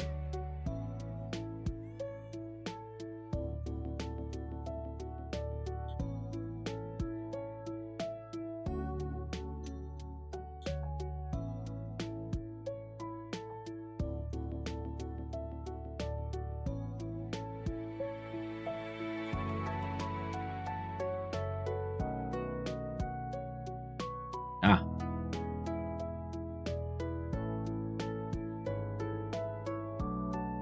Space. 15 skips.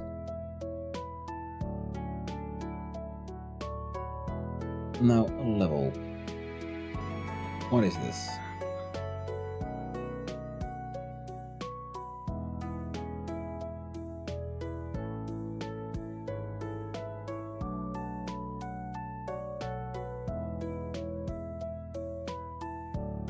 No, you're fine.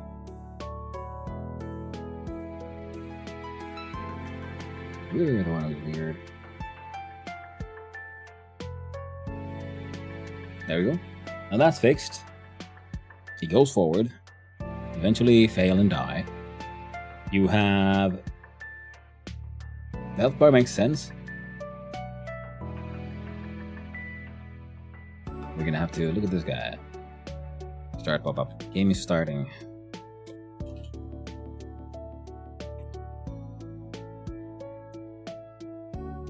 Avoid lava by skipping on the rocks.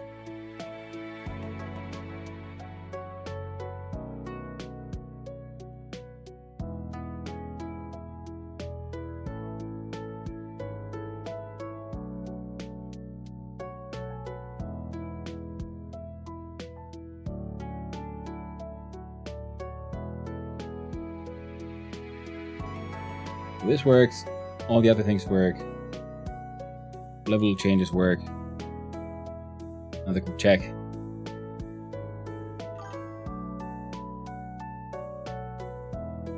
The time needs to go slightly to the left.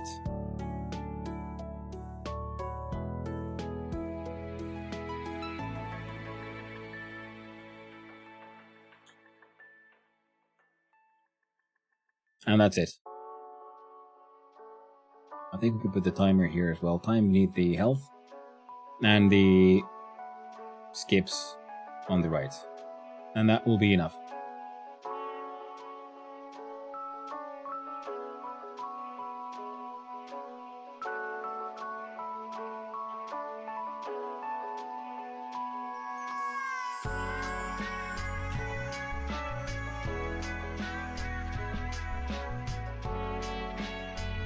Yeah, 48, that's too big. 32. Okay.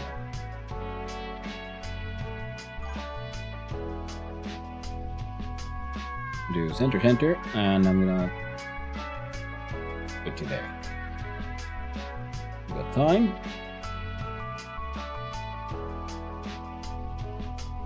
We undo that one, we do this one.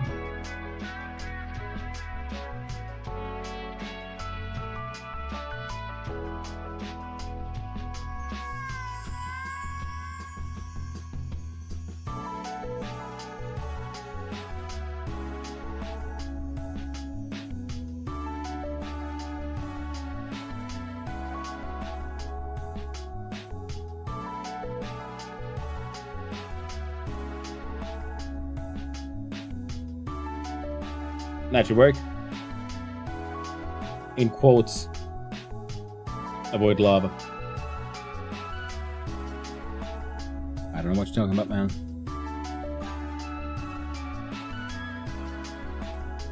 Avoid lava skipping on rocks. Why would he be in quotes?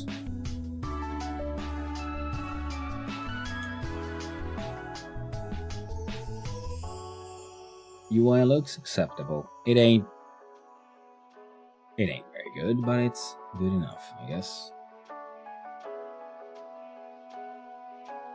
There we go. We'll save this. We'll press. There we go. A little bit over time. Nothing too nuts.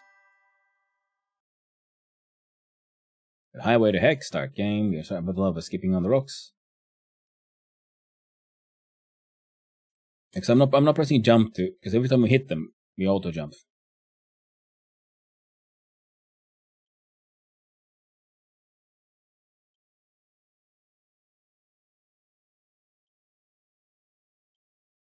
We got no audio, but that's fine.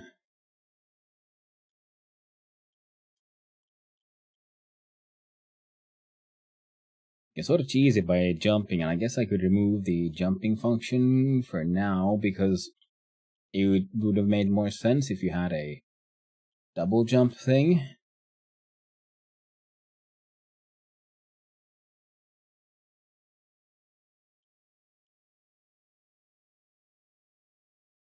Got 42 skips. Nice. heckin' thing works. Isn't that cool? Now, I would really like to add some stuff here, but time's up. It's functional, and that was what we wanted. Now, for next time, we can figure out, okay, how do we add things like upgrades and so on, double jumps midair and so on, and better introduction. Well, this technically works, which is the best we can hope for.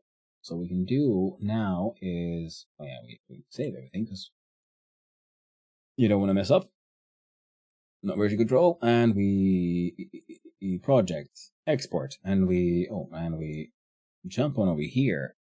I'll put on those classic chill hop tunes. That should help hopefully carry us through. So we click up here on add, and we choose web. And that is what we're doing. A web mode, export path, add a new file, because I like having a separate web file for all the stuff we made, and we need an HTML file called index. So we'll mark that as the path already, and then we'll click on export project and save. And with this, that should be done. Now I'll once again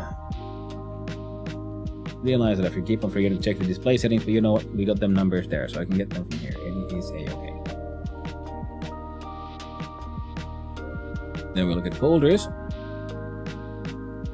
We go to 33.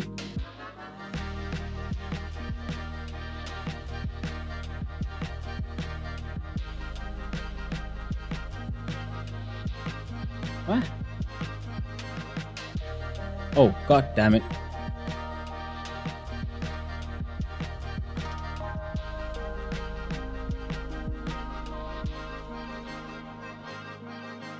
Stupid. No. Okay.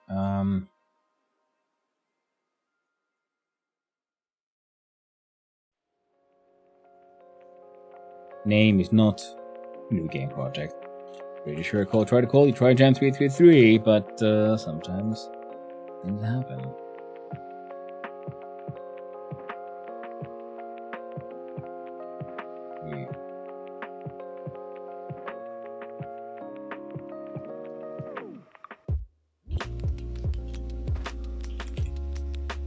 Yeah. Close.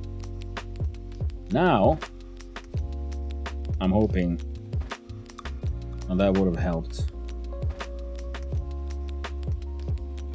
I might as well leave them there for now.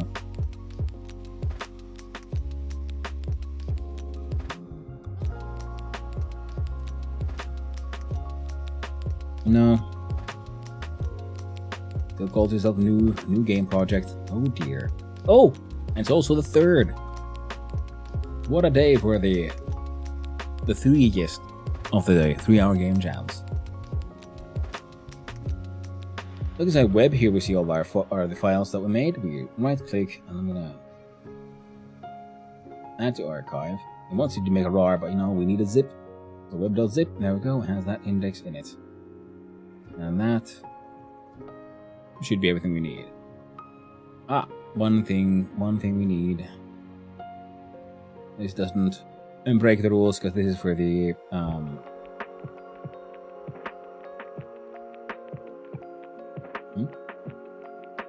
Oh, right, I have that thing open. This one. And the screenshot from the game.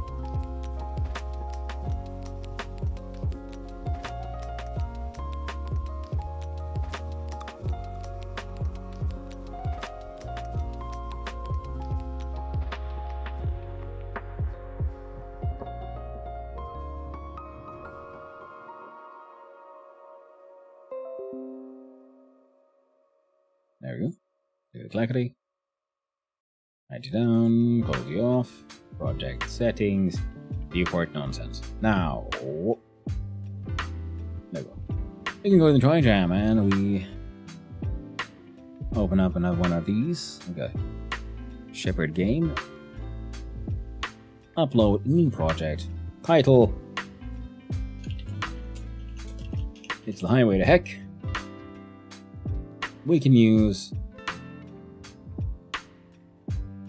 Right. Hey.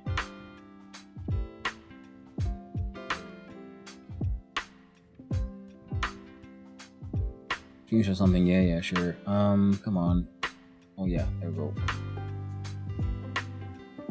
Come on, there we go.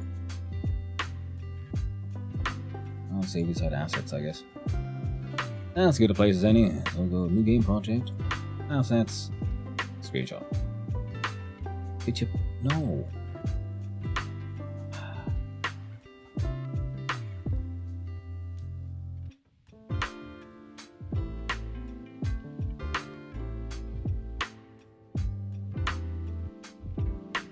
Wow. Perfect. Description. Skip along.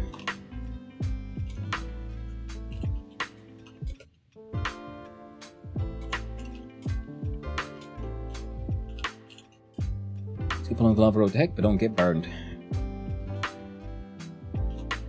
Classification game. Kind of project is no download, it's HTML released. Prototype. No payments, please. Upload files.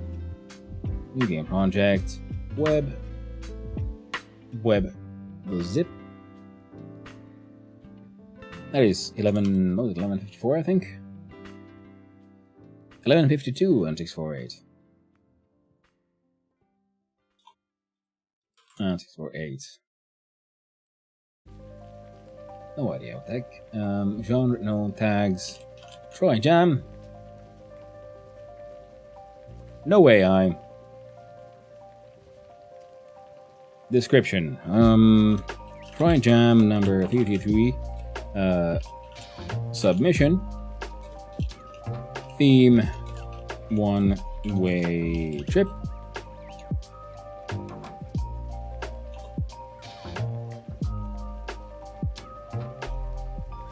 You're on your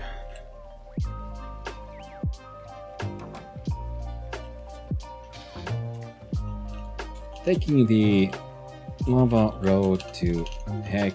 You have to skip along the stones in the lava. I can't write for shit, as you might be able to tell, so taking the heck. Now skip along the stones in the lava. Use A and D to move left and right. Use W or space to jump. I just realized I might have. No, the arrow shouldn't work anymore. I'm pretty sure I removed those. Let's hope so. At least they forward and backward ones. Use A and D to move left and right. Use W and space to jump. Controls.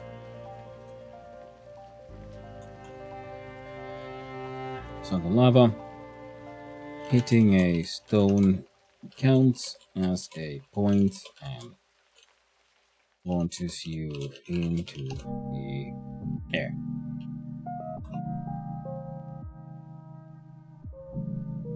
In the lava to heck, you have to skip along the stones and lava. Hitting a stone counts as a point and launches you into the air. Use A and D to move left and right. Use W and space to jump.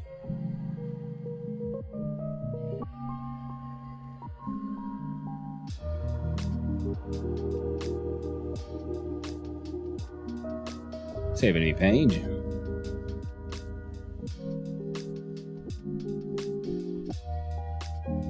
Trijam 333 submission, theme one-way trip, take the lava road tank, skip on stone lava.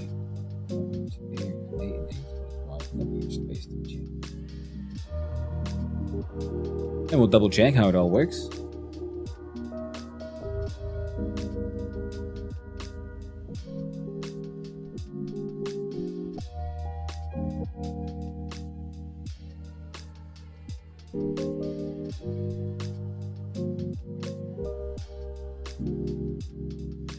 Now the mild blue is a-okay.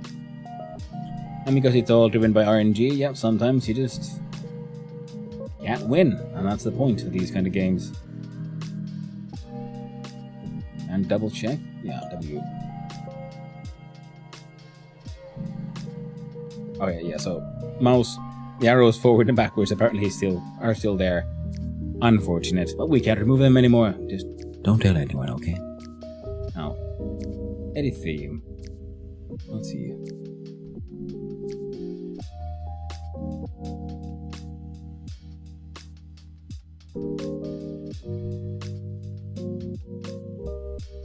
We can use this as the banner itself, you know, absolutely fine, and we save. My very first 3D game ever.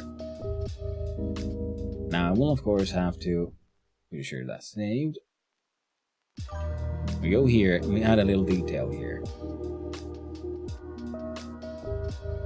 No audio or proper art,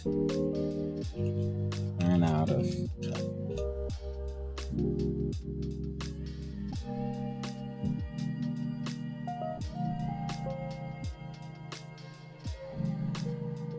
no audio. Oh, darn. Come on. I don't know how you format your text thing here, but sometimes it's strange.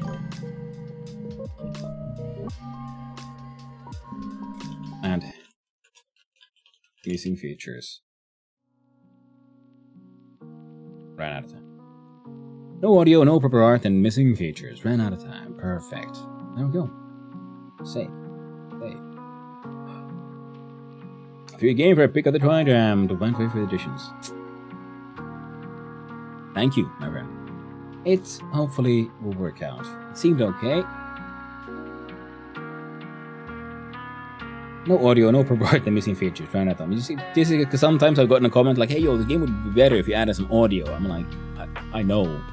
I ran out of time, dude. So it's just preempting some of those comments of like, "Hey, yo, maybe you should add some sound effects or music." I'm like, yeah, think. And with one menu, seems to work just fine. Oh. It's easy to remember the last time I played because the timer hadn't gone back to 0. Well, we'll have to leave those as bugs. Many, many bugs. We'll fix them at a later point in time. It's fine. There we go. Published. We'll change here to public and we click on save. Save. It is a-okay. Trijam will reload this page. So we click on submit your project. Cabbage Chaos. Hi, where the heck? 18, so 3 hours and 18 minutes.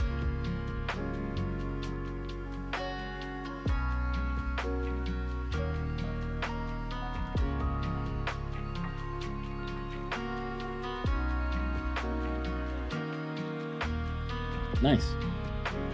Took us a while when we got there.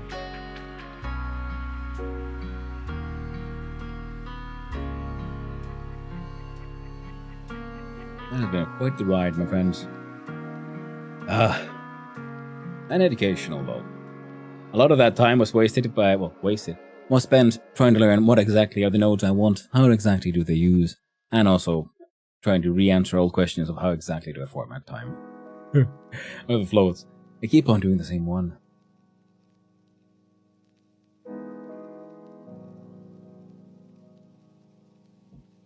I very much enjoy these.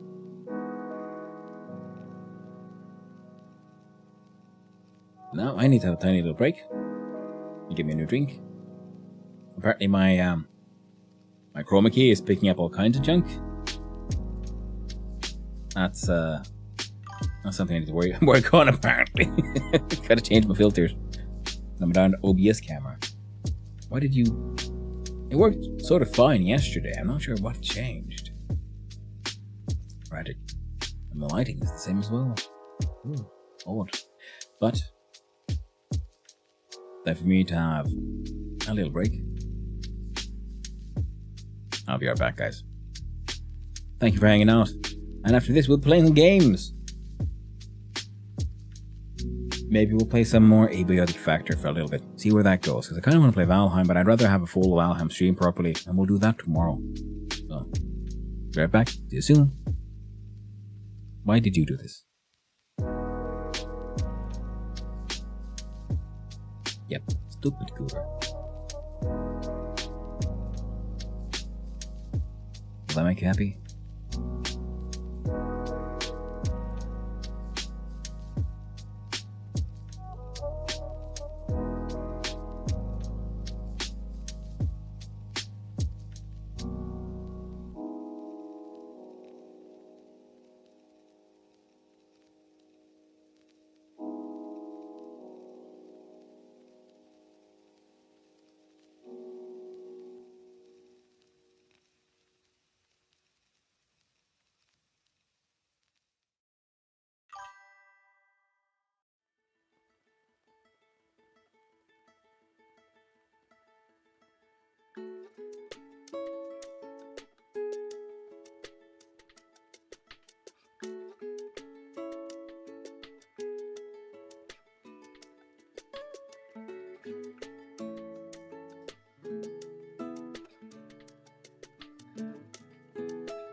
Hope it's not. Hope it's not too late.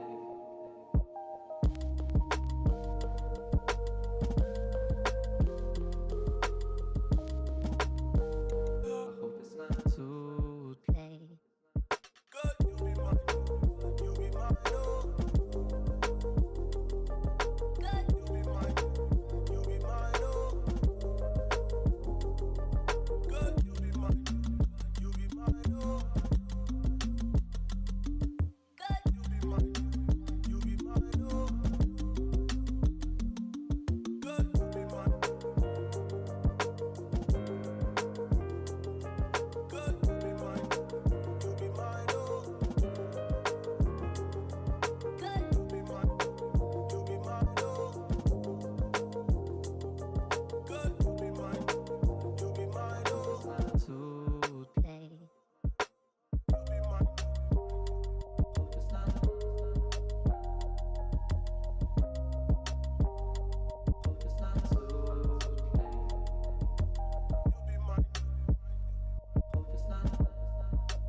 And hello, I have returned.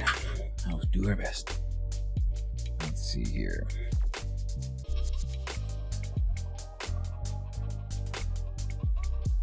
Now it goes away. Now we switch scenes. Oh, I think that scene might have a different filter. Oh well, we'll find out soon enough. Okay, so I can close this one. Close that. Like that.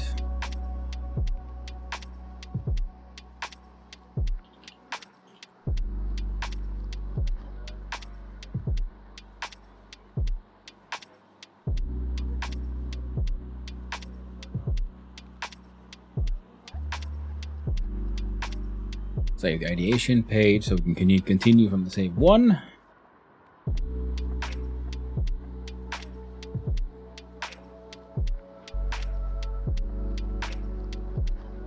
Change over to this one again. And then, my friends, it is time to open up the Steam again. See what all there's to find. Well, we shall hopefully be having some great adventures over at on Abiotic's side of things. This is either that or RimWorld. Have a quick little looky here. Do you have any preferences? How about you, chat? What do you want to see? Abiotic Factor or RimWorld? RimWorld would be starting an entirely new colony. Abiotic Factor, well, we got pretty far last time, didn't we? I think. I don't rightly know.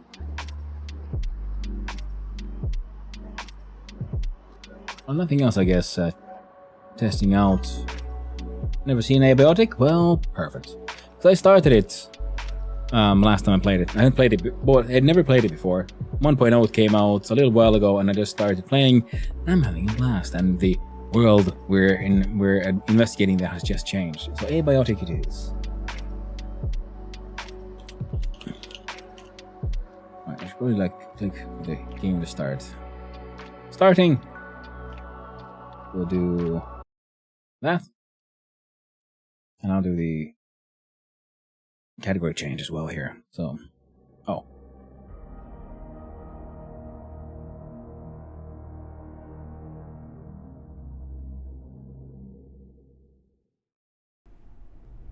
game audio seems to be coming through. That's good. Camera broke. Now it's kind of working again. Okay.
God damn you.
There we go. Now to do things awkwardly and manually. It goes wonderfully, wonderfully, yes. Everything's breaking. Of course it is. You gotta love it. Okay. So. Okay.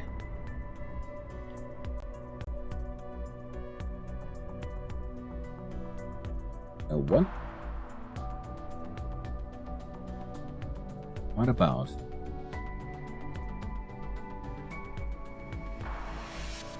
Mute that shit.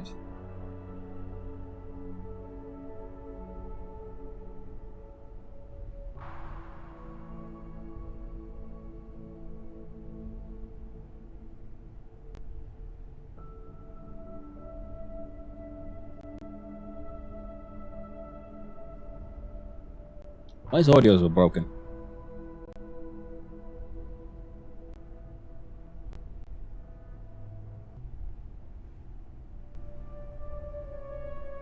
The game audio capture that couldn't work still. Excellent.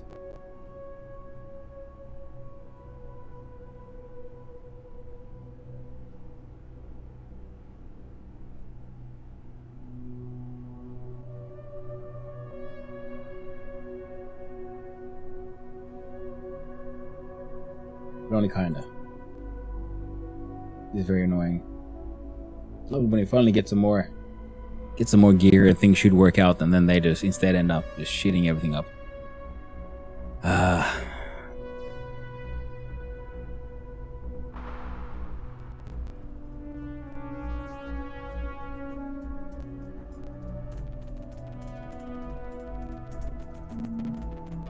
How about we just load it away from here and we'll see what happens. So I'm hearing some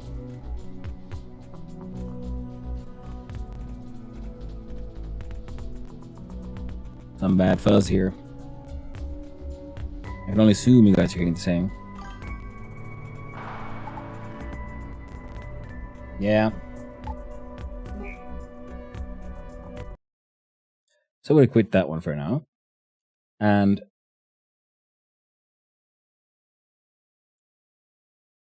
no, it's not you.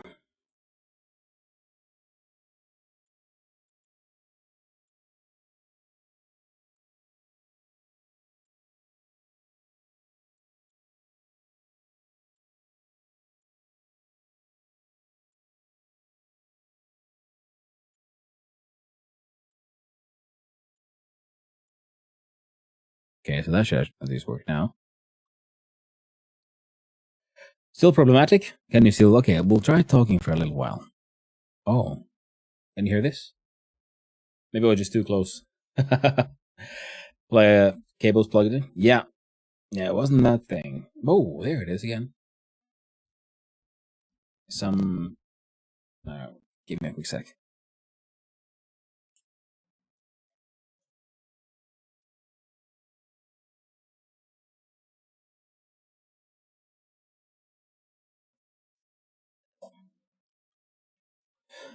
Okay. Let's try again.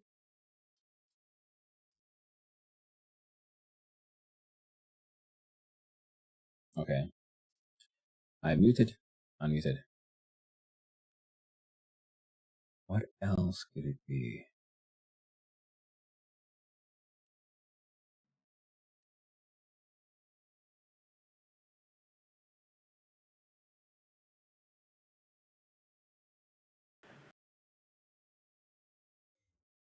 Okay.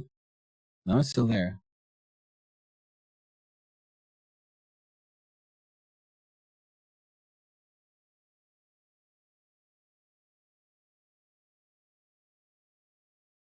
Still some robotics. Yeah. I don't get it. Now, no, I still hear it here. What the? Okay. Something very weird has happened. I'll try again.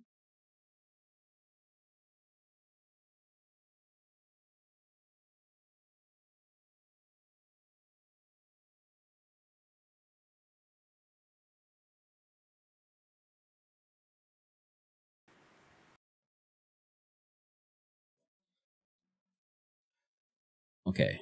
How about this? Does this work better? It already sounds better.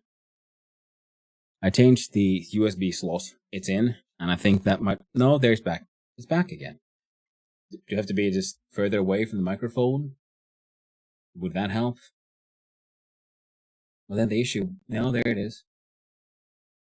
What in the world? No,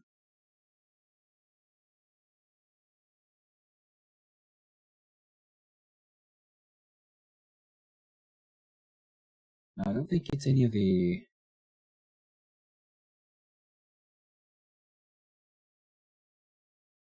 other issues.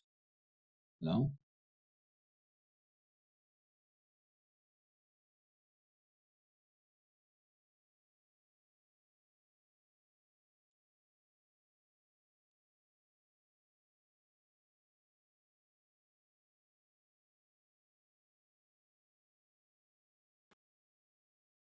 I tried it. Restarting the software. That did nothing? Did you just have like a bad cable or something? Would be too surprised. I'm gonna see about getting another cable. See if that helps.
Okay.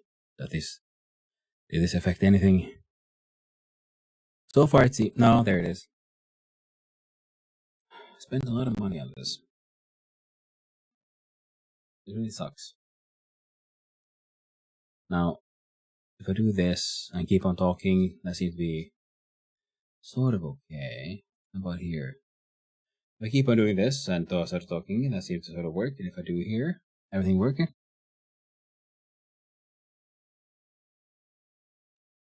Was it just no? There it is again.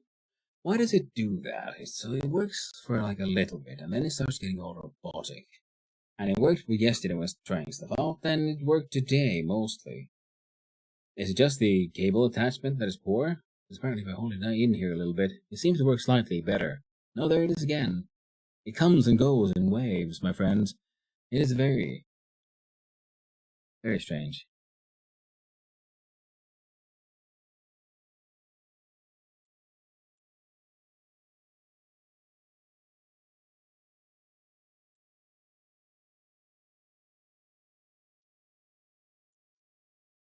Hmm.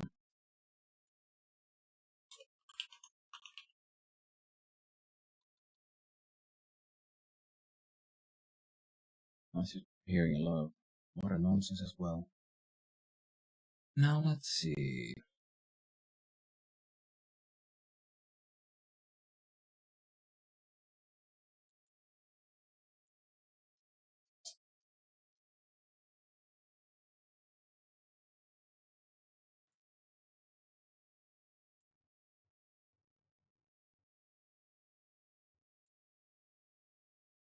I don't think that'll help, but we tried. Oh, ants are starting to swell, so hopefully that'll help. No? Why do you keep making this freaking sound? What is wrong with you, machine? How does this happen? Because if this keeps working, keeps on going on, I'll have to change out. At least I'm hearing what you're hearing right now, so that's nice. I can lower the volume. No, that does nothing. There's so much strange extra. Start as soon as you started the game. Quit the game. Oh, the game has been quit a while ago. So it's not just that. There's some other thing.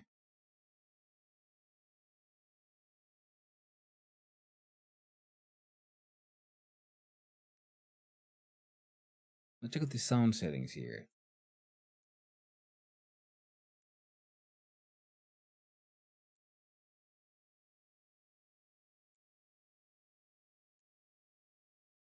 Okay, that's been changed, but I don't think that'll help much. Elgato Wave headphones. Here we go. Mic in is Elgato Wave 3. There's not those settings. Can you enable this for the audio device Windows?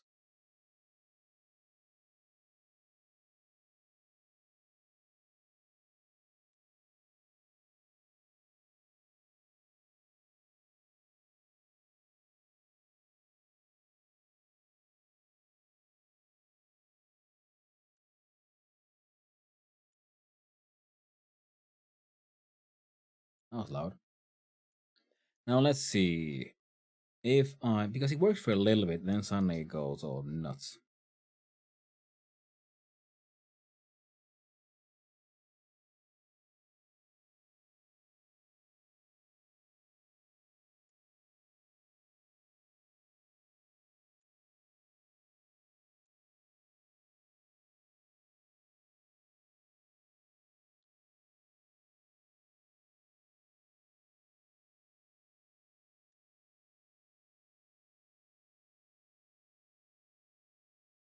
So game audio capture, mic aux.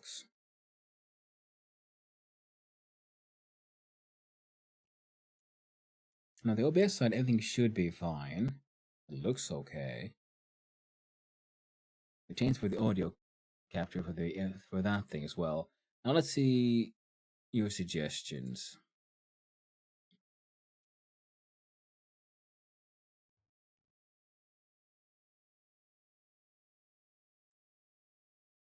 We change the mic in here. Change that one there.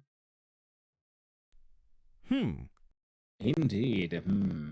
Because every time I start talking a little different, then he breaks. When I move this around, it kind of works for a little bit.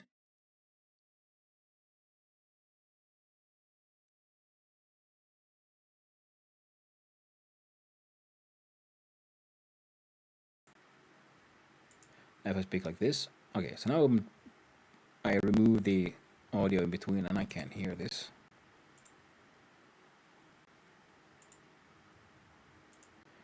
But now I can hear it. Okay. The problem is there's so much. Okay, so it's the actual microphone that is being an asshole. Because we're skipping the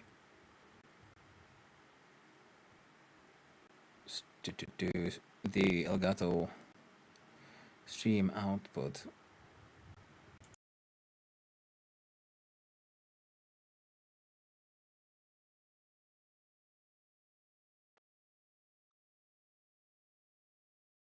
Now, how in the world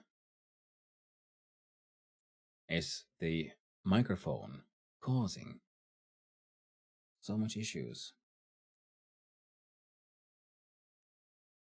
I go stop that monitoring. Now, like we talked normally, everything works sort of fine. Now, the issue was also the audio here. Yeah, that was breaking.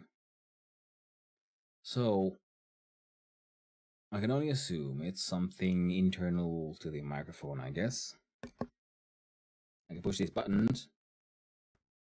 The microphone. None of these really can help me. I can do that. I'll get a double feedback for myself.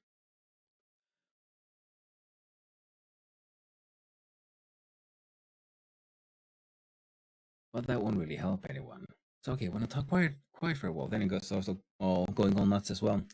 Well, my friends, it's been super fun. I would have really wanted to play some more Abiotic, but we can't do it with these audio issues, and I'm gonna need to spend more time to fix this, so we're gonna raid on out. I'm gonna see who's out there, what they're doing. Bit of a shame, but hey, at least we got a game made. And isn't that the most important thing on these game jam days? Oh, I'm sorry, Ciala. Yeah, I would love to keep going, but just can't figure it out. Plus, also, those sound effects from Stream Chat are really loud for me somehow. And it's odd because I'm not sure why. It sounds like Elgato is capturing them and really boosting the shit out of them, but it shouldn't. You always check from Discord. There's no point should it be taking in any audio from OBS.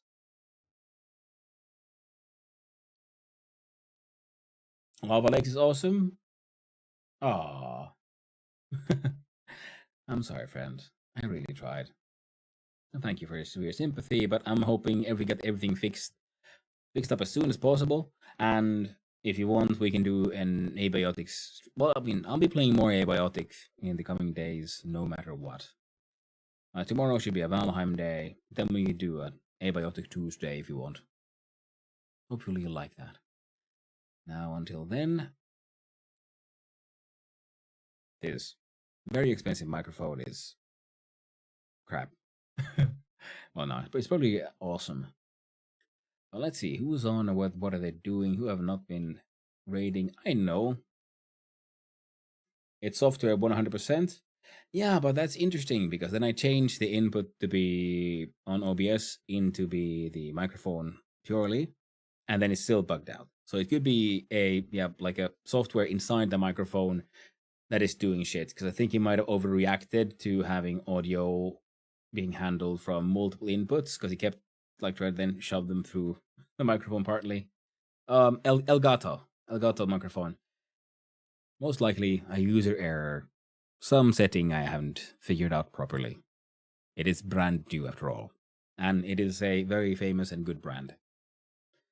Ooh, and we're gonna raid on over to Swick. He is someone who's a very cool dude, an excellent Valheimer, and he's given me many a raid himself. And he's apparently exploring the Tesseract over at Moist Metropolis. So I'm gonna send you all over there. Damn, that's loud. I gotta figure out where exactly that audio is coming from and how to deal with it. But thank you all for hanging out. Thank you for helping me design a fun game, a cool idea. And hopefully, we'll have more adventures soon enough. Well, tomorrow at least. So, thank you again for all the chatters, all the lurkers, and all those who just wandered on in. It's been a pleasure. And I'll see you again tomorrow. I'll see you next time. And until then, I hope you all have a wonderful day. Ta ta.